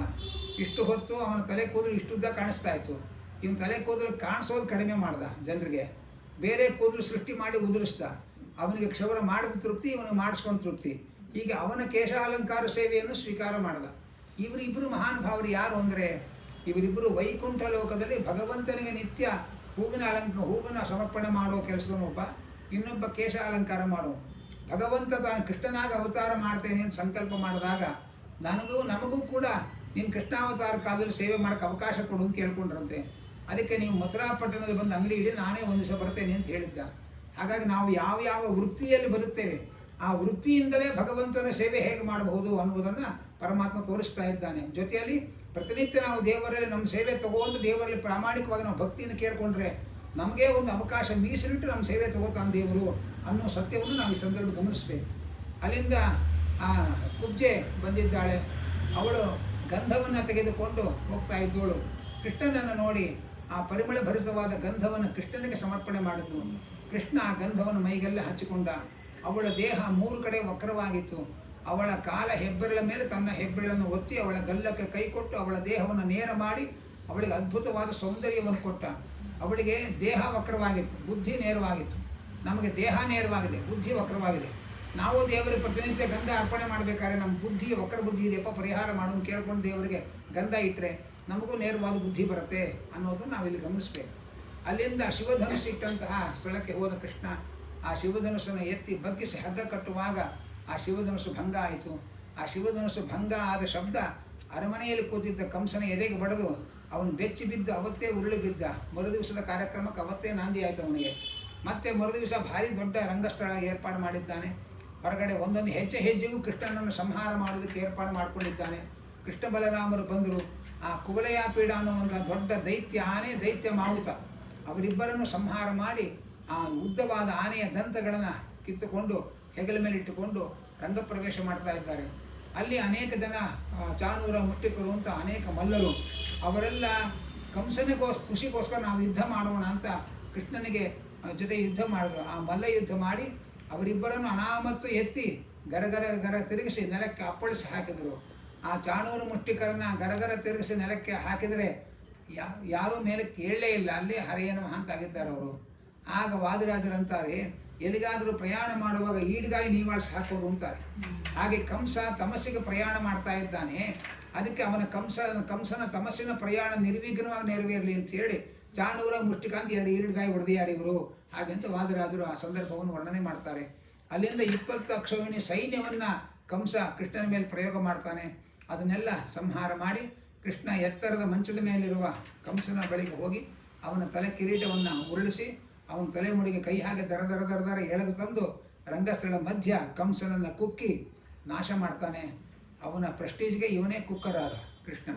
ಹಾಗೆ ಕಂಸನನ್ನು ಸಂಹಾರ ಮಾಡಿ ಆ ಸಂಹಾರ ಮಾಡಿದಾಗ ಆಕಾಶದಿಂದ ದೇವತೆಗಳೆಲ್ಲ ಹೂಮಳೆ ಸುರಿಸಿದ್ದಾರೆ. ಆ ಕಂಸನ ಒಳಗಿದ್ದಂತಹ ಆ ಕಾಲನೇಮಿ ಎಂಬ ದೈತ್ಯ ತಮಸ್ಸಿಗೆ ಹೋಗಿದ್ದಾನೆ. ಒಳಗಿದ್ದ ವಾಯುದೇವರು ಅವನಿಂದ ಸಾಧನೆ ಮಾಡಿಸಿದವರು ಆ ವಾಯುದೇವರು ಕೃಷ್ಣನ ಒಳಗೆ ಪ್ರವೇಶ ಮಾಡಿದ್ದಾರೆ. ಹೀಗೆ ಕಂಸನ ಸಂಹಾರ ಕೃಷ್ಣನ ಅವತಾರದ ಪ್ರಧಾನವಾದ ಒಂದು ಕಾರ್ಯಕ್ರಮ. ಜಾತ ಕಂಸವಧಾರ್ಥಾಯ ಅಂಥೇಳಿ ನಾವು ಅರ್ಘ್ಯ ಪ್ರದಾನ ಮಾಡ್ತೇವೆ. ಕಂಸನ ಅರ್ಘ್ಯ ಸಂಹಾರ ಇಂಥದ್ದೇನು ದೊಡ್ಡ ಕಾರ್ಯ ಅಂತ ನಮಗನ್ಸುತ್ತೆ. ಭಾಗವತದಲ್ಲಿ ವರ್ಣನೆ ಕಂಸನ ಸಂಹಾರ ನಾವು ಕೇಳ್ಕೊಂಡು ಮುಂದೆ ಹೊರಡ್ತೀವಿ. ಕಂಸನ ಸಂಹಾರ ಆದ್ಮೇಲೆ ಕೃಷ್ಣ ಏನು ಮಾಡ್ದ ಅನ್ನೋದನ್ನು ಭಾಗವತ ಹೇಳುತ್ತೆ.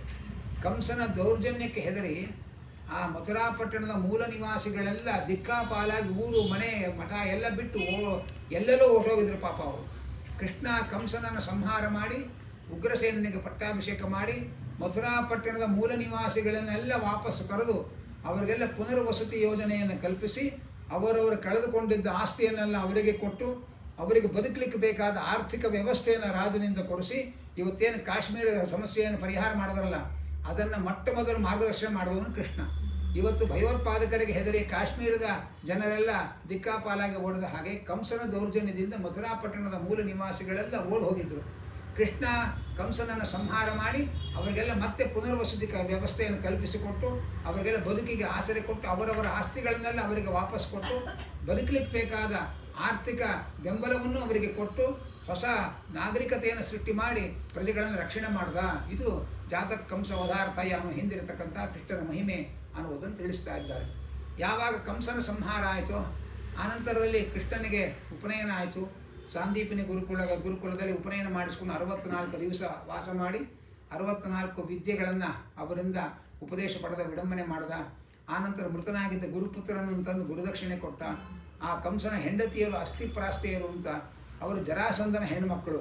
ಅವರು ಜರಾಸಂಧನ ದೂರು ಕೊಟ್ಟರು. ಕೃಷ್ಣ ಕಂಸನನ್ನು ಕೊಂದು ನಮಗೆ ಅಕಾಲ ವೈಧವ್ಯ ತಂದು ಕೊಟ್ಟಿದ್ದಾನೆ ಅಂತ ದೂರು ಕೊಟ್ಟರು.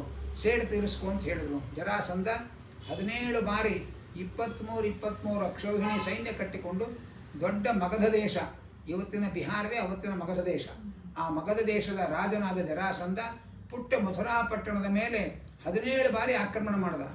ಆ ಒಂದು ಚಿಕ್ಕ ದೇಶದ ಮೇಲೆ ದೊಡ್ಡ ದೇಶದವರು ಆಕ್ರಮಣ ಮಾಡಿದರೆ ಆ ಚಿಕ್ಕ ದೇಶವನ್ನು ಹೇಗೆ ರಕ್ಷಣೆ ಮಾಡಿಕೊಳ್ಳಬೇಕು ಅನ್ನುವ ವಿಧಾನವನ್ನು ಶಿಕ್ಷಣ ಕೊಡುವ ಸಲುವಾಗಿ ಒಂದೊಂದು ಬಾರಿ ಆಕ್ರಮಣ ಮಾಡಿದಾಗಲೂ ಒಂದೊಂದು ರೀತಿಯ ಯುದ್ಧ ತಂತ್ರಗಳನ್ನು ಬಳಸಿ ಮಥುರಾ ಪಟ್ಟಣವನ್ನು ಪ್ರಜೆಗಳನ್ನೆಲ್ಲ ರಕ್ಷಣೆ ಮಾಡಿ ಆ ಜರಾಸಂಧನ ಎಲ್ಲ ಸೈನ್ಯವನ್ನು ಪುಡಿ ಮಾಡಿದ ಕೃಷ್ಣ. ಹಾಗೆ ಅಂತ ಹೇಳ್ತಾರೆ. ಹತ್ತು ಕಡೆ ಭೀಷ್ಮಕರಾಜನ ಮನೆಯಲ್ಲಿ ಲಕ್ಷ್ಮೀದೇವಿಯ ಶ್ರೀರೂಪವೇ ರುಕ್ಮಿಣಿಯಾಗಿ ಅವತಾರ ಮಾಡಿದೆ. ಆ ರುಕ್ಮಿಣಿಯನ್ನು ಶಿಶುಪಾಲನಿಗೆ ಕೊಟ್ಟು ಮದುವೆ ಮಾಡಬೇಕು ಅಂತ ಯೋಚನೆ ಮಾಡ್ತಾ ಇದ್ದಾನೆ. ರುಕ್ಮಿಣಿಯ ಅಣ್ಣ ರುಕ್ಮಿ ಅವನೊಬ್ಬ ಅಸುರ. ಆ ರುಕ್ಮಿಣಿಯ ತಂದೆ ಮಿತ್ರ ನಾಮಕ ಸೂರ್ಯ, ಅವನಲ್ಲಿ ರಾಹುವಿನ ಅಂಶ ಸೇರಿಕೊಂಡಿತ್ತು. ಹಾಗಾಗಿ ಅವನು ಕೂಡ ರುಕ್ಮಿಣಿನೇ ಶಿಶುಪಾಲನೆ ಕೊಡೋ ಯೋಚನೆ ಮಾಡಿದ್ದ. ಆಗ ಇದೆಲ್ಲ ವಿಚಾರ ಮೊದಲು ರುಕ್ಮಿಣಿ ಸ್ವಯಂವರ ಏರ್ಪಾಡು ಮಾಡಿದ್ರು. ರುಕ್ಮಿಣಿ ಸ್ವಯಂವರ ಏರ್ಪಾಡು ಮಾಡಿದಾಗ ಒಂದು ಎಮರ್ಜೆನ್ಸಿ ಮೀಟಿಂಗ್ ಮಾಡಿದ್ರು. ಸ್ವಯಂವರವನ್ನು ನಾವು ಏರ್ಪಾಡು ಮಾಡ್ತೇವೆ, ಅಕಸ್ಮಾತ್ ನಮ್ಮ ಸ್ವಯಂವರ ಮಂಟಪಕ್ಕೆ ಕೃಷ್ಣ ಏನಾದರೂ ಬಂದರೆ ಆಗ ರುಕ್ಮಿಣಿ ಕೃಷ್ಣನಿಗೆ ಮಾಲೆ ಹಾಕ್ತಾಳೆ, ಶಿಶುಪಾಲನಿಗೆ ಮಾಲೆ ಹಾಕಲ್ಲ. ಅದಕ್ಕೆ ಏನು ಮಾಡಬೇಕು ಅಂತ ವಿಚಾರ ಮಾಡೋಕ್ಕೆ ಒಂದು ಮೀಟಿಂಗ್ ಮಾಡಿದ್ರು.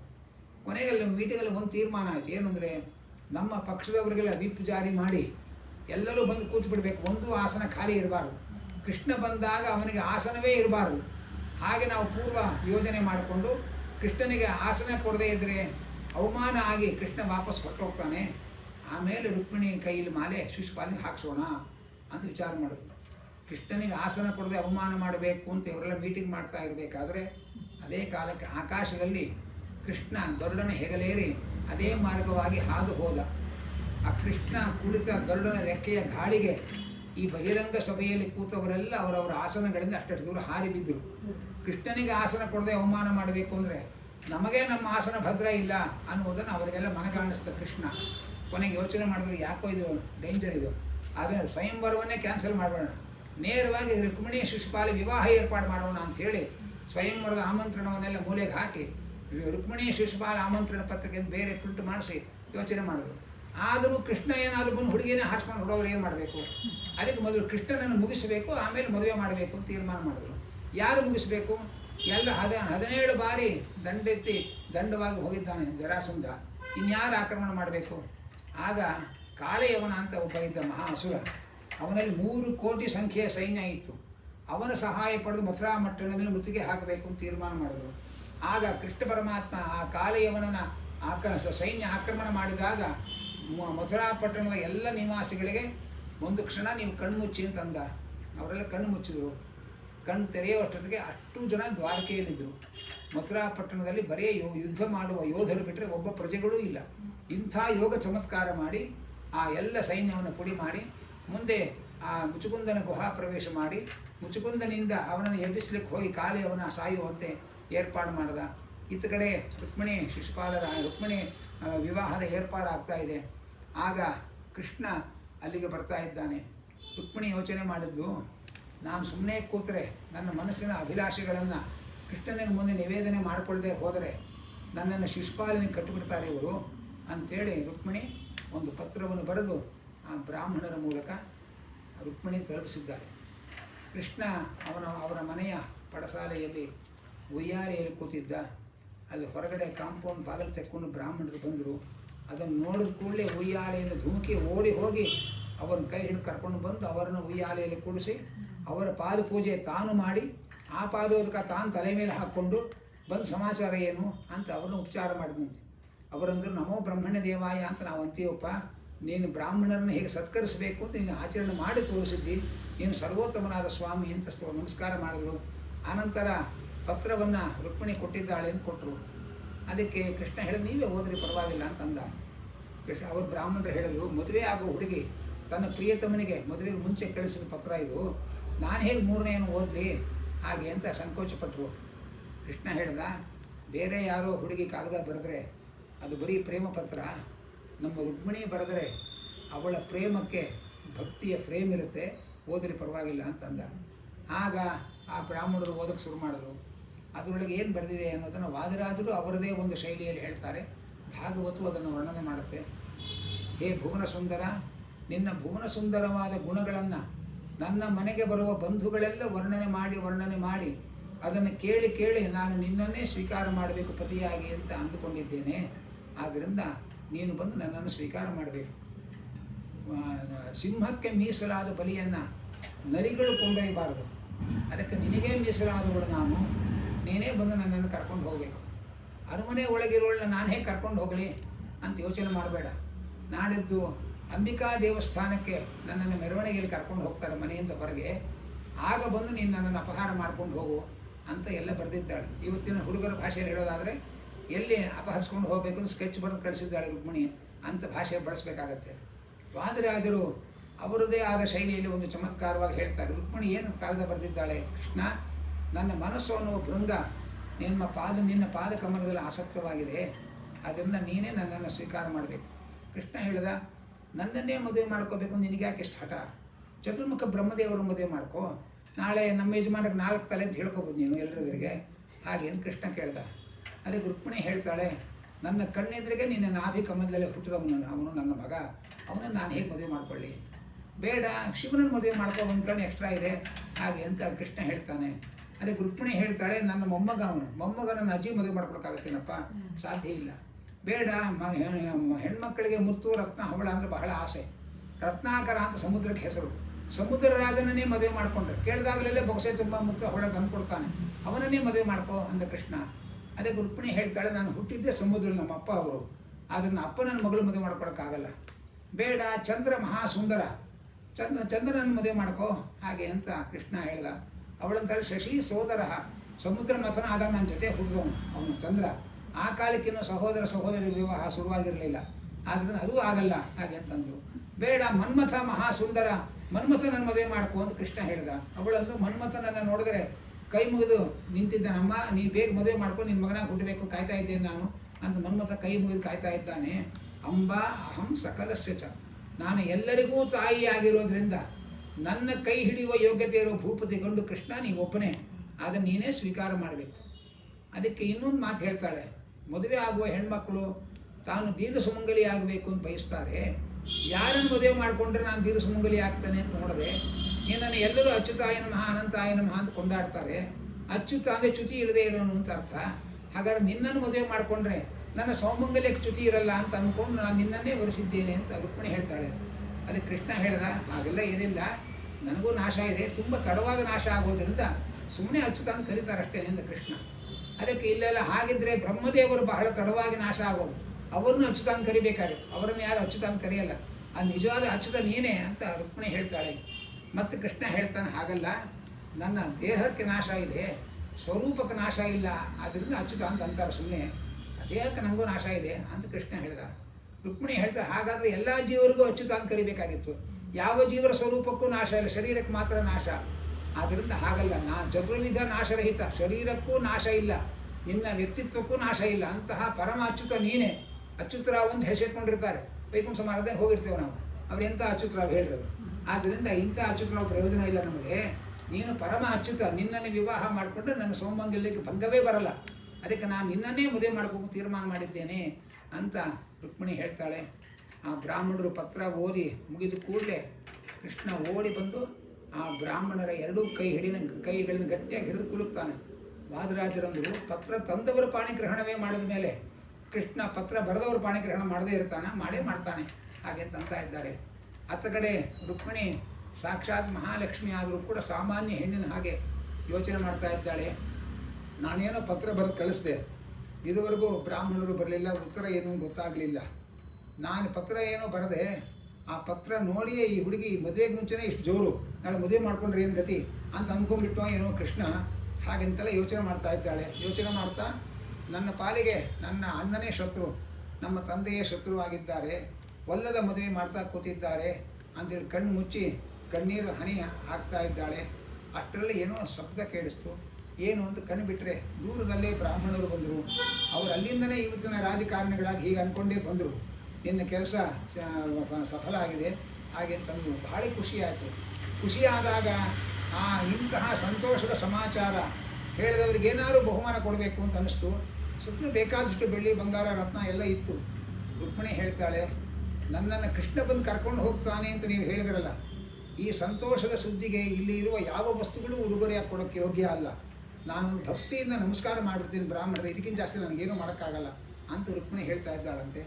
ಮರುದಿವಸ ಮೆರವಣಿಗೆ ಶುರುವಾಯಿತು. ಕೃಷ್ಣನು ರಥಾರೂಢನಾಗಿ ಬಂದಿದ್ದಾನೆ. ಆ ಮೆರವಣಿಗೆಯಲ್ಲಿ ವಯಸ್ಸಾದ ಬ್ರಾಹ್ಮಣ ಮುತ್ತೈದೆಯರನ್ನು ರುಕ್ಮಿಣಿ ಕೈಯಲ್ಲಿ ಅಂಬಿಕಾ ಪೂಜೆ ಮಾಡಿಸಲಿಕ್ಕೆ ಕರ್ಕೊಂಡು ಹೋಗ್ತಾ ಇದ್ದಾರೆ. ಅನಂತರ ಅನೇಕ ರುಕ್ಮಿಣಿಯ ಗೆಳತಿಯರೆಲ್ಲ ಪೂಜಾ ಸಾಮಗ್ರಿಗಳನ್ನು ಹಿಡ್ಕೊಂಡು ಹೋಗ್ತಾ ಇದ್ದಾರೆ. ಎಲ್ಲಿ ನೋಡಿದರಲ್ಲಿ ಬರೀ ಪೊಲೀಸರದೇ ಹಾವಳಿ, ರಾಜಕಾರಣಿಗಳ ಮದುವೆ ಇದ್ದ ಹಾಗೆ. ಎಲ್ಲ ಕಡೆ ಕೃಷ್ಣ ಯಾವಾಗ ಬರ್ತಾನೋ, ಯಾವಾಗ ಹಾರಿಸ್ಕೊಂಡು ಹೋಗ್ತಾನೋ, ಎಲ್ಲರಿಗೂ ಅದೇ ಭಯ. ಇನ್ನು ಕೆಲವರಿಗೆಲ್ಲ ಕೃಷ್ಣ ಬಂದು ದಯವಿಟ್ಟು ರುಕ್ಮಿಣಿ ಬೇಗ ಹಾರಿಸ್ಕೊಂಡು ಹೋಗಲಿ ಇನ್ನು ಕೆಲವರು ಕೇಳ್ಕೊಳ್ತಾ ಇದ್ದಾರೆ. ಅಂಥ ಮೆರವಣಿಗೆ ಅದು. ಆಗ ಆ ರುಕ್ಮಿಣಿ ದೇವಿ ಅಂಬಿಕಾ ದೇವಸ್ಥಾನಕ್ಕೆ ಹೋದರು. ಅಲ್ಲಿ ಪೂಜೆ ಮಾಡಿ, ಅಮ್ಮ ನನಗೆ ಕೃಷ್ಣನೇ ಗಂಡನಾಗಿ ಸಿಗೋ ಹಾಗೆ ಮಾಡು ಅಂತ ಕೇಳ್ಕೊಂಡ್ಳು. ಅಲ್ಲಿಂದ ಇನ್ನೊಂದು ಇಂದ್ರಾಣಿ ದೇವಸ್ಥಾನ ಅಂತಿತ್ತು. ಇಂದ್ರಾಣಿ ದೇವಸ್ಥಾನ ಅಂದರೆ ಶಚಿ ದೇವಸ್ಥಾನ, ಅದು ಆ ಊರಿನ ಗ್ರಾಮ ದೇವತೆ. ಹಾಗಾಗಿ ಇಂದ್ರಾಣಿ ದೇವಸ್ಥಾನಕ್ಕೆ ಹೋಗಿ ಪೂಜೆ ಮಾಡಿ ಕೃಷ್ಣನೇ ನನಗೆ ಗಂಡನಾಗಿ ಸಿಗಲಿ ಅಂತ ಕೇಳ್ಕೊಂಡ್ಳು. ಅಲ್ಲಿ ಒಂದು ಖಾಲಿ ರಥ ತೊಗೊಂಡು ಬಂದಿದ್ದರು. ಪೂಜೆ ಎಲ್ಲ ಮುಗಿದ ಮೇಲೆ ವಾಪಸ್ ಹೋಗಬೇಕಾದ್ರೆ ಆ ರಥದಲ್ಲಿ ರುಕ್ಮಿಣಿಯನ್ನು ಕೂಡಿಸ್ಕೊಂಡು ಕರ್ಕೊಂಡು ಹೋಗಬೇಕು ಅಂತ ಅವ್ರ ಉದ್ದೇಶ. ಆದರೆ ರುಕ್ಮಿಣಿಗೆ ರಥದಲ್ಲಿ ಕೂತ್ಕೊಂಡ್ರೆ ಕೃಷ್ಣನನ್ನು ಹಾರಿಸ್ಕೊಂಡು ಹೋಗೋಕ್ಕಾಗಲ್ಲ ಅಂತ ಅವಳ ಯೋಚನೆ. ಅವಳೇನು ಮಾಡಿದ್ಲು, ರುಕ್ಮಿಣಿ ಪೂಜೆ ಎಲ್ಲ ಮುಗಿಸಿ ವಾಪಸ್ ಬರಬೇಕಾದ್ರೆ ತನ್ನ ಹಣೆಯ ತುಂಬ ಮುಂಗುರುಳುಗಳು ಓಲಾಡ್ತಾ ಇತ್ತು. ಹಣೆಯ ಮೇಲೆ ಓಲಾಡುವ ಮುಂಗುರುಗಳನ್ನು ಸ್ವಲ್ಪ ಮೇಲಕ್ಕೆ ಎತ್ತಿ ಕೃಷ್ಣ ಎಲ್ಲಿಯಾದರೂ ಬಂದಿದ್ದಾನ ಅಂತ ದಿಟ್ಟಿಸಿ ನೋಡ್ತಾ ಇದ್ಲು. ಆನಂತರ ರಥ ಹತ್ತಮ್ಮ ಅಂತಂದರು. ರಥ ಏನು ಬೇಡ, ನಡ್ಕೊಂಡು ಬರ್ತೀನಿ, ಪರವಾಗಿಲ್ಲ ನಾನು ಹಾಗೆ ಅಂತಂದರು. ಆ ರುಕ್ಮಿಣಿ ಯಾಕೆ ಹಾಗೆ ಹೇಳ್ತಾಳೆ ಅನ್ನೋದು ಈ ಪೆದ್ದುಗಳಿಗೆ ಯಾರಿಗೂ ಅರ್ಥ ಆಗಲಿಲ್ಲ. ಯಾಕೆಂದರೆ ವೇದವ್ಯಾಸದೇವರು ಮಹಾಭಾರತದ ಒಂದು ಮಾತು ಹೇಳ್ತಾರೆ, ಯಾರು ಪಂಡಿತರು ಅಂತ ಒಂದು ಪ್ರಶ್ನೆ ಕೇಳ್ತಾರೆ. ನಮ್ಮನ್ನು ಕೇಳಿದರೆ ನಾವು ಹೇಳ್ತೀವಿ ಅದು ಓದಿರೋರು ಇದು ಓದಿರೋರು ಅಂತೇವೆ. ವೇದವ್ಯಾಸದೇವರು ಹೇಳ್ತಾರೆ, ಇದೆಲ್ಲ ಪುಸ್ತಕದ ಪಾಂಡಿತ್ಯ ಪ್ರಯೋಜನ ಇಲ್ಲ. ಒಂದು ಹೆಣ್ಣು ಮನಸ್ಸಲ್ಲಿ ಏನು ಯೋಚನೆ ಮಾಡ್ತಾ ಇದ್ದಾಳೆ ಸರಿಯಾಗಿ ಯಾರು ಗೆಸ್ ಮಾಡ್ತಾರೋ ಅವರು ಪಂಡಿತರು, ಇದುವರೆಗೂ ಅವ್ನು ಸಿಕ್ಕಿಲ್ಲ ಹಾಗೆ ಅಂತ ವೇದವ್ಯಾಸರು ಒಂದು ಮಾತು ಹೇಳ್ತಾರೆ. ಏನು ಅದೇ ಮಹಾ ಕಷ್ಟ ಅಂತ ಕೆಲವರು ಅನಿಸ್ಬೋದು. ಅದಕ್ಕೆ ವೇದವ್ಯಾಸರು ಹೇಳ್ತಾರೆ, ಹೆಣ್ಣಿಗೂ ಗಂಡಿಗೂ ಇರೋದಲ್ಲದೆ ಅಷ್ಟೇ ವ್ಯತ್ಯಾಸ. ಗಂಡಿಗೆ ತನ್ನ ಭಾವನೆಗಳ ತೀವ್ರತೆಯನ್ನು ಬೇಗ ಬಹಿರಂಗಪಡಿಸ್ಬಿಡ್ತಾನೆ. ಆದರೆ ಹೆಣ್ಣು ಕೊನೆಯ ತನಕೂ ನಗ್ನಗುತ್ತಾನೆ ಇರ್ತಾಳೆ, ಒಳಗೆ ಏನೇನು ಅಸ್ತ್ರ ಇಟ್ಕೊಂಡಿರ್ತಾಳೆ ಅಂತಲೇ ಗಂಡಸರಿಗೆ ಅರ್ಥವಾಗಲ್ಲ.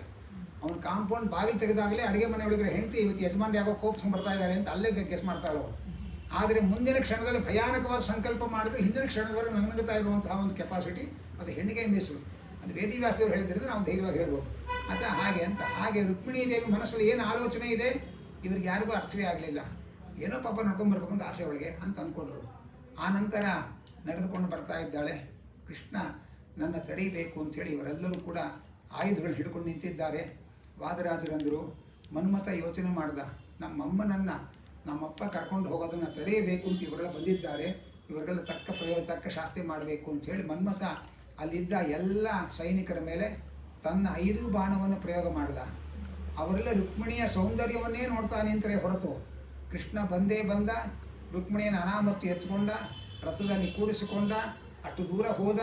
ಇವರು ರುಕ್ಮಿಣಿಯನ್ನೇ ನೋಡ್ತಾ ಕೂತಿದ್ದಾರೆ, ಯಾರು ಹಾರಿಸ್ಕೊಂಡು ಹೋಗಿದ್ದಾರೆ ಗಮನವೇ ಇಲ್ಲ ಅವರಿಗೆ. ಅಷ್ಟು ದೂರ ರುಕ್ಮಿಣಿಯನ್ನು ಕೃಷ್ಣ ಹಾರಿಸ್ಕೊಂಡು ಹೋದ್ಮೇಲೆ ಎಚ್ಚರಿಕೆ ಆಯಿತು ನಾವು ಯಾತಕ್ಕೆ ಬಂದಿದ್ದೇವೆ ಅಂತ. ಆಗೆಲ್ಲ ಯುದ್ಧಕ್ಕೆ ಹೋಗಿ ಕೈಕಾಲು ಮಾಡ್ಕೊಂಡ್ರು ಅವರು. ಈ ಸಂದರ್ಭವನ್ನು ವಾದರಾಜರು ಬಹಳ ಚಮತ್ಕಾರವಾಗಿ ಹೇಳ್ತಾರೆ. ಇವತ್ತಿನ ಹಾಗೆ ಪಾರ್ಕು ಗಿರ್ಕು ಎಲ್ಲ ಮುಗಿದ ಮೇಲೆ ಮದುವೆ ಕಾರ್ಯಕ್ರಮ ಅಲ್ಲ, ಇದೇ ಮೊದಲನೇ ಭೇಟಿ, ಕೃಷ್ಣ ರುಕ್ಮಿಣಿಯರ ಮೊದಲನೇ ಭೇಟಿ. ಆ ಮೊದಲನೇ ಭೇಟಿ ಒಳಗೆ ಹುಡುಗ ಅನಾಮತ್ತು ಹುಡುಗಿನ ಎತ್ಕೊಂಡ್ರೆ ಆ ಹುಡುಗಿಗೆ ಏನು ಅನ್ನಿಸಿರಬೇಕು ಅದನ್ನು ವಾದರಾಜರು ಹೇಳ್ತಾರೆ. ಆ ಕೃಷ್ಣ ನೀಲವರ್ಣ, ರುಕ್ಮಿಣಿ ಬಂಗಾರದ ಬಣ್ಣ ಮಹಾಲಕ್ಷ್ಮಿ. ಆ ಅನಾಮತ್ತು ಸೊಂಟಕ್ಕೆ ಕೈ ಹಾಕಿ ರುಕ್ಮಿಣಿಯನ್ನು ಕೃಷ್ಣ ಎತ್ಕೊಂಡಾಗ ಕೃಷ್ಣನ ವಿಶಾಲವಾದ ವಕ್ಷಸ್ಥಳದ ಸ್ಪರ್ಶ ಅವಳಿಗಾಯಿತು. ಕೃಷ್ಣನ ಕೆನ್ನೆಯ ಸ್ಪರ್ಶವಾಗಿ ರುಕ್ಮಿಣಿಯ ಕೆನ್ನೆ ಇನ್ನೂ ರಂಗೇ ಇರ್ತು. ಅವಳು ಕಣ್ಮುಚ್ಚಿ ಅದನ್ನು ಅನುಭವಿಸ್ತಾ ಮನಸ್ಸಲ್ಲಿ ಅಂದ್ಕೊಳ್ತಾ ಇದ್ದಾಳಂತೆ, ಮದುವೆಗಿಂತ ಇದೇ ಚೆನ್ನಾಗಿದೆ ಅಂದ್ಕೊಂಡಂಥವಳು. ಮದುವೆ ಮನೆಯಲ್ಲಿ ಪುರೋಹಿತ ಬರೀ ಕೈ ಹಿಡಿಸ್ತಾರೆ, ಇಲ್ಲಿ ಹುಡುಗ ಮೈಯಲ್ಲೇ ಹೇಳ್ಕೊಂಡಿದ್ದಾನೆ.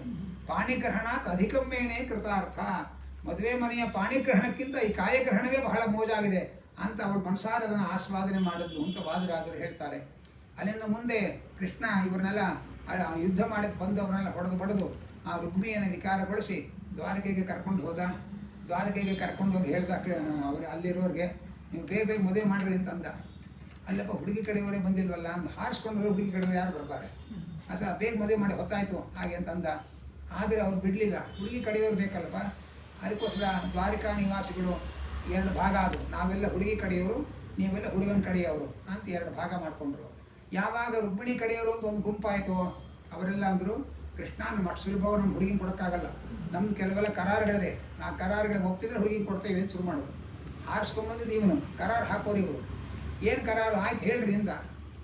ಅದಕ್ಕೆ ರುಕ್ಮಿಣಿ ಕಡೆಯವರು ಹೇಳಿದ್ರು, ನೋಡಪ್ಪ ನಮ್ಮ ಹುಡುಗಿ ಕೈಯಲ್ಲಿ ಯಾವ ಕಷ್ಟದ ಕೆಲಸವೂ ಇದುವರೆಗೂ ಮಾಡಿಸಿಲ್ಲ, ಬರೀ ಕಾಲಿಗೆ ಹೋಗಿ ಬಂದು ಕೂತ್ಕೋ, ಟಿ ವಿ ನೋಡು, ಮೊಬೈಲ್ ನೋಡು, ಇಷ್ಟೇ ನಾವು ಬೆಳೆಸಿರೋದು.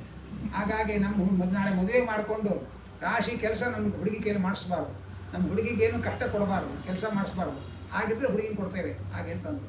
ಕೃಷ್ಣನ ಕಡೆಯವರು ಹೇಳಿದ್ರು, ಯಾಕೆ ಗಾಬರಿ ಆಗ್ತೀರಿ, ನಮ್ಮ ಕೃಷ್ಣನ ಮನೆ ಕೆಲಸ ಅಂಥದ್ದೇನು ಕಷ್ಟ ಇಲ್ಲ, ಕೃಷ್ಣನ ಒಂದೇ ಒಂದು ಮನೆ, ಅದಕ್ಕೆ ಬ್ರಹ್ಮಾಂಡ ಅಂತ ಹೆಸರು, 14 ಲೋಕಗಳ ಅಪಾರ್ಟ್ಮೆಂಟ್ ಅದು, ಆ ಮನೆ ಕೆಲಸ ಒಂದು ನಿಮ್ಮ ಹುಡುಗಿ ನೋಡ್ಕೊಂಡ್ರೆ ಸಾಕು, ಅದಕ್ಕಿಂತ ಜಾಸ್ತಿ ಕೆಲಸ ನಮ್ಮ ಹುಡುಗ ಏನು ಮಾಡಿಸಲ್ಲ. ಆ ಹುಡುಗಿ ನಿಮ್ಮ ಹುಡುಗಿ ಕೈಲಿ ಮನೆ ಕೆಲಸ ಆಗುತ್ತಲ್ಲ ಅಂತ ಯೋಚನೆ ಮಾಡಬೇಡಿ, ಬರೀ ಪಾತ್ರೆ ಅಡುಗೆ ಮಾಡಿ ಇಷ್ಟೇ ಕೆಲಸ ಅಲ್ಲ, ವಿಶ್ವಸ್ಥಿತಿ ಪ್ರಲಯ ಸರ್ಗ ಮಹಾವಿಭೂತಿ ವೃತ್ತಿ ಪ್ರಕಾಶ ನಿಯಮಾವೃತಿ ಬಂಧ ಮೋಕ್ಷಾಹ ಯಸ್ಯಾಹ ಅಪಾಂಗ ಲವ ಮಾತ್ರತಃ ಊರ್ಜಿತ ಸಾಶ್ರೀಹಿ ಯತ್ಕಟಾಕ್ಷ ಬಲವತಿ ಅಜಿತಂ ನಮಾಮಿ. ಈ ಜಗತ್ತಿನ ಸೃಷ್ಟಿ ಸ್ಥಿತಿ ಲಯ ಇದನ್ನೆಲ್ಲ ನಿಮ್ಮ ಮಗಳು ನೋಡ್ಕೋಬೇಕು, ಬರೀ ಕಸ ಗುಡಿಸೋದು ಪಾತ್ರೆಗಳು ಇಷ್ಟೇ ಕೆಲಸ ಅಲ್ಲ, ಇಷ್ಟೂ ಕೆಲಸವನ್ನು ಕೇವಲ ಅವಳ ವಾರಿಗಣ್ಣ ನೋಟದಿಂದಲೇ ನಡೆಸಿಬಿಡ್ತಾಳೆ. ಅದು ನಿಮ್ಮ ಹುಡುಗಿ ಬಗ್ಗೆ ನಿಮಗಿಂತ ಜಾಸ್ತಿ ಭರವಸೆ ನಮಗಿದೆ, ಯೋಚನೆ ಮಾಡಬೇಡಿ ಹಾಗೆ ಅಂತಂದರು.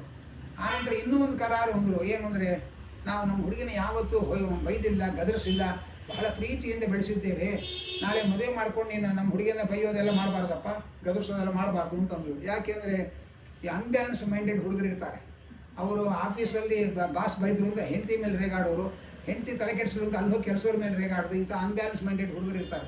ಅದರಲ್ಲಿ ಮೊದಲೇ ಕನ್ಫರ್ಮ್ ಆಗೋಬೇಕು. ಅದಕ್ಕೋಸ್ಕರ ರುಕ್ಮಿಣಿ ಕಡೆಯವ್ರು ಹೇಳಿದ್ರು ಹಾಗೆಲ್ಲ ನಮ್ಮ ಹುಡುಗಿ ಮೇಲೆ ಗದರಬಾರ್ದು, ಬೈಬಾರ್ದು ಅಂತಂದರು. ಅದಕ್ಕೆ ಕೃಷ್ಣನ ಕಡೆಯವ್ರು ಹೇಳ್ತಾರೆ, ಯಾಕೆ ಯೋಚನೆ ಮಾಡ್ತೀರಿ, ನಮ್ಮ ಹುಡುಗಂಗೆ ಕೋಪ ಅಂದರೆ ಏನು ಅಂತಲೇ ಗೊತ್ತಿಲ್ಲ, ಅಂಥ ಮುದ್ದಾದ ಹುಡುಗ, ಪ್ರಹಸನ್ನಿವ ಭಾರತ, ರಣರಂಗದಲ್ಲೂ ನಗ್ತಾನೆ ನಿಂತಿರ್ತಾನೆ, ಅಂತಹ ಮಹಾನುಭಾವ ನಮ್ಮ ಕೃಷ್ಣ. ಅವನಿಗೆ ಒಂದು ಸರಿ ಕೋಪ ಬರುತ್ತೆ ಅಷ್ಟೇ. ಯಾವಾಗ ಅಂತಂದರೆ ಪ್ರಳಯ ಮಾಡ್ತಾನೆ, ಒಂದು ಸರಿ ಕೋಪ ಬಂದರೆ ಪ್ರಳಯ ಮಾಡಿಬಿಡ್ತಾನೆ. ಆದರೆ ನಮ್ಮ ಕೃಷ್ಣ ಎಂಥ ಬ್ಯಾಲೆನ್ಸ್ ಮೈಂಡೆಡ್ ಹುಡುಗ ಅಂದರೆ ಪ್ರಳಯ ಕಾಲದಲ್ಲೂ ಲಕ್ಷ್ಮಿ ಜೊತೆಗೆ ಆನಂದವಾಗಿ ಕೂತಿರ್ತಾನೋ, ಅಂಥ ಮಹಾನುಭಾವ, ಏನು ಯೋಚನೆ ಮಾಡಬೇಡಿ ಹಾಗೆ ತಂದರು. ಆನಂತರ ಇನ್ನೂ ಒಂದು ಕರಾರು ಅಂತಂದ್ರು, ಏನು ಅಂದರೆ ನಮ್ಮ ಹುಡುಗಿಯನ್ನೇ ಆಭರಣ ಮಾಡಿ ಮೈ ಮೇಲೆ ಹಾಕೋಬೇಕು ಅಂದರು. ಏನು ಹಾಗಂದರೆ ಭಗವಂತನ ಮೈ ಮೇಲೆ ಏನು ಬಂಗಾರದ ಆಭರಣಗಳಿದೆ, ರಮಾದೇವಿಯೇ ಬಂಗಾರದ ಆಭರಣಗಳಾಗಿ ಭಗವಂತನ ಅಂಗವನ್ನು ಆಲಿಂಗನ ಮಾಡಿ ಆನಂದ ಪಡ್ತಾಳೆ. ಆದ್ದರಿಂದ ಭಗವಂತನ ಮೈ ಮೇಲಿರುವ ಆಭರಣಗಳು ಅಂದರೆ ಉಮಾ ಗೋಲ್ಡ್ ಅಲ್ಲ, ಅದೆಲ್ಲ ರಮಾ ಗೋಲ್ಡ್ ಅದು ಅಂಥದ್ದನ್ನು ಕರಾರು ಹಾಕಿದ್ರು ಅವರು. ಹಾಗೆ ಆಗಲಿ ಅಂತ ಕೃಷ್ಣ ಒಪ್ಕೊಂಡು, ಹುಡುಗಿ ಒಪ್ಪಿಗೆ ಆದಮೇಲೆ ಎಲ್ಲ ಕರಾರಿಗೂ ತಕರಾರೇ ಮಾಡಲ್ಲ ಹುಡುಗ, ಎಲ್ಲರಿಗೂ ತಲೆಲ್ಲಾಡಿಸ್ತಾ ಇರ್ತಾನೆ. ಹಾಗಾದ್ರೆ ಮತ್ತೆ ಇನ್ಯಾತಕ್ಕೆ ಮದುವೆ ಆಗಲಿ ಅಂತಂದರು. ಸರಿ, ಎಲ್ಲ ಮದುವೆಗೆ ಏರ್ಪಾಡು ಮಾಡಿಕೊಂಡ್ರು. ಎಲ್ಲ 14 ಲೋಕದವರೆಲ್ಲ ಬಂದಿದ್ದಾರೆ, ಬ್ರಹ್ಮಾದಿ ದೇವತೆಗಳೆಲ್ಲ ಆಕಾಶದಲ್ಲಿ ಕೃಷ್ಣ ರುಕ್ಮಿಣಿಯರ ಮಂಗಲ ಕಲ್ಯಾಣ ಮಹೋತ್ಸವ ನೋಡೋಕ್ಕೆ ಆಗಮಿಸಿದ್ದಾರೆ. ಆ ನಂತರ ಆ ಎಲ್ಲ ಹೆಣ್ಮಕ್ಕಳು ಕೂಡ ಅಲಂಕಾರ ಮಾಡಿಕೊಂಡು ಬಹಳ ಸಂತೋಷವಾಗಿ ನಗನಗುತ್ತಾ, ಫಂಕ್ಷನ್ನಲ್ಲೇ ಕೆಲವರು ಕೋಪ ಮುಖ ಬೋಧಿಸ್ಕೊಳ್ಳೋರು ಹೆಣ್ಮಕ್ಳು ಇರ್ತಾರೆ, ಅದಕ್ಕೋಸ್ಕರ ಹಾಗಿರಲಿಲ್ಲ ಅಂತ ವರ್ಣನೆ ಮಾಡ್ತಾರೆ. ಎಲ್ಲ ಹೆಣ್ಮಕ್ಳು ಸಂತೋಷವಾಗಿ ಓಡಾಡಿಕೊಂಡು ಕೃಷ್ಣ ರುಕ್ಮಿಣಿಯರ ಮದುವೆಯೊಳಗೆ ಭಾಗವಹಿಸಿ ಆನಂದ ಪಡ್ತಾ ಇದ್ದಾರೆ. ಆ ಸಂದರ್ಭದಲ್ಲಿ ಎಲ್ಲ ಋಷಿಮುನಿಗಳು 4 ವೇದದ ಆಶೀರ್ವಾದ ಮಂತ್ರಗಳನ್ನು ಘೋಷಣೆ ಮಾಡ್ತಾ ಇದ್ದಾರೆ. ಎಲ್ಲರ ಕೈಗೆ ಮಂತ್ರಾಕ್ಷರಿ, ಹೂವು, ಮುತ್ತು, ರತ್ನಗಳನ್ನೆಲ್ಲ ಕೊಟ್ಟಿದ್ದಾರೆ. ಪುರೋಹಿತರು ಅಂತಃಪಡೆ ಹಿಡಿದುಕೊಂಡು ಮಂಗಲಾಷ್ಟಕವನ್ನು ಹೇಳ್ತಾ ಇದ್ದಾರೆ. ಲಕ್ಷ್ಮೀರ್ಯಸ್ಯ ಪರಿಗ್ರಹ ಕಮಲಭೂಃ ಸುನುರ್ಗರುತ್ಮಾನತಃ ಪೌತ್ರಶ್ಚಂದ್ರ ವಿಭೂಷಣ ಸುರಗುರು ಶೇಷಶ್ಚ ಶಯ್ಯಾ ಪುನಃ ಬ್ರಹ್ಮಾಂಡಂ ವರಮಂದಿರಂ ಸುರಗಣಾಃ ಯಸ್ಯ ಪ್ರಭೋ ಸೇವಕಾಃ ತತ್ರೈಲೋಕ್ಯ ಕುಟುಂಬ ಪಾಲನಪರಃ ಕುರ್ಯಾದ್ಧ್ರುವಂ ಮಂಗಲಂ ಶುಭಲಗ್ನೇ ಸಾವಧಾನ ಸುಮುಹೂರ್ತೆ ಸಾವಧಾನ ಶ್ರೀ ಲಕ್ಷ್ಮೀನಾರಾಯಣ ಧ್ಯಾನ ಸಾವಧಾನ. ಹಾಗೆ ಅಂತೇಳಿ ಎಲ್ಲರೂ ಕೂಡ ಕೃಷ್ಣ ರುಕ್ಮಿಣಿಯರ ಮೇಲೆ ಆ ಹೂಮಳೆಯನ್ನು ಸುರಿಸಿದ್ದಾರೆ. ಅನಂತರ ಮಾಂಗಲ್ಯ ಧಾರಣವನ್ನು ಮಾಡ್ತಾ ಇದ್ದಾರೆ. ಕೃಷ್ಣ ಲಕ್ಷ್ಮೀದೇವಿಯ ಕೊರಳಿಗೆ, ರುಕ್ಮಿಣಿಯ ಕೊರಳಿಗೆ ಮಾಂಗಲ್ಯ ಬಂಧನ ಮಾಡ್ತಾ, ಮಾಂಗಲ್ಯ ತಂತುನಾನೇನ ಜಗಜ್ಜೀವನ ಹೇತುನ ಕಂಠೆ ಬದ್ನಾಮ ಸುಭಗೆ ಚಿರಂಜೀವ ಮಯಾ ಸಹ ಎಂಬುದಾಗಿ ಜಗತ್ ಕಲ್ಯಾಣಕ್ಕೋಸ್ಕರವಾಗಿ ನಿನ್ನ ಕೊರಳಿಗೆ ಮಾಂಗಲ್ಯ ಬಂಧನ ಮಾಡಿಸ್ತಾ ಇದ್ದೇನೆ ಅಂತ ಹೇಳಿ ಆ ಕೃಷ್ಣ ರುಕ್ಮಿಣಿಯ ಕೊರಳಿಗೆ ಮಾಂಗಲ್ಯ ಬಂಧನ ಮಾಡ್ತಾ ಇದ್ದಾರೆ. ಆ ರುಕ್ಮಿಣಿ ಕೃಷ್ಣನ ಮದುವೆ ಒಳಗೆ ಜೀರಿಗೆ ಬೆಲ್ಲ ಯಾರು ಮೊದಲು ಹಾಕಿದ್ರು, ಇದೇ ಮದುವೆ ಮನೆ ದೊಡ್ಡ ಗಲಾಟೆ. ಹುಡುಗಿ ಕಡೆಯವರು ಸಹ ನೀ ಮೊದಲು ಹಾಕೋ, ಕೊನೆ ತನಕ ಹುಡುಗ ನಿನ್ನ ಮಾತು ಕೇಳ್ತಾ ಇರಬೇಕು, ಯಾಕೆಂದ್ರೆ ಅವ್ರ ಹುಡುಗ ಅವ್ರ ಮಾತು ಕೇಳ್ತಾ ಇರಲ್ಲ, ಅದಕ್ಕೋಸ್ಕರ ಅದನ್ನು ಇಲ್ಲಿ ಸೇರಿ ತೀರಿಸ್ಕೊಳ್ತಾ ಇರ್ತಾರೆ ಪಾಪ. ಹಾಗಾಗಿ ನಿನ್ನ ಗಂಡನ ಮೇಲೆ ನೀನೇ ನಿನ್ನ ಆಡಳಿತ ನಡೆಸ್ಬೇಕು, ನೀ ಮೊದಲು ಹಾಕು ಅಂತ ಅವರು. ಹುಡುಗನ ಕಡೆಯವರು ನೀ ತಲೆ ತಗ್ಗಿಸ್ಬೇಡ, ನೀನು ಹಾಕು, ಗದ್ದಲವೋ ಗದ್ದಲ. ಕೊನೆ ಗಲಾಟೆ ಒಳಗೆ ಪುರೋಹಿತರ ತಲೆ ಮೇಲೆ ಹಾಕಿರ್ತಾರೆ ಇಬ್ಬರು ಸೇರ್ಕೊಂಡು. ಇಂಥ ಪರಿಸ್ಥಿತಿ ಇರ್ತದೆ ಮದುವೆ ಮನೆಗಳಲ್ಲಿ. ಇಲ್ಲಿ ಯಾರು ಹಾಕಿದರು ಅದನ್ನು ವಾದರಾಜರಂತಾರೆ. ಕೃಷ್ಣ ರುಕ್ಮಿಣಿ ಕಡೆಯವರು ಹಾಕಿದ ಜೀರಿಗೆ ಬೆಲ್ಲವನ್ನು ತಾನೇ ಮೊದಲು ಹಾಕಿಸ್ಕೊಂಡಂತೆ, ಆಮೇಲೆ ತಾನು ಹಾಕಿದ್ನಂತೆ. ಯಾಕಂದರೆ ಯಾರು ಹಾಕಿದ್ರು ಕೃಷ್ಣನ ಮಾತ್ರ ರುಕ್ಮಿಣಿ ಕೇಳೋದು, ಆದ್ದರಿಂದ ಏನು ಪ್ರಾಬ್ಲಮ್ ಇಲ್ಲ ಅಲ್ಲಿ, ಬೇರೆ ಕಡೆ ಆದರೆ ಪ್ರಾಬ್ಲಮ್ಮು. ಆ ನಂತರ ಎಲ್ಲರೂ ಕೂಡ ಆ ಕೃಷ್ಣ ರುಕ್ಮಿಣಿಯರ ಮಂಗಲ ಕಲ್ಯಾಣ ಮಹೋತ್ಸವದ ಸುಸಂದರ್ಭವನ್ನು ಮನಸಾರೆ ಆಸ್ವಾದನೆ ಮಾಡ್ತಾ ಇದ್ದಾರೆ. ದೇವಲೋಕದ ದುಂದಿಗಳು ಮಂಗಳ ವಾದ್ಯಗಳು ಮುಳುಗ್ತಾ ಇವೆ. ಆ ಎಲ್ಲ ಸುವಾಸನೆಯರು ಮದುವೆ ಮನೆಯಲ್ಲಿ ಹೇಳಬಹುದಾದ ಮಂಗಳ ಹಾಡುಗಳನ್ನು ಮಾತ್ರ ಭಕ್ತಿಯಿಂದ ಹಾಡ್ತಾ ಇದ್ದಾರೆ. ಆ ನಂತರ ಆ ಕೃಷ್ಣ ರುಕ್ಮಿಣಿಯರ ಕಲ್ಯಾಣ ಮಹೋತ್ಸವದ ಈ ಸನ್ನಿವೇಶ ನೋಡಿ ನಮಗೂ ಕೂಡ ಕೃಷ್ಣ ರುಕ್ಮಿಣಿಯರ ಮದುವೆ ಕಲ್ಯಾಣೋತ್ಸವ ಮಾಡಿಸ್ಬೇಕು ಅಂತ ಆಸೆ ಆದರೆ ನಮಗೆ ಕೃಷ್ಣನೂ ಸಿಕ್ಕಿಲ್ಲ, ರುಕ್ಮಿಣಿಯೂ ಸಿಕ್ಕಿಲ್ಲ, ಏನು ಮಾಡೋಣ ಹಾಗೆ ಅಂತ ಅನಿಸ್ಬಹುದು. ನಮಗೂ ಸಿಕ್ಕಿದ್ದಾನೆ. ನಾವು ಸಂಪಾದನೆ ಮಾಡಿದ ನ್ಯಾಯವಾದ ಮಾರ್ಗದಿಂದ ನಾವು ಗಳಿಸಿದ ಸಂಪತ್ತೇ ನಮ್ಮ ಮನೆಯ ರುಕ್ಮಿಣಿ. ಆ ರುಕ್ಮಿಣಿಯನ್ನು ಶಿಶುಪಾಲನೆ ಕೊಡಬೇಕು ಅಂತ ರುಕ್ಮಿಣಿ ಒತ್ತಡ ಮಾಡ್ತಾ ಇದ್ದ. ಹಾಗೆ ಕೈಗೆ ದುಡ್ಡು ಬಂದ ಕೂಡ ನಮ್ಮ ಒಳಗೆ ದುರ್ಬುದ್ಧಿ ಬರುತ್ತೆ, ಇದನ್ನು ಮೋಜು ಮಸ್ತಿ ಖರ್ಚು ಮಾಡುವಂಥ. ಆ ರುಕ್ಮಿಯ ಒತ್ತಡಕ್ಕೆ ಮಣಿಯದೆ ದೇವರು ಕೊಟ್ಟ ಸಂಪತ್ತನ್ನು ದೇವರಿಗೆ ನಾವು ಸಮರ್ಪಣೆ ಮಾಡಿದ್ರೆ ಅದೇ ರುಕ್ಮಿಣಿ ಕಲ್ಯಾಣ ಅನ್ನೋದನ್ನು ಅನುಸಂಧಾನ ಮಾಡಬೇಕು ಅನ್ನೋದನ್ನು ಹೇಳ್ತಾರೆ. ಅನಂತರ ಹಾಗೆಯೇ ಭೂದೇವಿ ಸತ್ಯಭಾಮಿಯಾಗಿ ಸತ್ರಾಜಿತರ ಮಗಳಾಗಿ ಅವತಾರ ಮಾಡಿದ್ದಾಳೆ. ಆ ಸತ್ಯಭಾಮಿಯ ಸತ್ರಾಜಿತನಲ್ಲಿದ್ದ ಸಮಂತಕ ಮಣಿಯನ್ನು ಕೃಷ್ಣ ಕೇಳಿದ, ಅದಕ್ಕೆ ಅವನು ಕೊಡಲ್ಲ ಅಂತ ಹೇಳ್ದ. ಅವನ ತಮ್ಮ ಅದನ್ನು ಧಾರಣೆ ಮಾಡಿಕೊಂಡು ಮರಣವನ್ನು ಹೊಂದಿದ. ಆಗ ಕೃಷ್ಣನ ಮೇಲೆ ಅಪವಾದ ಹೊರಿಸಿದ್ದಾರೆ. ಕೃಷ್ಣ ಹೋಗಿ ಜಾಂಬವಂತನ ಗುಹಾ ಪ್ರವೇಶ ಮಾಡಿ ಅಲ್ಲಿ ತನಗೋಸ್ಕರವೇ ಹುಟ್ಟಿದ ಜಾಂಬವತಿಯನ್ನು ಕರೆದುಕೊಂಡು ಸಮಂತಕ ಮಣಿಯನ್ನು ತಂದು ಸತ್ರಾಜಿತನಿಗೆ ಕೊಟ್ಟು ಸತ್ರಾಜಿತ ವಾಪಸ್ಸು ಸತ್ಯಭಾಮಿಯನ್ನು ಸಮಂತಕ ಮಣಿಯನ್ನು ಕೃಷ್ಣನಿಗೆ ಅರ್ಪಣೆ ಮಾಡಿದ. ನನಗೆ ಭಾಮಾಮಣಿ ಸಾಕು, ಸಮಂತಕ ಮಣಿ ನೀನೇ ಇಟ್ಕೊಂಡು ವಾಪಸ್ ಕೊಟ್ಟು ಸತ್ಯಭಾಮಿಯನ್ನು ವಿವಾಹ ಮಾಡಿಕೊಂಡ. ಅನಂತರದಲ್ಲಿ ಮಿತ್ರವಿಂದ, ಲಕ್ಷಣ, ಭದ್ರ, ಹೀಗ ಅಷ್ಟಮಹಿಷಿಯರು, ಷಣ್ಮಹಿಷಿಯರು ಅವರೆಲ್ಲರೂ ಕೃಷ್ಣನ ವಿವಾಹಕ್ಕೋಸ್ಕರ ತಪಸ್ಸು ಮಾಡಿ ಬಂದವರು. ಅವರೆಲ್ಲರನ್ನು ಕೃಷ್ಣ ವಿವಾಹ ಮಾಡಿಕೊಂಡ. ಕೆಲವ್ರ ಮನೆಯಲ್ಲಿ ಅವರ ಹುಡುಗಿಯ ಕಡೆಯವರು ವಿರೋಧ ಮಾಡಿದ್ರು, ಅವರಿಗೆ ಬುದ್ಧಿ ಕಲಿಸಿ ಮದುವೆ ಮಾಡಿಕೊಂಡ. ಕೆಲವರು ಅವರಾಗೆ ಭಕ್ತಿಯನ್ನು ಸಮರ್ಪಣೆ ಮಾಡಿದ್ರು, ಅವರನ್ನು ಸ್ವೀಕಾರ ಮಾಡಿದ. ನರಕಾಸುರನ ಪ್ರಾಗ್ಜ್ಯೋತಿಷಪುರಕ್ಕೆ ಹೋಗಿ ಅವನನ್ನು ಸಂಹಾರ ಮಾಡಿ ಅವನ ಸೆರೆಮನೆಯಲ್ಲಿ ಸಿಕ್ಕಿದ 16,100 ಜನ ಹೆಣ್ಮಕ್ಕಳನ್ನು ಬಿಡುಗಡೆ ಮಾಡಿ ನೀವೆಲ್ಲ ನಿಮ್ಮ ಮನೆಗಳಿಗೆ ಹೋಗಿ ಅಂತಂದ. ಅವರು ನಾವೇನೋ ಹೋಗ್ತೇವೆ, ಸೇರಿಸೋರು ಯಾರು ಅಂದ್ರೆ ಅವರು. ಯಾಕೆಂದರೆ ಅಸುರ ನಮ್ಮನ್ನು ಅಪಹಾರ ಮಾಡಿದ್ದ. ಸಮಾಜ ನಮ್ಮ ಶೀಲದ ಬಗ್ಗೆ ಸಂಶಯ ಪಡುತ್ತೆ, ನಮ್ಮನ್ನು ಯಾರೂ ಸೇರಿಸ್ಕೊಳ್ಳಲ್ಲ, ಯಾರೂ ಮದುವೆ ಮಾಡ್ಕೊಳ್ಳಲ್ಲ. ಅಕಸ್ಮಾತ್ ಬೇರೆ ಊರಿನಲ್ಲಿ ಒಪ್ಕೊಂಡ್ರು ನಮ್ಮ ಊರಿನವ್ರು ಬಿಡಲ್ಲ, ಕಲ್ಲು ಹಾಕ್ತಾರೆ. ನಮ್ಮ ಪರಿಸ್ಥಿತಿ ಹೀಗಿದೆ ಹಾಗೆ ಅಂತಂದರು. ಕೃಷ್ಣ ಹೇಳಿದ, ಏನು ಯೋಚನೆ ಮಾಡಬೇಡಿ, ನೀವೆಲ್ಲ ಶೀಲವತಿ ಇರುವಂತ ನನಗೆ ನಂಬಿಕೆ ಇದೆ. ಆದರೆ ನಾನು ನಿಮ್ಮನ್ನೆಲ್ಲರನ್ನೂ ಮದುವೆ ಮಾಡಿಕೊಂಡು ಕೃಷ್ಣನ ಹೆಂಡತಿಯರು ಅಂತ ಇಡೀ ಸಮಾಜ ನಿಮಗೆ ಗೌರವ ಕೊಡೋ ಹಾಗೆ ಮಾಡ್ತೇನೆ ಅಂತ ಹೇಳಿ ಕೃಷ್ಣ 16,100 ಜನರನ್ನು ವಿವಾಹ ಮಾಡಿಕೊಂಡ. ಅವರೆಲ್ಲ ಯಾರು ಅಂದರೆ ಅವರೆಲ್ಲ ಅಗ್ನಿಯ ಗಂಡು ಮಕ್ಕಳು.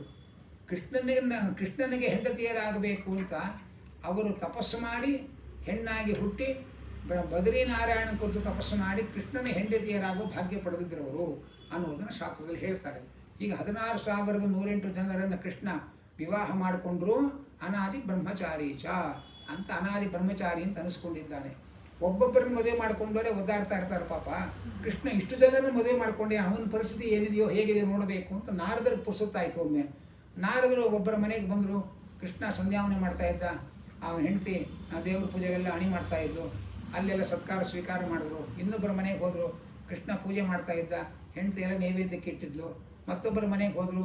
ಕೃಷ್ಣ ಮಗುವನ್ನು ಕೂಡಿಸಿದ್ರು. ತೊಡೆ ಮೇಲೆ ಅಕ್ಷರಾಭ್ಯಾಸ ಮಾಡಿಸ್ತಾ ಇದ್ದ. ಹೀಗೆ ಎಲ್ಲರ ಮನೆಗೂ ಟೈಮ್ ಇತ್ತು ಅವರಿಗೆ, ಎಲ್ಲರ ಮನೆಗೂ ಹೋದರು. ಕೊನೆಯ ಮನೆಗೆ ಬಂದ ಮೇಲೆ ಕೃಷ್ಣ ಈ 16,108 ಜನರನ್ನು ಮದುವೆ ಮಾಡಿಕೊಳ್ಳೋ ಧೈರ್ಯ ನೀನೇ ಮಾಡಬೇಕು, ನಾವು ಬರೀ ಪುರಾಣ ಕೇಳಬೇಕು. 16,108 ಜನರ ಮನೆಯಲ್ಲಿ 16,108 ರೂಪದಿಂದ ಇದ್ದು ಏಕಕಾಲದಲ್ಲಿ ಎಲ್ಲರ ಜೊತೆಯಲ್ಲಿ ಸಂತೋಷ ಕೊಡ್ತಾ ಇದ್ವಿ ಸ್ವಾಮಿ. ಆದ್ದರಿಂದ ನಾವು ಪುರಾಣ ಕೇಳಿ ಕೃತಾರ್ಥರಾಗಬೇಕಷ್ಟೇ, ಇನ್ನೇನು ಧೈರ್ಯ ಮಾಡಕ್ಕೆ ಹೋಗಬಾರ್ದು ಅನ್ನುವ ಹಾಗೆ ನಾರದರು ಕೃಷ್ಣನ ಮಹಿಮೆಯನ್ನು ವರ್ಣನೆ ಮಾಡ್ತಾರೆ. ಶ್ರೀನಿವಾಸನ ತಿರುಪತಿಗೆ ಹೋದರೆ ನಿತ್ಯ ಕಲ್ಯಾಣೋತ್ಸವ ಸ್ವಾಮಿ. ಶ್ರೀನಿವಾಸ ನಿತ್ಯ ಕಲ್ಯಾಣೋತ್ಸವ ಮಾಡಿಸ್ಕೊಳ್ತಾನೆ ಅಂತ ಹೊಟ್ಟೆ ಕೆಚ್ಚಿಗೆ ನಾವು ಯಾಕೆ ಹೀಗೆ ನಿತ್ಯ ಕಲ್ಯಾಣೋತ್ಸವ ಮಾಡಿಸ್ಕೋಬಾರ್ದು ಯಾರ್ಯಾರು ಭಕ್ತರಿಗೆ ಅನಿಸಿದ್ರೆ ಅವಶ್ಯವಾಗಿ ಮಾಡ್ಕೋಬೋದು. ಆದರೆ 3 ಅಂಶ ಗಮನಿಸಬೇಕು. ಒಂದು ಅದೇ ಹುಡುಗಿನೇ ಮಾಡ್ಕೊಳ್ತಾ ಇರಬೇಕು, ಇನ್ನೊಂದು ಸೇವಾಕರ್ತರು ಸಿಗ್ತಾ ಇರಬೇಕು, ಇನ್ನೊಂದು ಇಬ್ಬರಿಗೂ ವಯಸ್ಸಾಗಬಾರ್ದು. ಹೀಗಿದ್ರೆ ಯಾರು ಬೇಕಾದ್ರೂ ಮಾಡ್ಕೋಬೋದು. ಇಲ್ಲದೇ ಪುರಾಣ ಕೇಳಬೇಕು ಕೂತ್ಕೊಂಡು ಆರಾಮಾಗಿ. ಹೀಗೆ ಆ ಭಗವಂತನ ಅಂತಹ ಸಚ್ಚಿದಾನಂದಮಯ ಸ್ವರೂಪನಾದ ಲಕ್ಷ್ಮೀನಾರಾಯಣರ ಮಂಗಲ ಕಲ್ಯಾಣ ಮಹೋತ್ಸವದ ಪ್ರಮುಖ ಘಟ್ಟದ ಜೊತೆಯಲ್ಲಿ ಈ 1 ವಾರದಿಂದ ಏನು ಭಾಗವತ ಪ್ರವಚನವನ್ನು ನೀವೆಲ್ಲ ಶ್ರದ್ಧೆಯಿಂದ ಶ್ರವಣ ಮಾಡ್ತಾ ಇದ್ದೀರಿ. ಹುಡುಗರು ಶ್ರದ್ಧೆಯಿಂದ ಎಲ್ಲ ಏರ್ಪಾಡು ಮಾಡಿದ್ದಾರೆ. ಆ ಏರ್ಪಾಡಿನಲ್ಲಿ ಅವರಿಗೆ ಎಷ್ಟು ಶ್ರದ್ಧೆ ಇದೆ ಅಂತ ಅರ್ಥ ಆಗುತ್ತೆ. ಅವರ ಶ್ರದ್ಧೆಗೆ ಅನುಗುಣವಾಗಿ ಮತ್ತು ಇಡೀ ಕುಟುಂಬ ವರ್ಗಕ್ಕೆ ಮತ್ತು ಯಾರ್ಯಾರು ಇದನ್ನು ಭಕ್ತಿಯಿಂದ ಕೇಳಕ್ಕೆ ಬಂದಿದ್ದಾರೆ ಅವರೆಲ್ಲರಿಗೂ ಕೂಡ ಮಧ್ವಾಂತರ್ಗತ ರುಕ್ಮಿಣಿ ಸತ್ಯಭಾಮ ಸಮೇತ ಶ್ರೀ ಗೋಪಾಲಕೃಷ್ಣ ಅನುಗ್ರಹ ಮಾಡಿ ಇನ್ನಷ್ಟು ಶ್ರವಣ ಭಾಗ್ಯವನ್ನು ಕೊಡಲಿ ಅಂತ ಪ್ರಾರ್ಥನೆ ಮಾಡ್ತಾ ಈ ಪ್ರವಚನ ಕುಸುಮವನ್ನು ಅಸ್ಮಿನ್ ಗುರುವಂತರ್ಗತ ಭಾರತೀಯ ಮುಖ್ಯ ಪ್ರಾಣಾಂತರ್ಗತ ವೇದವ್ಯಾಸ ಭಿನ್ನ ಮಧ್ವಾಂತರ್ಗತ ಗೋಪಾಲಕೃಷ್ಣ ದೇವರ ಪಾದಾರ ಮುಂದೆ ಸಮರ್ಪಣೆ ಮಾಡ್ತಾ ಇದ್ದೇನೆ. ಕೃಷ್ಣಾರ್ಪಣ. ಕಾಯೇನ ವಾಚ ಮನಸೇಂದ್ರಿಯೈರ್